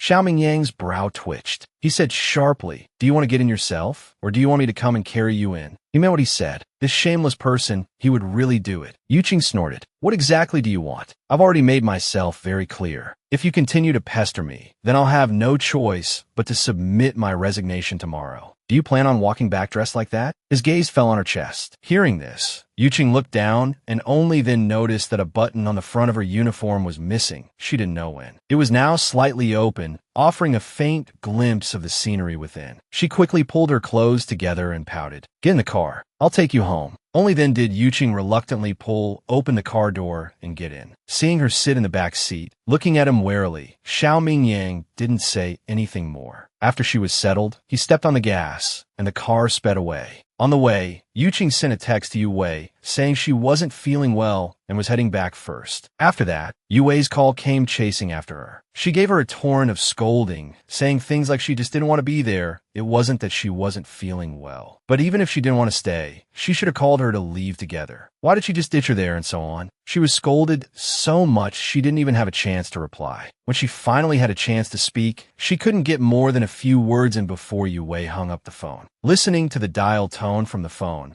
Yuqing could only put her phone away helplessly and sit there in a daze. Through the rearview mirror, she saw Xiao Mingyang sizing her up while driving. She pulled her collar tight, then snorted and stopped looking at him. He had taken her home before and knew the way, so they were both silent for the whole ride. He didn't ask and just drove straight toward her home. 20 minutes later, the car stopped. Xiao Mingyang turned off the engine. When he turned around to call her, he saw that Yuqing was lying on her side in the back seat, fast asleep. Her dark hair was spread out quietly to the side. Because she was asleep, her collar had shifted, revealing a certain scenery. The sight made his heart tighten, and he unconsciously squinted his eyes, a trace of desire appearing in their depths. When she was asleep, she was as quiet as an angel. After hesitating for a long while, he couldn't bear to wake her. He simply rolled up the windows and let her sleep. After an unknown amount of time, Xiao Mingyang also leaned back in his seat and fell asleep. A series of urgent knocks on the window startled Xiao Mingyang awake. He opened his eyes and realized he was in the car. And outside the car window, someone was knocking forcefully on his car window. He rolled down the window. Yu Wei's anxious face appeared before him. Seeing him, Yu Wei was clearly stunned. CEO, why are you here? Xiao Mingyang's face was cold as he said nothing. Yu Wei's gaze unconsciously fell on a back seat. After seeing the person's face, her eyes widened in even greater shock. Yuqing, you too? You too? Xiao Mingyang pursed his lips and said coldly, I just gave her a ride home. Since you're here, you can wake her up. Although Yu Wei had her doubts, she didn't dare to question this cold-faced man. She would just wait until they got home to interrogate Yuqing. After waking her up, Yuqing was still groggy from sleep, looking at her with drowsy eyes. Yu Wei, what are you doing? I'm so sleepy. Let me sleep a little longer. 3 black lines appeared on Yu Wei's forehead. She then pinched her arm and said in a low voice, Don't you see where you're sleeping? Get up for me now. The pinch hurt Yuqing. She rubbed the sore spot while crying out softly and sitting up. Just as she was about to scold her, she realized she was in a car. When she saw Xiao Mingyang, she remembered what had happened that night. She was stunned for a moment, then came to her senses. You're awake now? Then let's go. With that, she was pulled out of the car, dragging the reluctant Lin Yuqing with her. Yu Wei put on a smile for Xiao Mingyang and said, Thank you, CEO, for bringing Yuqing back. It's so late, and you can't park here. Please be careful on your way back, CEO. Xiao Mingyang nodded, and then his gaze fell on Lin Yuqing's face without saying a word. After rolling up the window, he stepped on the gas, and the car sped away. Once inside the room, Yuqing collapsed onto the bed, but Yu Wei had no intention of letting her go. She pulled her up and said, Spill it. What exactly happened tonight? Yuqing was exhausted. She pushed her hand away and replied, What? What happened? Nothing happened at all. I'm so sleepy. Let me sleep. Yu Wei squinted and moved closer to her. No, you're not allowed to sleep. Tell me what happened tonight. Her lips were swollen, and her hair was a mess. And that missing button on her chest announced that she must have had a secret encounter with the CEO tonight. What happened? Lin Yuqing didn't actually want to tell her about being cornered by 2 strange men at the bar, because she didn't want her to worry. And with her personality, she might just go and settle scores with Zhang Yuqi. Your lips are swollen. Don't even think about hiding it from me. You and the CEO. Saying this, she leaned in with a wicked grin. Did you 2 kiss? Hearing this, Lin Yuqing's whole body stiffened. She covered her mouth with her hands. I was right, wasn't I? You 2 really did kiss. Yuqing shot up, staring at her with wide eyes. Are my lips really that swollen?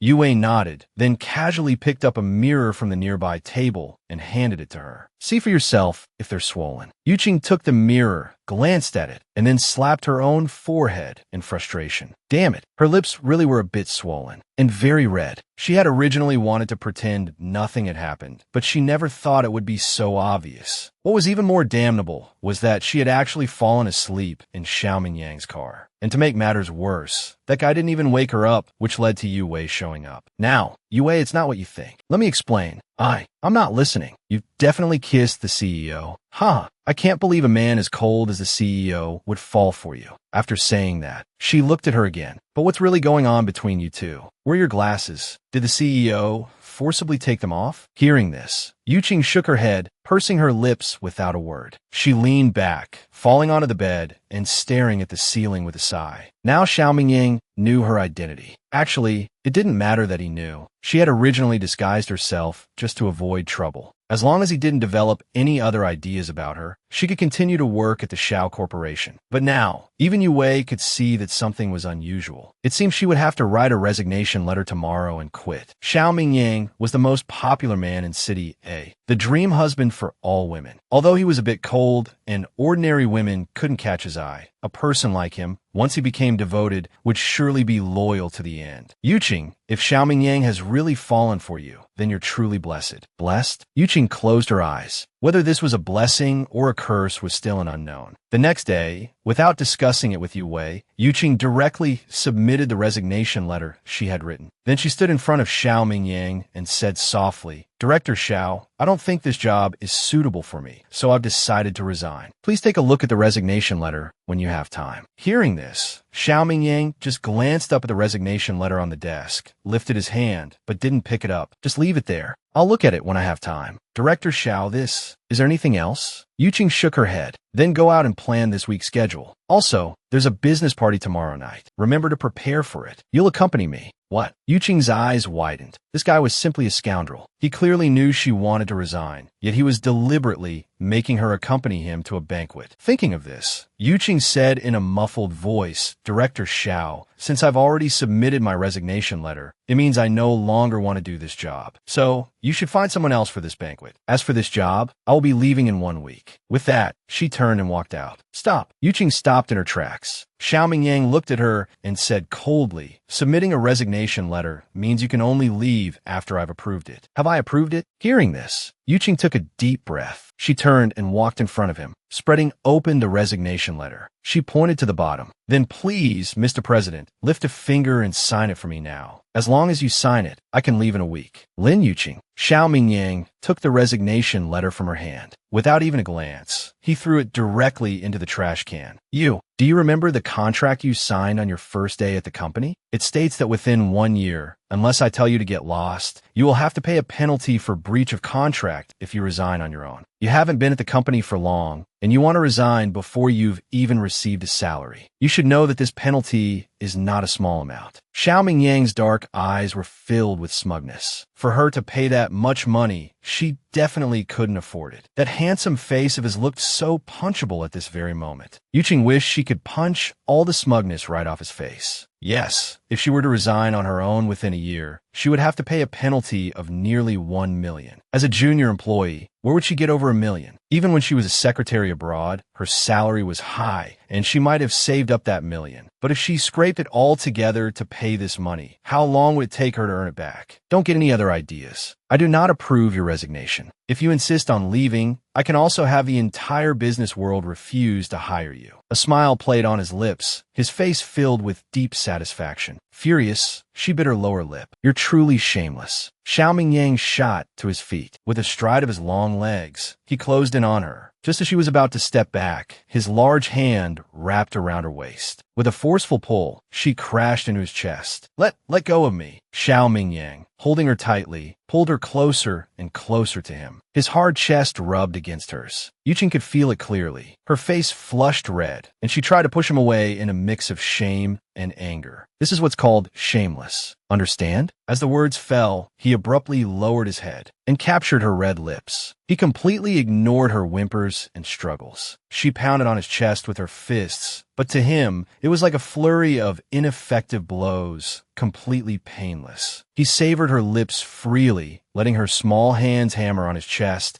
as much as she wanted. Yue stood outside the office door. She knocked twice, but got no response, so she assumed no one was inside. She planned to go in, put the documents on the desk, and leave. But she never expected that pushing the door open would reveal such a scene. The usually cold President Xiao, who wouldn't even spare a glance for a woman, was tightly holding her good friend, Lin Yuqing, passionately savoring her red lips. And Lin Yuqing seemed to be resisting the whole time, weakly pushing him. He held both her hands, and then kissed her even more fervently. Yue couldn't help but cry out in shock. Only after letting out the sound did she quickly cover her mouth. Noticing Yue, Lin Yuqing pushed Xiao Mingyang away with even more force. Xiao Mingyang let her go with the momentum. Then he shot a cold glance at Yue. Didn't anyone teach you to knock before coming in? Yue bit her lower lip, walked in with the documents, and said with some difficulty, I did knock. But maybe you two were too absorbed, so you didn't hear. Hearing this, Xiao Mingyang frowned and looked at Lin Yuqing. She was standing far away from him, using the back of her hand to wipe her lips repeatedly, as if something disgusting had stuck to them. The force of her actions made his heart flare up with anger. He narrowed his eyes and ordered, "Don't wipe it." This low roar startled both Yuqing and Yue. Yue stood frozen, feeling the oppressive atmosphere. Oh my God, if she had known such a steamy scene was happening in the office, she shouldn't have barged in. Now look, she was in a bind, caught between a rock and a hard place. But Yuqing wasn't afraid of him at all. She shot him a fierce glare, then turned and walked out. Yue's eyes widened, wanting to stop her, but she walked away so quickly. She could only watch her go, feeling even more nervous herself. The office door was slammed shut with great force. Yue's heart pounded at the sound, but Xiao Mingyang just frowned and made no other move. After a long while, Yue finally came to her senses. She handed over the documents in her hand. "President, this is for you. Just leave it there," Xiao Mingyang said coldly. "Oh." Yue placed the documents on the desk. "Then I'll be leaving now." After saying that, she turned, wanting to escape this oppressive place. But Xiao Mingyang suddenly called out to her, "Yue." Yue stopped in her tracks, her scalp tingling. The president isn't going to blame her for barging in and interrupting their good time, is he? You live with Lin Yuqing. Hearing this, Yue nodded. Then, Xiao Mingyang hesitated. "Is there a problem, President?" After a long pause, he finally asked, "Since you live with her, what about her husband?" "What?" Yue was stunned for a moment before she reacted. "Husband? Oh right. Yuqing's resume says she's married. If Xiao Mingyang has taken a liking to her, he would definitely mind this." Thinking of this, she pursed her lips and said softly, "Yuqing had a child out of wedlock. She has never been married. As for her so-called husband, I don't know and have never met him. A child out of wedlock." Xiao Mingyang's brows furrowed tightly. What on earth was going on? "All right, you can go out now." Yue breathed a sigh of relief and then fled in a panic. After she left, Xiao Mingyang frowned in thought. That woman actually had a child out of wedlock. Yue said she had never met her husband and didn't know. So she's been alone all this time. Restroom. Quick, tell me, what's going on between you and him? At this moment, Lin Yuqing was leaning over the sink, washing her face with water from the faucet, especially her lips. She kept wiping them. Yue stood to the side, watching with extreme frustration, but also extreme curiosity. "Say something. Don't just keep wiping your lips. It's useless to wipe them now. The kiss already happened." Hearing this, Lin Yuqing slumped down, a look of helplessness on her face. That's right, the kiss already happened. No matter how much she wiped, Xiao Mingyang couldn't possibly pretend it never happened. "Yue, I submitted my resignation letter this morning." "What?" Yue exclaimed in shock. "A resignation letter? You're resigning?" "No way."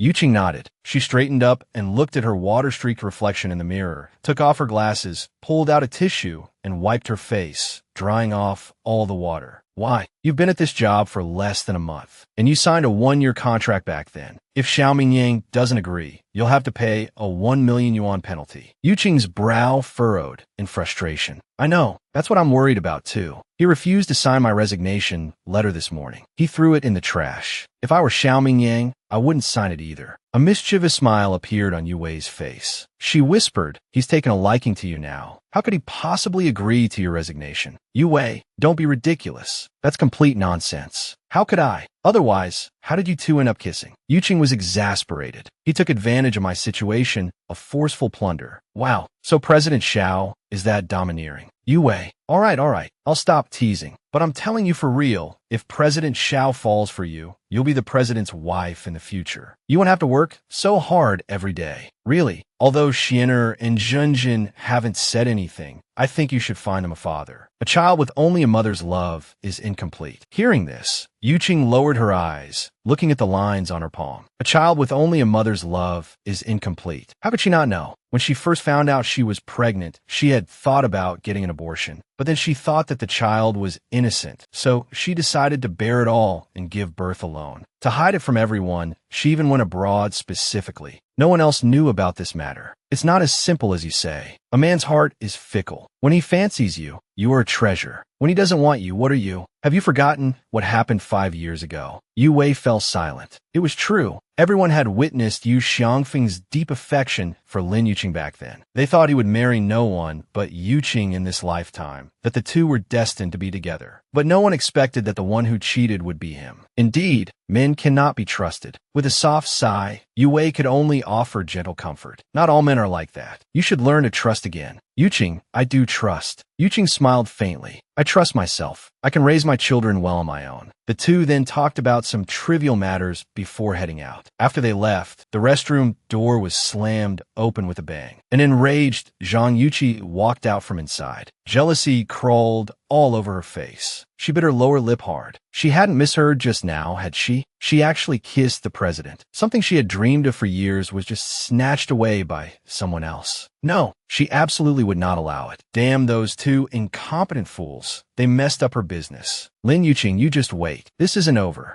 The resignation was unsuccessful. Lin Yuqing was extremely frustrated. She wore a long face all day. Whether she was reporting on a schedule or on work, she gave Xiao Mingyang an attitude. Xiao Mingyang, however, was quite content. As long as she didn't leave, it was fine. The next day, Yue was summoned back home by a barrage of frantic calls from her old mother. Apparently, it was to go on a blind date. When Yue left, she had a pained expression, her face looking as sour as if she were constipated. Of course, Yuqing only dared to think this in her head, not say it out loud. Otherwise, she would definitely get an earful from Yue. That evening, she planned to stay at home with her children, cracking melon seeds. Halfway through, her phone rang. Looking at the unfamiliar number, Yuqing pressed the answer key while swinging her feet. Hello, Secretary Lin. A low, deep, and magnetic voice came from the other end of the phone. Yuqing froze, her feet forgetting to swing. She asked in surprise, "Who is this?" The person on the other end of the line was silent for a moment, then said through gritted teeth, "You seem to have forgotten what I told you. There's a business party tonight." "Oh, that. I didn't forget. I'm just not free, so you should find someone else." After saying that, Yuqing was about to hang up, but the person on the other end said something that made her stop dead in her tracks. "If you want your entire bonus for this month to be deducted." After a long pause, Yuqing said unhappily, "What do you want then? I have 2 children at home." And Yue went home for a blind date. "Are you telling me to abandon them to accompany you to a party?" Half an hour later, the mother and her 2 children were dressed neatly and waiting downstairs. Lin Yuqing held one in each hand. Jinjin blinked her innocent, big eyes and asked softly, "Mommy, where are we going?" Yuqing looked down and answered, "Mommy's boss needs Mommy to accompany him to a party. When we get there, Mommy will arrange a small room for you. You're not to run around, understand? A party." Jinjin didn't know what a party was. "What's that? Is it fun? Is there yummy food?" "Of course. There's lots and lots of yummy food. But Jinjin must not run around. If you run around, Mommy's bonus will be gone. If the bonus is gone, there will be no money to buy yummy things for Jinjin."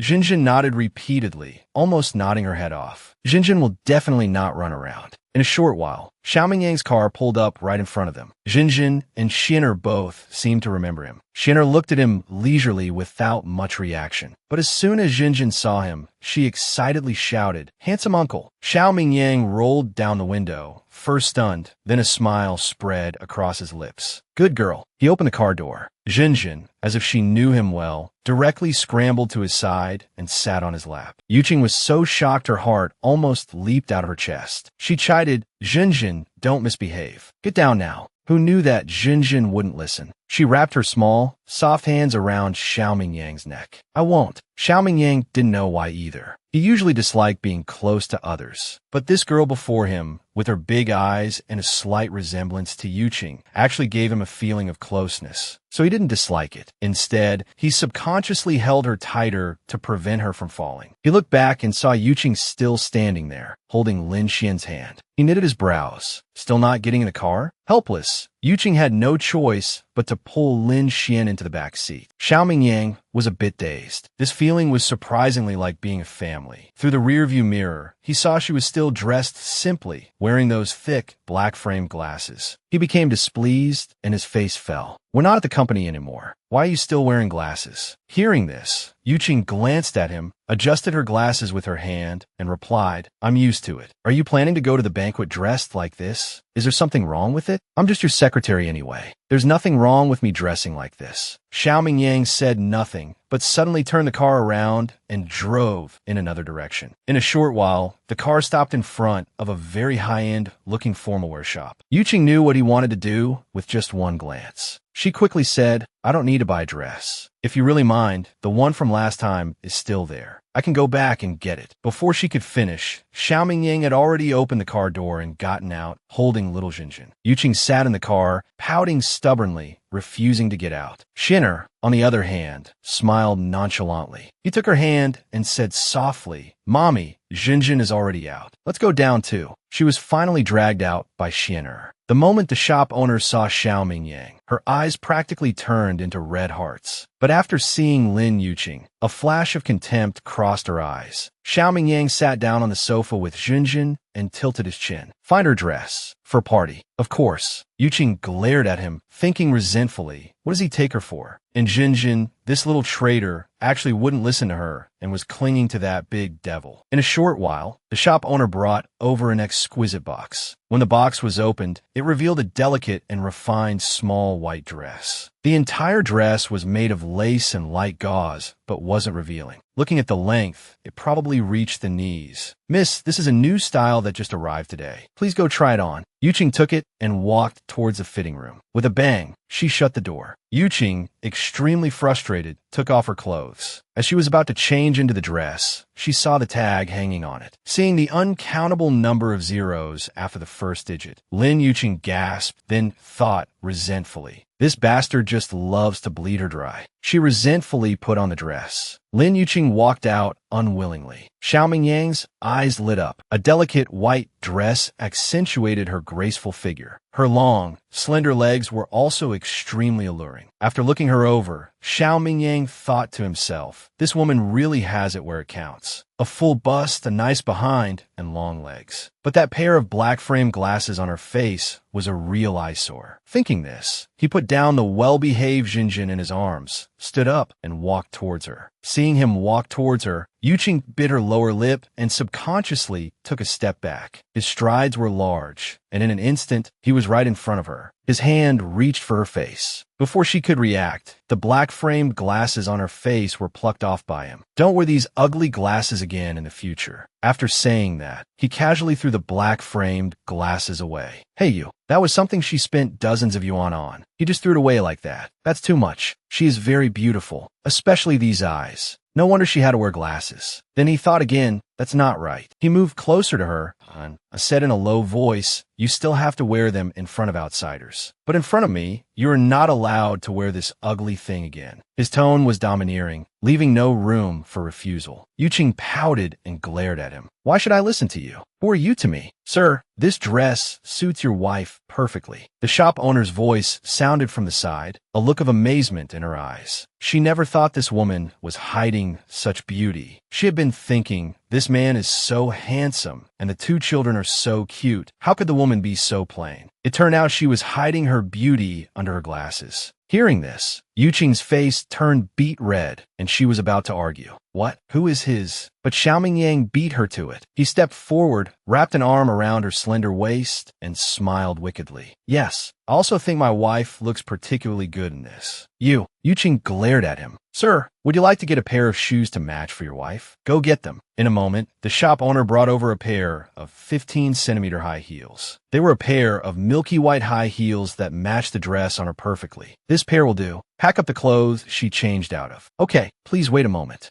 As Lin Yuqing took out her wallet and was about to pay with her card, she felt a sharp gaze shoot towards her. The next second, she felt a pain in her waist. Xiao Mingyang's hand on her waist tightened slightly. Ouch! Lin Yuqing cried out softly and turned to glare at him. What are you doing? Don't you know it hurts? What are you taking your card out for? To pay. You really know how to pick a shop. One dress costs me more than half a year's salary. After saying that, Lin Yuqing shot him an extremely frustrated look. Then she slapped his hand away. Let go of me. Xiao Mingyang's face tensed. He took out his wallet, pulled out a gold card, and had the shop owner swipe it. Lin Yuqing tried to stop him, but was pulled back by her waist. Damn it, did I say I wanted you to pay? Although you didn't, since I'm the one wearing it, I should naturally pay for it myself. No need. Just consider it a gift for accompanying me to the party. Since he had said that, Lin Yuqing felt too embarrassed to say anything more. She could only nod in agreement, then push his hand away and step back. Little Zhenjin didn't understand the affairs of adults. She ran over and hugged Lin Yuqing's leg, saying with a grin, "Mommy, you're so pretty." Hearing this, the expression on Lin Yuqing's face softened. She then asked softly, "Really?" Zhenjin nodded emphatically. "When I grow up, will I be as pretty as Mommy?" "You will." Lin Yuqing smiled and poked her little nose. "You'll be even prettier than Mommy in the future." Looking at this cute little girl, Xiaoming Yang's gaze also softened, but he accidentally caught sight of another figure. That little guy, Lin Xian. When he looked at him, he happened to be looking back, his eyes filled with confusion. He thought for a moment, then walked over to him. He crouched down in front of him and said in a voice only the two of them could hear, "Kid, what are you confused about?" Lin Xian pursed his lips, then shook his head. Xiaoming Yang held his shoulders. This little boy was different from Zhenjin. His eyes were so clear, it was as if he could see through people. But on closer inspection, he still looked like a child. Could it be that he was mistaken? After a while, Lin Xian suddenly asked, "Uncle, do you like my mommy?" "Like her?" Xiaoming Yang glanced back at Lin Yuqing. She was playing with Zhenjin, a particularly warm smile on her face. She was breathtakingly beautiful. After a moment, he nodded. "I do.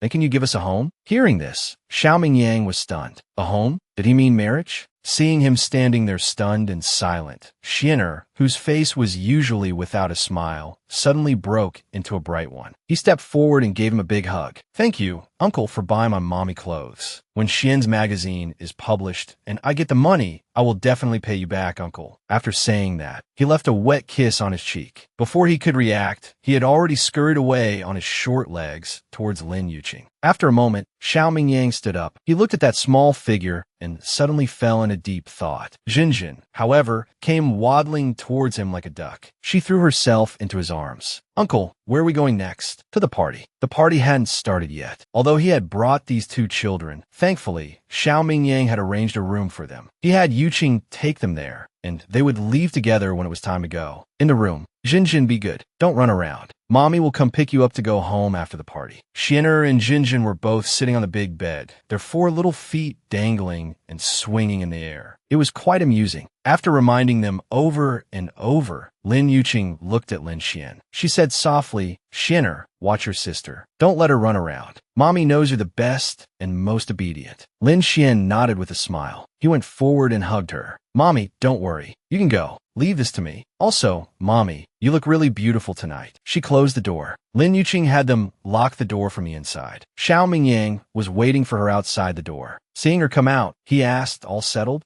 Lin Yuqing nodded and asked, "You have the key, right? The banquet is about to start. Let's go." Lin Yuqing was indeed very beautiful tonight. She could feel it without Xian'er telling her. Because she was required to be Xiaoming Yang's date, she attended with her arm linked through his. The moment they appeared, she could feel gazes of amazement from all around, as well as gasps of admiration. Xiaoming Yang felt it too. Usually, whenever he appeared, he was the center of attention. The gazes of all the women in the room would be on him, as well as the jealous stares of the men. But today, the gazes of all the men fell on Lin Yuqing. Amazement, admiration, greed, jealousy, and envy. Thinking of this, Xiaoming Yang subconsciously tightened his arm around her, pulling her closer to his side. Very good. This woman was indeed the focus of the entire room. Breathtakingly beautiful. At this moment, she wore a smile on her face, quiet and beautiful. Her fair skin didn't need any makeup at all to be as tempting as a baby's. Seeing the gazes of those men constantly circling her, Xiaoming Yang began to have some regrets. He regretted taking off her glasses, letting all the men see her beauty. Her beauty was for his eyes only. Turning his head, Xiaoming Yang said in a low voice, "You should still wear your glasses in the future." Hearing this, Lin Yuqing frowned. She gave him a strange look. "Why? I've always worn them. Weren't you the one who insisted on taking them off?" Xiaoming Yang was rendered speechless by her retort. After a moment, he said helplessly, "I call the shots. From now on, you are not allowed to take off your glasses in front of other men. Only in front of me." Yuqing rolled her eyes at him in her mind. Pursing her lips, she said, "Why should I listen to you? You're just my boss. You can only order me to do things related to work. You can't control anything else. Are you challenging me?" His voice changed slightly. The hand on her waist tightened slightly. Yuqing knitted her brows and turned to look at him. She saw that his eyes seemed to be accumulating some kind of emotion, which he was holding back from erupting. She really wanted to see what he could do at this high-profile banquet. Thinking of this, Yuqing's lips curved into a charming smile. So what if I challenge you? What can you do? Don't tell me you're going to kill me to silence me. Her smile was incredibly alluring, igniting a storm of passion in a certain someone. The hand holding her waist couldn't help but tighten again. Xiao Mingyang's eyes darkened. He said in a low voice, "Challenge me again, and I'll eat you." After saying that, he gave a wicked smile, emphasizing his words, "Swallow you whole." Yuqing, of course, knew what he meant by that. She cursed him inwardly as lewd and shameless, then snorted and turned her head, no longer looking at him. Actually, this banquet had nothing to do with Lin Yuqing. It could be said to be a semi-business banquet, but it was a banquet for big shots to get to know each other and build connections. So Lin Yuqing found a quiet place, drinking champagne and eating mousse cake, and was quite content. She sat in a corner, while Xiao Mingyang stood not far away, chatting with the CEO of a company. Suddenly, a tall figure stood in front of her. She looked up. A refined-looking man in a white suit was smiling at her. He politely extended his hand to her. "Miss, I wonder if I might have the honor of asking you for a dance." Hearing this, Yuqing was slightly taken aback. She put down the cake in her hand and smiled apologetically. "I'm sorry, I don't know how to dance." The man was slightly taken aback, seemingly captivated by her beauty. He only reacted after a moment. "It's all right. I can teach you, as long as you're willing." "She is not willing." A cold, domineering voice cut in. Yuqing looked up abruptly. Xiao Mingyang was holding a glass of red wine, one hand in his pocket, walking towards them. He exuded a cold aura. He strode to her side in a few steps, possessively wrapped his arm around her, and looked provocatively at the refined man opposite them. "She is my woman. If anyone is to teach her to dance, it will be me. I won't trouble a stranger like you."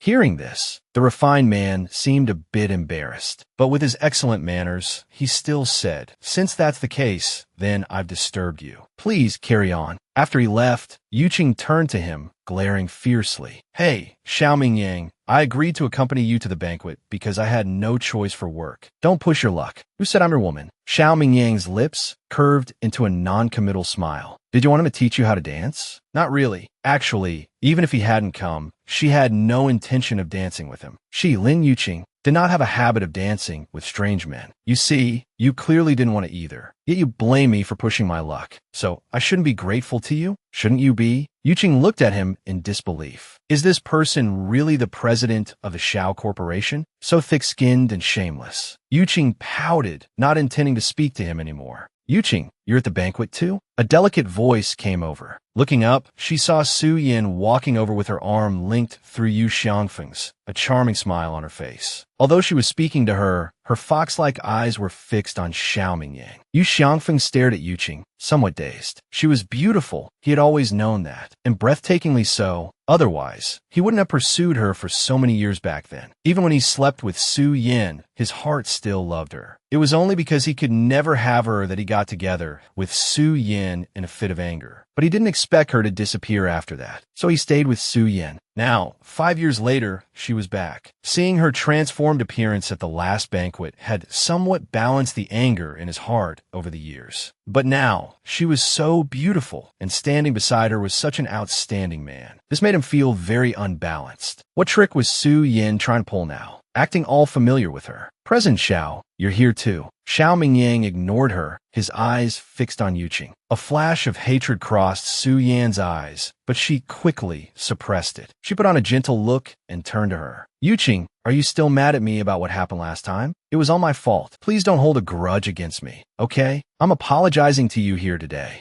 Yuqing gave a cold smile. Although she was willing to let things go, she didn't want people she disliked hovering in front of her, because it was annoying to look at. Thinking of this, Yuqing smiled faintly and said softly to Su Yin, "An apology is fine. I accept, but what I hope for most is that you two disappear from my sight immediately." Hearing this, Su Yan's eyes immediately reddened. Her voice trembled with grievance. "Yuqing, are you still not willing to forgive me?" Yuqing corrected her. Miss Su, we are not familiar with each other. Please do not call me by my first name. Yu Xiangfeng couldn't listen anymore. He stepped forward and said, Yu Qing, just stop holding it against Su Yan. She didn't mean to do that back then. It's just that you two were in love, right? I understand, so I don't need you to explain further. Besides, I've completely forgotten what happened back then. Also, young master Yu, I'm not familiar with you either. Please don't call me by my first name either. Yu Xiangfeng's face turned ashen with anger. Xiao Mingyang, who was standing to the side, was secretly delighted. The moment this Yu Xiangfeng came over, his eyes were glued to Yu Qing. That naked look of love made him feel very displeased. If they weren't here, he would have long pulled Yu Qing into his arms, hiding her beauty from everyone's sight. Now, hearing Yu Qing being so impolite to both of them, the gloom in his heart dissipated quite a bit. The angrier they got, the happier she became. Her eyes darted around, a mischievous glint flashing through them. Before they could react, she stood up and threw herself directly into Xiao Mingyang's arms. Fortunately, Xiao Mingyang cooperated, catching her with his large hands. She didn't fall. Looking up, she crashed into his deep, ocean-like eyes. Yu Qing was stunned for a moment. Then she reached out and wrapped her arms around his neck. She cooed, Darling, let's not stay here, okay? Seeing people I dislike just ruins my mood. Her red lips curved into a beautiful arc, her face impossibly charming. Xiao Mingyang was so aroused by her captivating appearance that his passion overflowed. His voice instantly became low, deep, and magnetic. Disregarding the others present, he pulled her with his large hand, and she crashed into his chest. Before she could react, he immediately bent down and kissed her. He couldn't hold back anymore. From the moment she put on that dress, he had been wanting to do this to her. The desire was so strong, it made his heart ache. Yu Qing's eyes widened, staring blankly at the handsome face so close to hers. She had only intended to put on a show in front of Su Yan to anger her for a bit. She never thought Xiao Mingyang would be so bold and audacious, kissing her just like that at a bustling banquet. Gasps and cheers came from the surroundings. Yu Qing's face flushed crimson with embarrassment. Her beautiful eyes darted back and forth, her small hands constantly pushing at Xiao Mingyang. But once Xiao Mingyang started kissing her, he couldn't stop. His large hands held her tightly, pressing their bodies even closer. His thin lips moved restlessly on hers, until Yu Qing felt her breath was about to be stolen away. Only then did Xiao Mingyang release her. Then, before she could speak, he said, You're the one who started the fire. You can't blame me. The fire she started? Yu Qing was furious. What do you mean the fire I started? You threw yourself into my arms and sent me flirtatious glances. Any normal man wouldn't be able to resist. After saying that, Xiao Mingyang leaned closer to her and said in a low voice, Not carrying you off to a room is already my greatest restraint.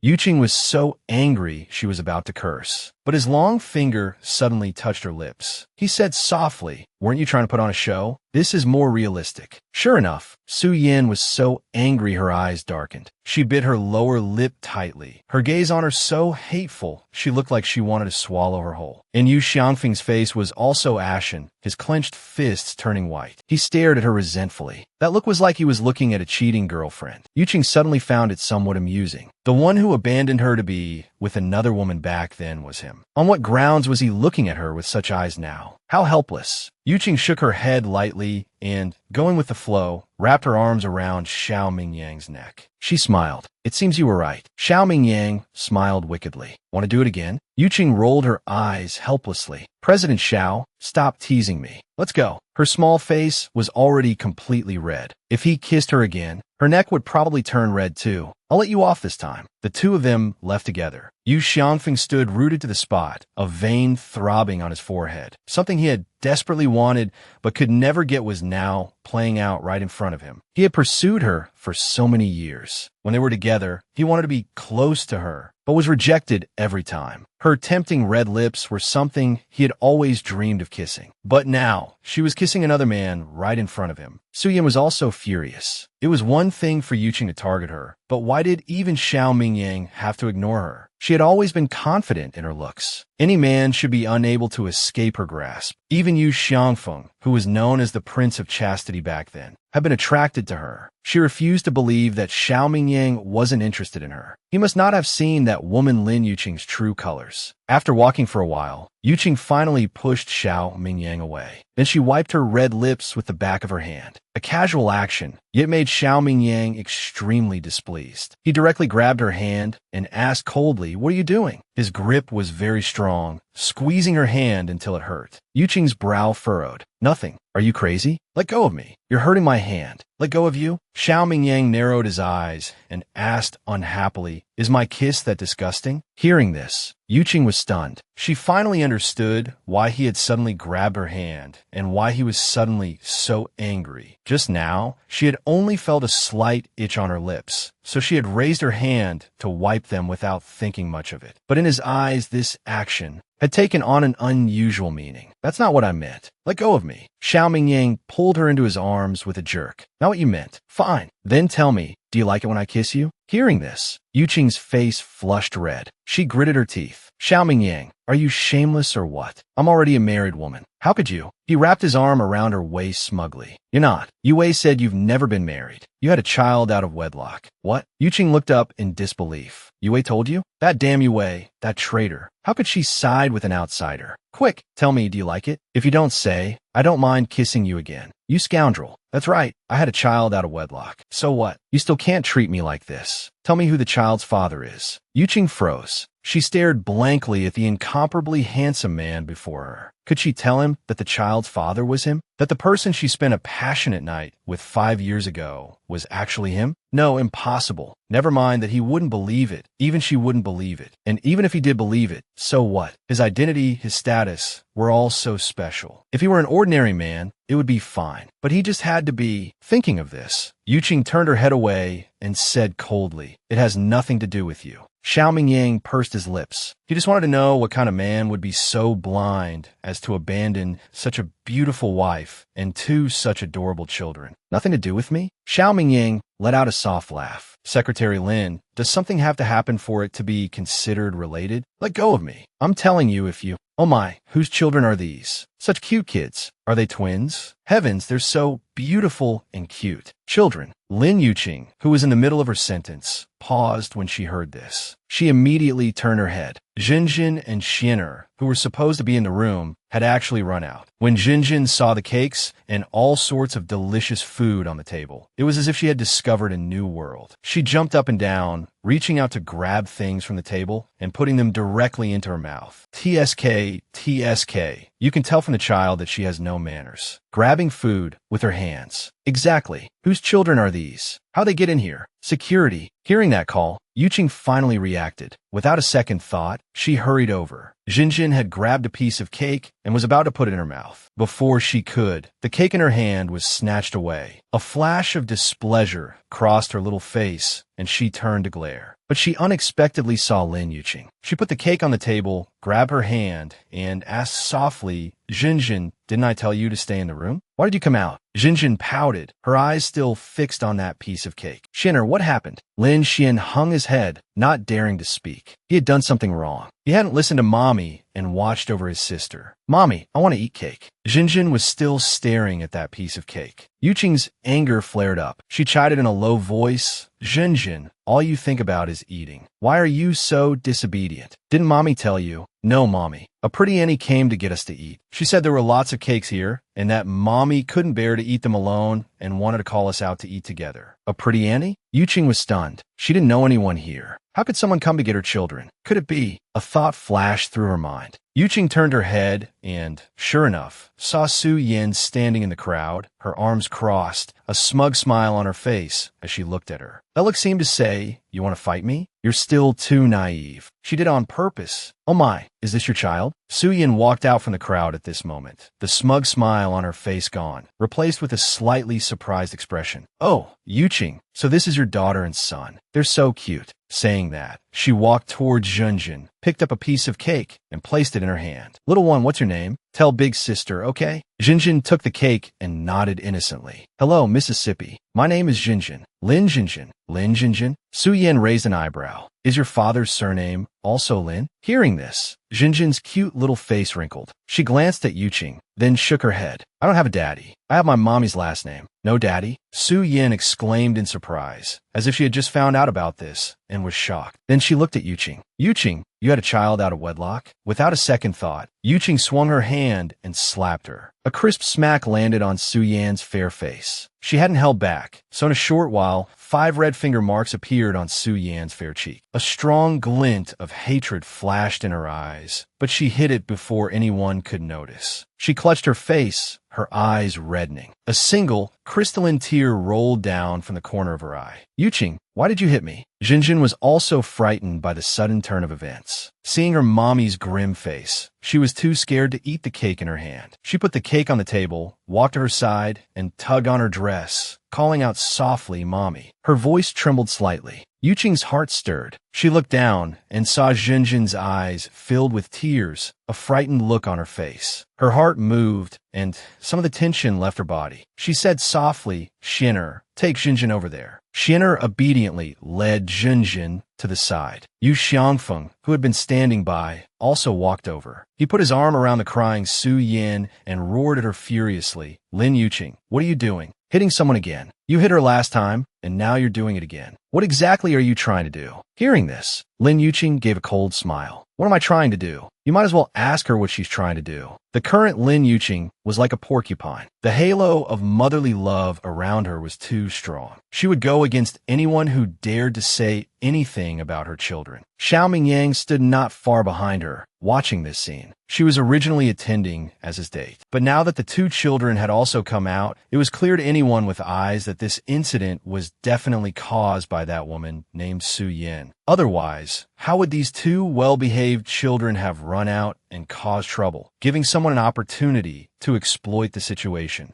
to seize upon this topic and humiliate her and her children in every possible way? He shouldn't have gotten involved in this matter. But seeing her porcupine-like appearance, his heart suddenly ached fiercely. For so many years, she had been taking care of 2 children all by herself, hadn't she? Was she always like this, with no one by her side to speak up for her? Everyone looked at her with contempt, but her small body still held up. She didn't even show a trace of sadness. This version of her made his heart ache for her. What Su Yan said is also the truth. Yu Xiangfeng narrowed his eyes and said coldly, "You acted so pure back then, wouldn't even let me hold your hand, as if you were really a chaste and pure maiden. Now you have 2 children, and you had them out of wedlock. Were you really that pure, or were you just putting on an act?" Hith. Yuqing felt like laughing. She was only afraid that this would have a bad influence on the children, so she just smiled faintly and said softly, "Think whatever you want. But Su Yan, I'm telling you, the man you covet, I won't let you have him. If you want to harm me, come to me directly. But if you try to harm my 2 children, I'm telling you, even if it costs me my life, I will drag you down with me." After saying that, she didn't spare another glance for Su Yan and Yu Xiangfeng. She turned around, took Jinjin and Shinner's hands, and started walking towards the exit. Seeing her about to leave just like that, Yu Xiangfeng felt a faint unwillingness. He stepped forward and blocked her path. "Don't go." Lin Yuqing stopped and looked at him with cold eyes. "Young master Yu,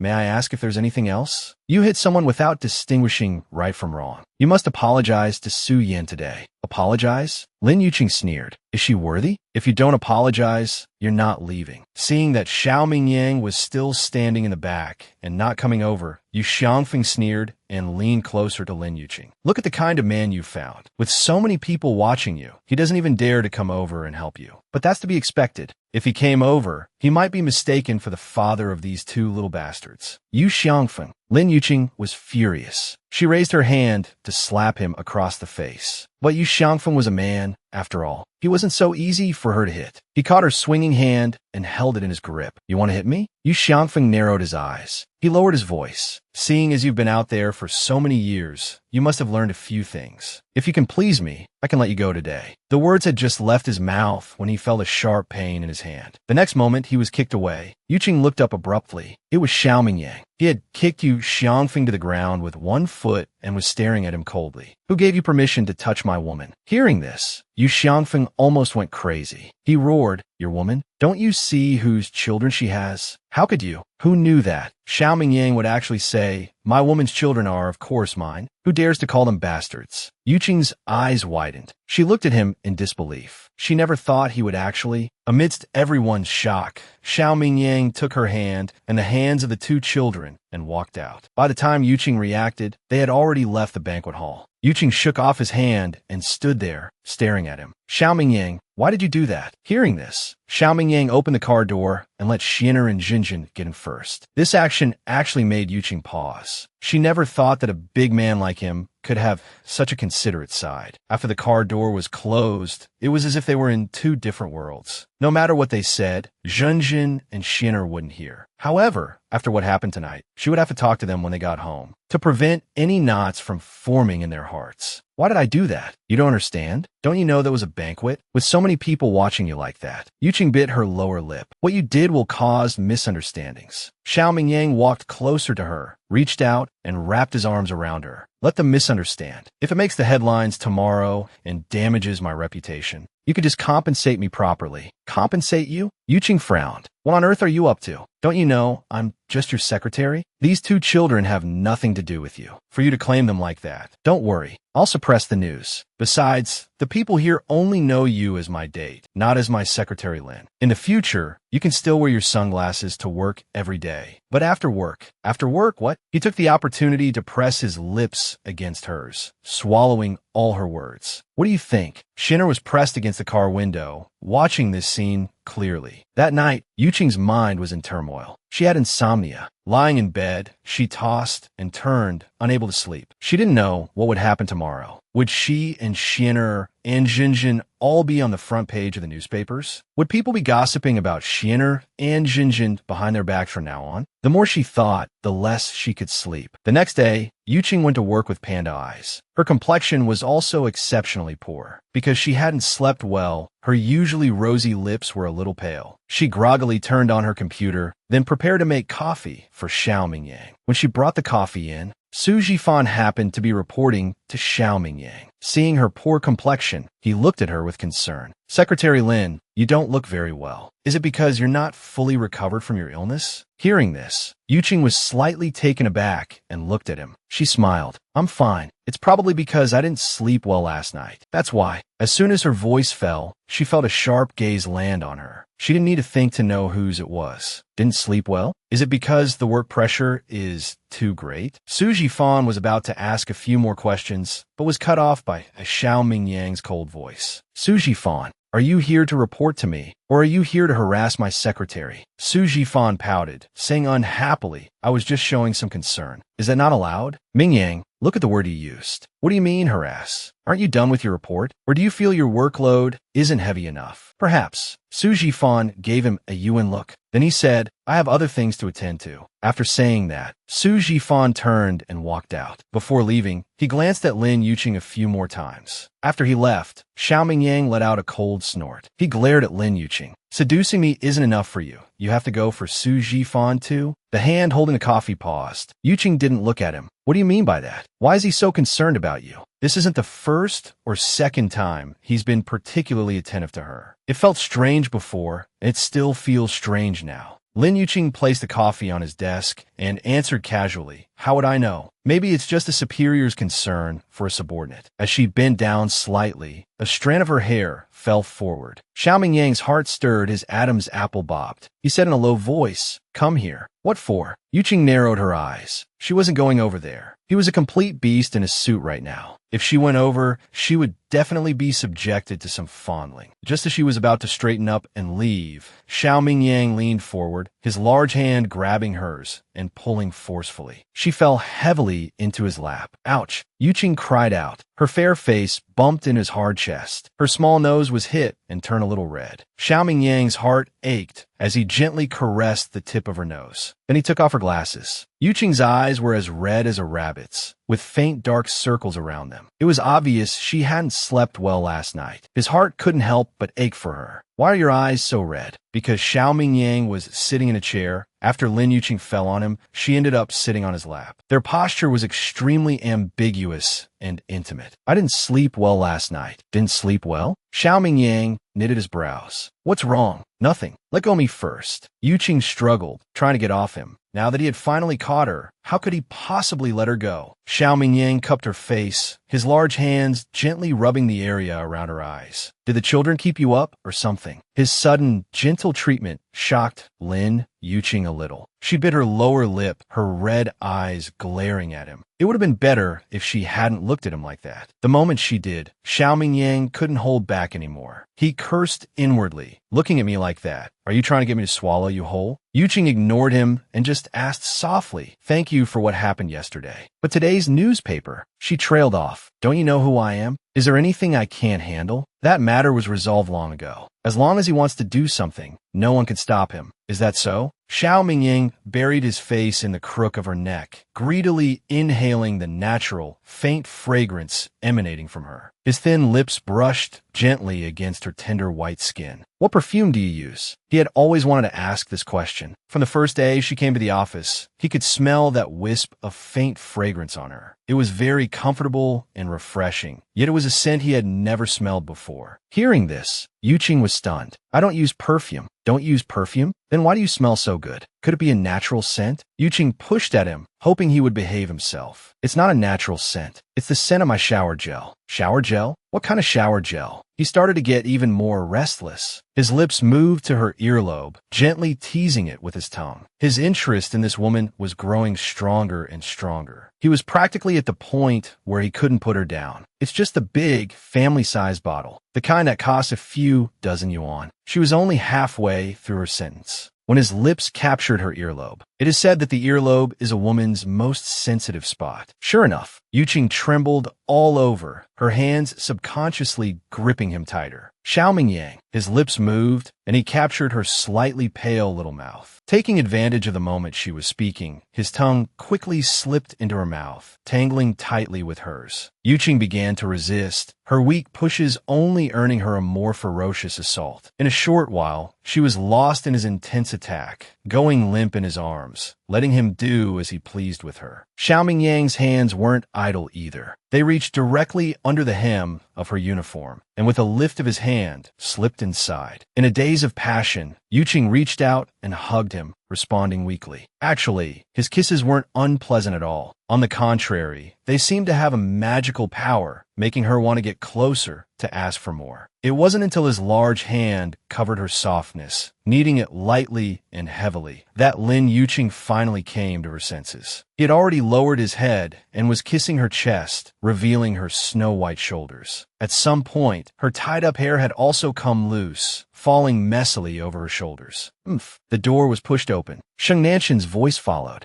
Mingyang, my old man wants you to come to my place for dinner today. You. Sheng Nantian saw this scene. He froze on the spot, his eyes wide. Xiao Mingyang's eyes turned cold. The warmth around him completely vanished. He quickly pulled Lin Yuqing's clothes back in place, protecting her in his arms. He glared at him with cold eyes. Get out. Sheng Nantian was dumbfounded. He watched as the petite secretary was protected in his arms, exuding a cold and uniquely possessive aura. He stood there for a moment before turning around, laughing sheepishly and saying, I didn't see anything. You two, carry on, carry on. Xiao Mingyang narrowed his eyes, his gaze finally returning to Lin Yuqing. Seeing her lips red and swollen, her eyes dazed, his heart stirred slightly again. Cupping her face, he aimed for her red lips and kissed her again. His thin lips pressed heavily against hers for quite a while before he suppressed the desire in his heart and let her go, gently straightening her clothes for her. Lin Yuqing, both shy and annoyed, pushed him away. This man was unbelievable. Someone had just come in, yet he still kissed her so fiercely, as if he hadn't kissed anyone in his entire life. Jumping down from his lap, Lin Yuqing turned to leave, but she happened to run into Sheng Nantian, who had just turned back around. Sheng Nantian stared at this woman with disheveled hair, slightly swollen lips, and dazed eyes that held a unique charm. He pretty much understood what was going on. Such a bewitching and tender woman, especially those eyes,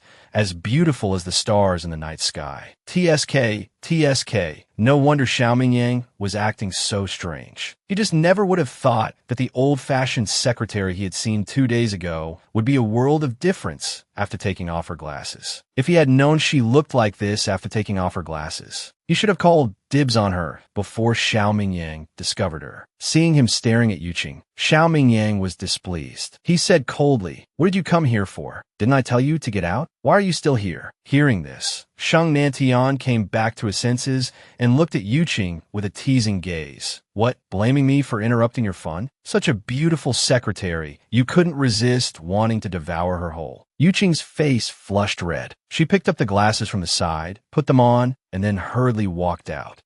The office door was slammed heavily, making a huge noise. One didn't need to think to know that Lin Yuqing was definitely furious. Thinking of that little woman's face full of resentment, Xiao Mingyang actually found it amusing. He curled his lips into a faint smile and had no other reaction. Sheng Nantian widened his eyes in disbelief, leaned in front of him to study him closely. This is too abnormal. Really, too abnormal. With Xiao Mingyang's usual temper, after something like this, he would definitely fly into a rage. But now, he actually just smiled faintly, and his eyes even held a doting look. It was truly beyond his expectations.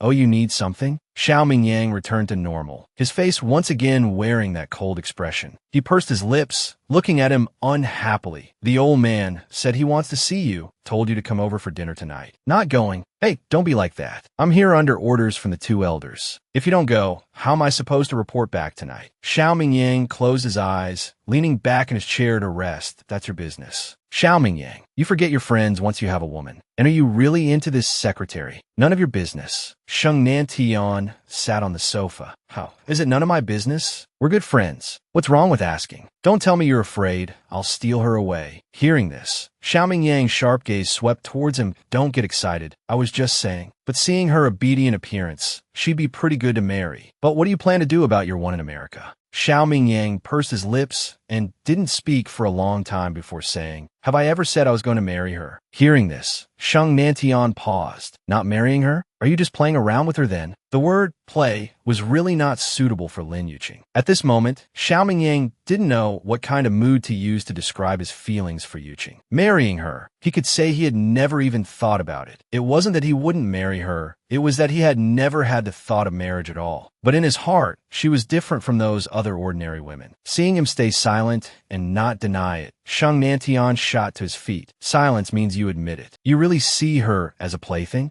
"Damn it, Xiao Mingyang. If you really want to treat her as a plaything, then you might as well just give her to me. If I marry her and bring her home, my two old folks won't bother me anymore." "What did you say?" Xiao Mingyang narrowed his eyes, staring at him coldly and fiercely. "I'm serious," Sheng Nantian said, his mind racing. "Did I think she's very beautiful? Don't you know? I, Sheng Nantian, have always liked beautiful women." The words had just left his mouth when he felt the atmosphere all around change. A gloomy and cold aura exuded from Xiao Mingyang's body. He stared at him deadly. "There are plenty of women. I don't care which woman you want. Her alone, you cannot touch." Sheng Nantian ignored him. "Since you can't marry her, why won't you let me marry her?" Xiao Mingyang fell silent, but his eyes and expression were terrifying. This was the precursor to his anger. Having known each other for so long, Sheng Nantian understood him better than anyone. Afraid he would get truly angry, he quickly said, all right, I was just joking with you. I'd snatch a woman from anyone, but I'd never snatch one from my good brother." After speaking, he walked over, put an arm around his shoulder, and smiled. "Come home with me tonight. Let's have a meal. Get lost." Yue had taken a few days off, so at noon, Yuqing was eating alone. Zhang Yuqi, holding a staff meal tray, walked gracefully over to her and stopped, and she sat down in front of her. After putting down the tray, Zhang Yuqi smiled at her. "You don't mind if I sit here, do you?" Hearing this, Yuqing's hand holding the chopsticks paused. She looked up at her, blinked, and said flatly, "Haven't you already sat down? Do you still need to ask if I mind?" Hearing this, Zhang Yuqi curled her lips into a smile. "That's true. You wouldn't mind." Yuqing ate her food and didn't look at her again because she knew that she naturally had something to say since she sat down. In that case, she would just wait for her to speak first. She leisurely ate her meal. As expected,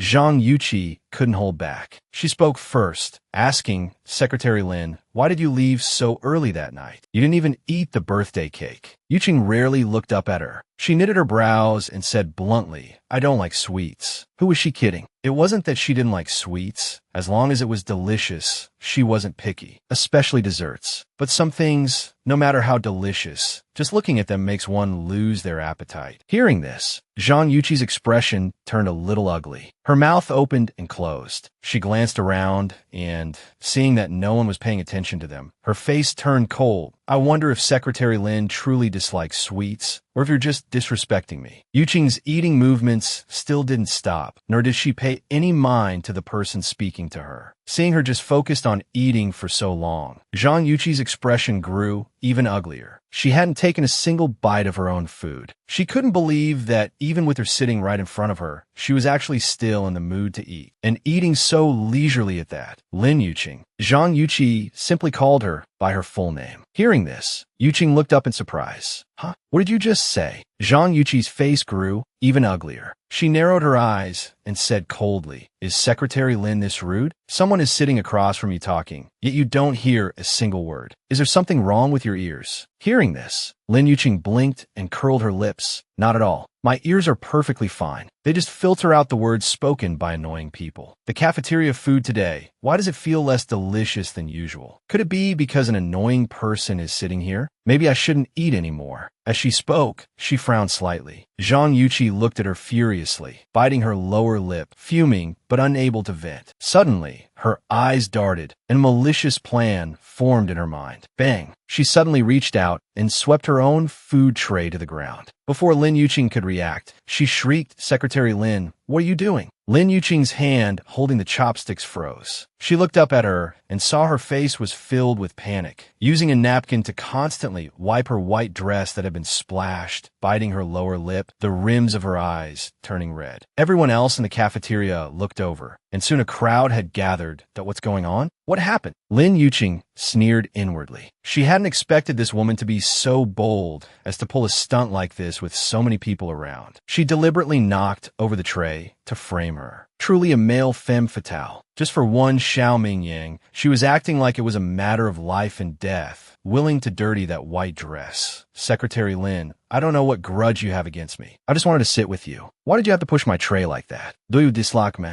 Is there something I didn't do well enough?" Zhang Yuqi's acting was very realistic. Her eyes were even red. It seemed like something crystalline was even sliding from the corner of her eye. As Yuqing watched, she marveled at her excellent acting skills, which could rival Su Yan's. She didn't even know how she squeezed out those tears. Did she pinch her thigh? Lin Yuqing put down her chopsticks, propped her chin on her hands, and stared at the spilled food on the table, remarking, "There's nothing you didn't do well enough. You did very well. Both the action and the acting were very realistic." What are you talking about? "Secretary Lin, why are you doing this to me? And now you're making such sarcastic remarks. Why? Why would I do this to you?" Lin Yuqing's eyes showed confusion. "Right? I'd also like to know. Why would I do this to you? You're a team leader in the planning department. Logically, we have no connection. Why would I target you?" I can't figure it out either. When the surrounding people heard her say this, they also became puzzled. That's right. Secretary Lin is a big favorite of the CEO. She's helped out a lot. Why would she target her, a mere team leader of the planning department? Exactly. What's going on here? Hearing this, Lin Yuqing smiled faintly and looked at her elegantly. "Team Leader Liu, are you sure you didn't push this tray down when your hand slipped?" "That's right. Yuqi, did you accidentally bump it yourself?" I think Secretary Lin is an honest person.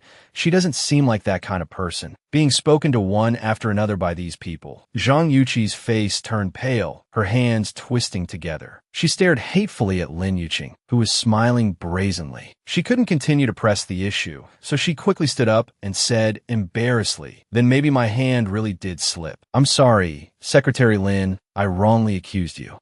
You won't be angry with me, will you?" In this company, she was the most gentle and ladylike existence. How could she, because of a moment of anger, let others see through the jealousy in her heart? She, Zhang Yuqi, was not that foolish. Since she won her way out, Lin Yuqing went with the flow and did her a favor. Curling her lips, Lin Yuqing smiled elegantly, "But it's all right. I never fuss over things with people. I'm finished eating. You all enjoy." After speaking, she stood up, took a napkin to gently wipe her lips, and walked towards the exit. Watching her departing back, Zhang Yuqi clenched her fists, her nails nearly digging into her skin. Lin Yuqing, you can be smug now. One day, I will make you fail miserably. Lin Yuqing hadn't expected Xiao Mingyang to drive her home. Usually, she would catch a ride with Yue. These past few days, Yue had taken leave and wasn't around, so she had been taking the bus home every day. Today, being escorted by Xiao Mingyang's private car was quite convenient. The car drove directly to the bottom of her apartment building. After saying thank you to him, Lin Yuqing was about to leave. Xiao Mingyang called out to her, "Not going to invite me up for a bit?" Hearing this, Yuqing turned her head back. He was sitting in the driver's seat, staring at her with a half smile. Looking at him, he simply had the look of a wolf in sheep's clothing. Yuqing pursed her lips. "What are you trying to do now?" Xiao Mingyang leaned closer to her and said in a low voice, "What's wrong with coming up for a bit? Are you afraid I'll do something to you?" Yuqing unbuckled her seatbelt. "There's nothing to be afraid of. Xian and Jinjin are here. What could you dare to do?" "Indeed, I just want to go up for a glass of water." Yuqing had already opened the car door and gotten out. She looked back at him. "Since you just want a drink of water, then come on up. But you have to promise me you'll leave right after you finish." "No problem," Xiao Mingyang agreed readily, but a glint flashed quickly in his eyes. Once he was upstairs, getting him to leave wouldn't be so easy. Following Lin Yuqing all the way, they arrived in no time. The one who came to open the door was Jinjin. She poked her head out, tilting her little face up to look at them. Upon seeing Xiao Mingyang, she broke into a happy grin. She pulled the door open and threw herself directly at Xiao Mingyang. "Uncle Xiao." Xiao Mingyang naturally squatted down and caught her in his arms. Her soft little body made him feel exceptionally comfortable. This Uncle Xiao also made him feel exceptionally close. He picked her up. He tweaked her little nose. "Good girl. Does Jinjin like Uncle Xiao this much?" A flicker of surprise flashed in Yuqing's eyes. Could it really be that blood is thicker than water? If Xian and Jinjin knew that the man before them was their biological father, what would their reaction be? And him? If he knew that these two children were actually his biological sons, would he still like them as he did now? He would probably be so scared he'd rush to cast the three of them, mother and children, aside. Thinking of this, Lin Yuqing's expression darkened. "Come in first," she said softly. After going inside, she saw the figure of Xian busy in the kitchen. Yuqing put down her bag and said to Xiao Mingyang, "Have a seat. I'll go get you a glass of water." "I don't want water. I want a soft drink." "Fine. What kind of soft drink do you want?" "Anything is fine." "Jinjin, get Uncle Xiao a bottle of coconut juice." Hearing this, Jinjin nodded, then slid off Xiao Mingyang's lap and scampered towards the refrigerator. Her house slippers made a patter-patter sound on the floor. A fragrant smell wafted from the kitchen. Xiao Mingyang narrowed his eyes and sized up Xian's small figure, busy in the kitchen. Yuqing also went in to help him. Xian is only 5 this year, right? He already knows how to cook. Jinjin brought him a drink. It was a Coke. She looked at him with her big, dark eyes, her gaze questioning. "Uncle Xiao, there's no more coconut juice. Is Coke okay?" Xiao Mingyang took her into his arms and also took the Coke from her hand, sighing softly. "Okay. Anything is okay." These two children of hers were really well raised, polite, and so cute. "Uncle Xiao, did you drive mommy home from work?" Xiao Mingyang nodded. Jinjin immediately said, "Thank you, Uncle Xiao." "Uncle Xiao, stay for dinner tonight, okay?" Hearing this, just as he was about to nod in agreement, Lin Yuqing rushed out from the kitchen, still holding a plate of freshly braised fish, and said loudly no. "Mommy, why not?" Jinjin asked, puzzled. "Uncle Xiao's life is very good. The food he eats is not the same as ours. He's not used to the food we eat." Yuqing patiently explained to Jinjin, "But it's fine." Xiao Mingyang cut in, "That I'm used to it." Yuqing's eyes widened as she looked at him unhappily. Jinjin hugged him, looked at her own mommy, and said softly, "Mommy, Uncle Xiao says he's used to it. Let's have him stay for dinner, okay?" Hearing this, Yuqing looked at Jinjin and asked softly, "Do you want Uncle Xiao to stay for dinner?" Jinjin nodded and hugged Xiao Mingyang. Jinjin likes Uncle Xiao. "Mommy, just let Uncle Xiao stay for dinner, okay?" All right, who could blame him? That guy Xiao Mingyang had won over Jinjin's heart so quickly. She couldn't bear to see the disappointment in Jinjin's eyes. She nodded under her expectant gaze. "All right then. Yay!" Jinjin happily threw herself into Xiao Mingyang's arms. When it was time to eat, Xiao Mingyang and Jinjin sat at the dining table together, waiting. Yuqing shot him a look and chided, "If you want to stay here for dinner, come and help." "What did you say?" Xiao Mingyang narrowed his eyes. She was actually telling him to help. What? Yuqing placed the fish on the table and asked with her hands on her hips that you're not willing. If he wasn't willing, but to be able to eat this meal, he would accept it even if she asked him to climb a mountain of swords or plunge into a sea of fire. Thinking of this, Xiao Mingyang stood up. What do you want to help with? Yuqing stood up straight and beckoned to him with her finger. Come to the kitchen and you'll find out. Watching her fair finger beckoning to him, as if it were some kind of invitation, he raised his hand and caught it. Her fair finger was held tightly in his hand, an inscrutable smile on his face. Yuqing hadn't expected him to suddenly grab her hand. Her face flushed red with shyness, and she forcefully shook his hand off. What are you doing? After saying that, she turned and went into the kitchen. Xiao Mingyang smiled and followed her. In the kitchen, Xian was busy cooking. He had heard the commotion outside, but had no reaction. Watching Xian skillfully stir-frying the vegetables while Yuqing helped out on the side, the mother and son's happy, smiling appearance, something called happiness suddenly bloomed in Xiao Mingyang's heart. He didn't know where this feeling of happiness came from. He just suddenly felt that this woman's smile was so precious, because she rarely smiled so genuinely in front of him. He had also never seen a smile as beautiful as this. Even though he knew these two children were the product of her and another man, he was still inexplicably attracted to her. After being busy for a while, Yuqing turned her head and glared at him. Why aren't you helping? Hearing this, Xiao Mingyang reacted and asked, what do you want me to do? Yuqing narrowed her eyes and stared at him for a good while before pointing to the Chinese cabbage on the side.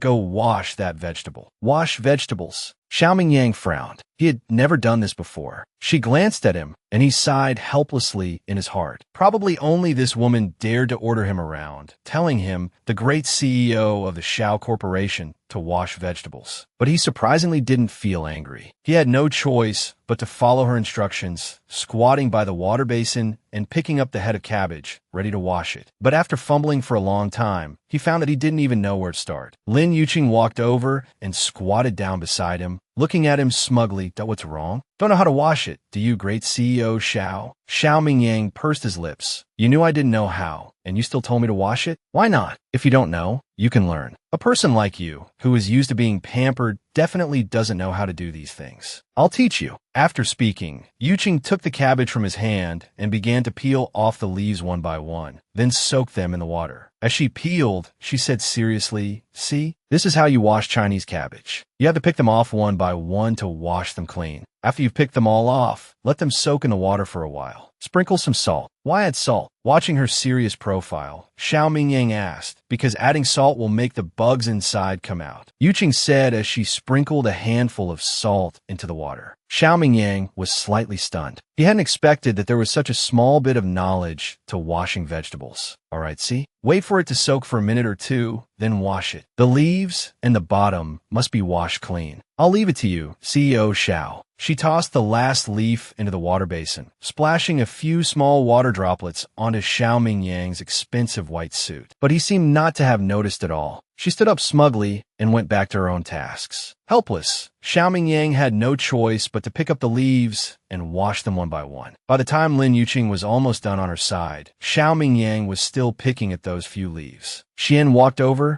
and squatted down beside him. A small, fair hand reached over. Uncle Xiao, that's not how you wash vegetables. Xiao Mingyang was holding a vegetable leaf, constantly swishing it in the water, then shaking it, then putting it into a clean basin. Watching him made him want to laugh. Xiao Mingyang stopped and looked at the little tyke squatting beside him, asking softly, then how do you wash it? Taking the vegetable leaf from his hand, Lin Xian soaked in the water and gently rubbed the leafy part and the root with his hand, saying in a childish voice, watch what I do, and just follow me. Xiao Mingyang nodded and had no choice but to follow his lead. Lin Yuqing walked over and saw the sight of the big one and the small one washing vegetables together, and couldn't help but purse her lips and smile secretly. But when she saw the serious expression on Xiao Mingyang's face, the smile on her face faded. If only he were just an ordinary, common man. Then perhaps their family of four could live a simple yet happy life. After a long time of fussing, the food was finally on the table. Although Xiao Mingyang had been in the kitchen for a long time, he had only washed that one head of cabbage. The rest were made by Yuqing and Xian.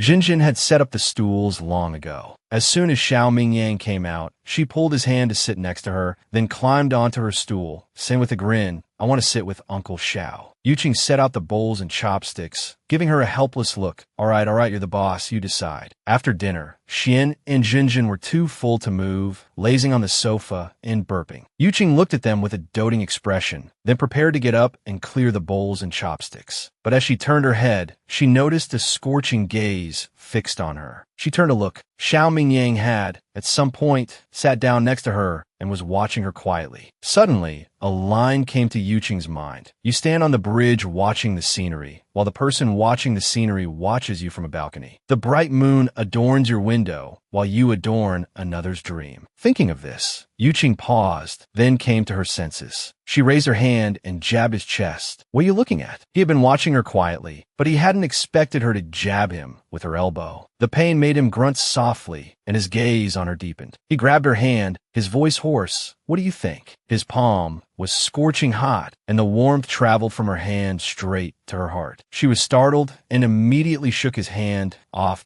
Dinner's over. You should be leaving. After speaking, she got up and started to clear the bowls and chopsticks. Xiao Mingyang also got up to help her clear up. Well, he said, I ate so much, I should help you clean up. As soon as the words fell, a bowl slipped from his hand and fell to the floor with a crash. He froze, looking down at the broken bowl, stunned. Jinjin and Xian also looked over when they heard the sound. The corner of Yuqing's mouth twitched. Are you sure this is helping me? I'll just pay you back for it. Hearing this, a flash of displeasure crossed Yuqing's face. She stopped looking at him and cleared her side of the table. Then, carrying a stack of bowls and chopsticks, she went to the kitchen. He stood there. Jinjin and Xian were both staring at him with innocent eyes. He could only force a smile. You two watch TV. I'm going to the kitchen to help your mommy. Jinjin nodded. Xian pursed his lips and chuckled. Sure enough, not long after Xiao Mingyang went in, the sound of clattering and banging came from the kitchen. Jinjin's eyes widened in fright. She looked at her brother Xian sitting next to her. Brother, are Uncle Xiao and Mommy tearing down the house? Xian shook his head. That I don't know. I'm going to take a shower first. But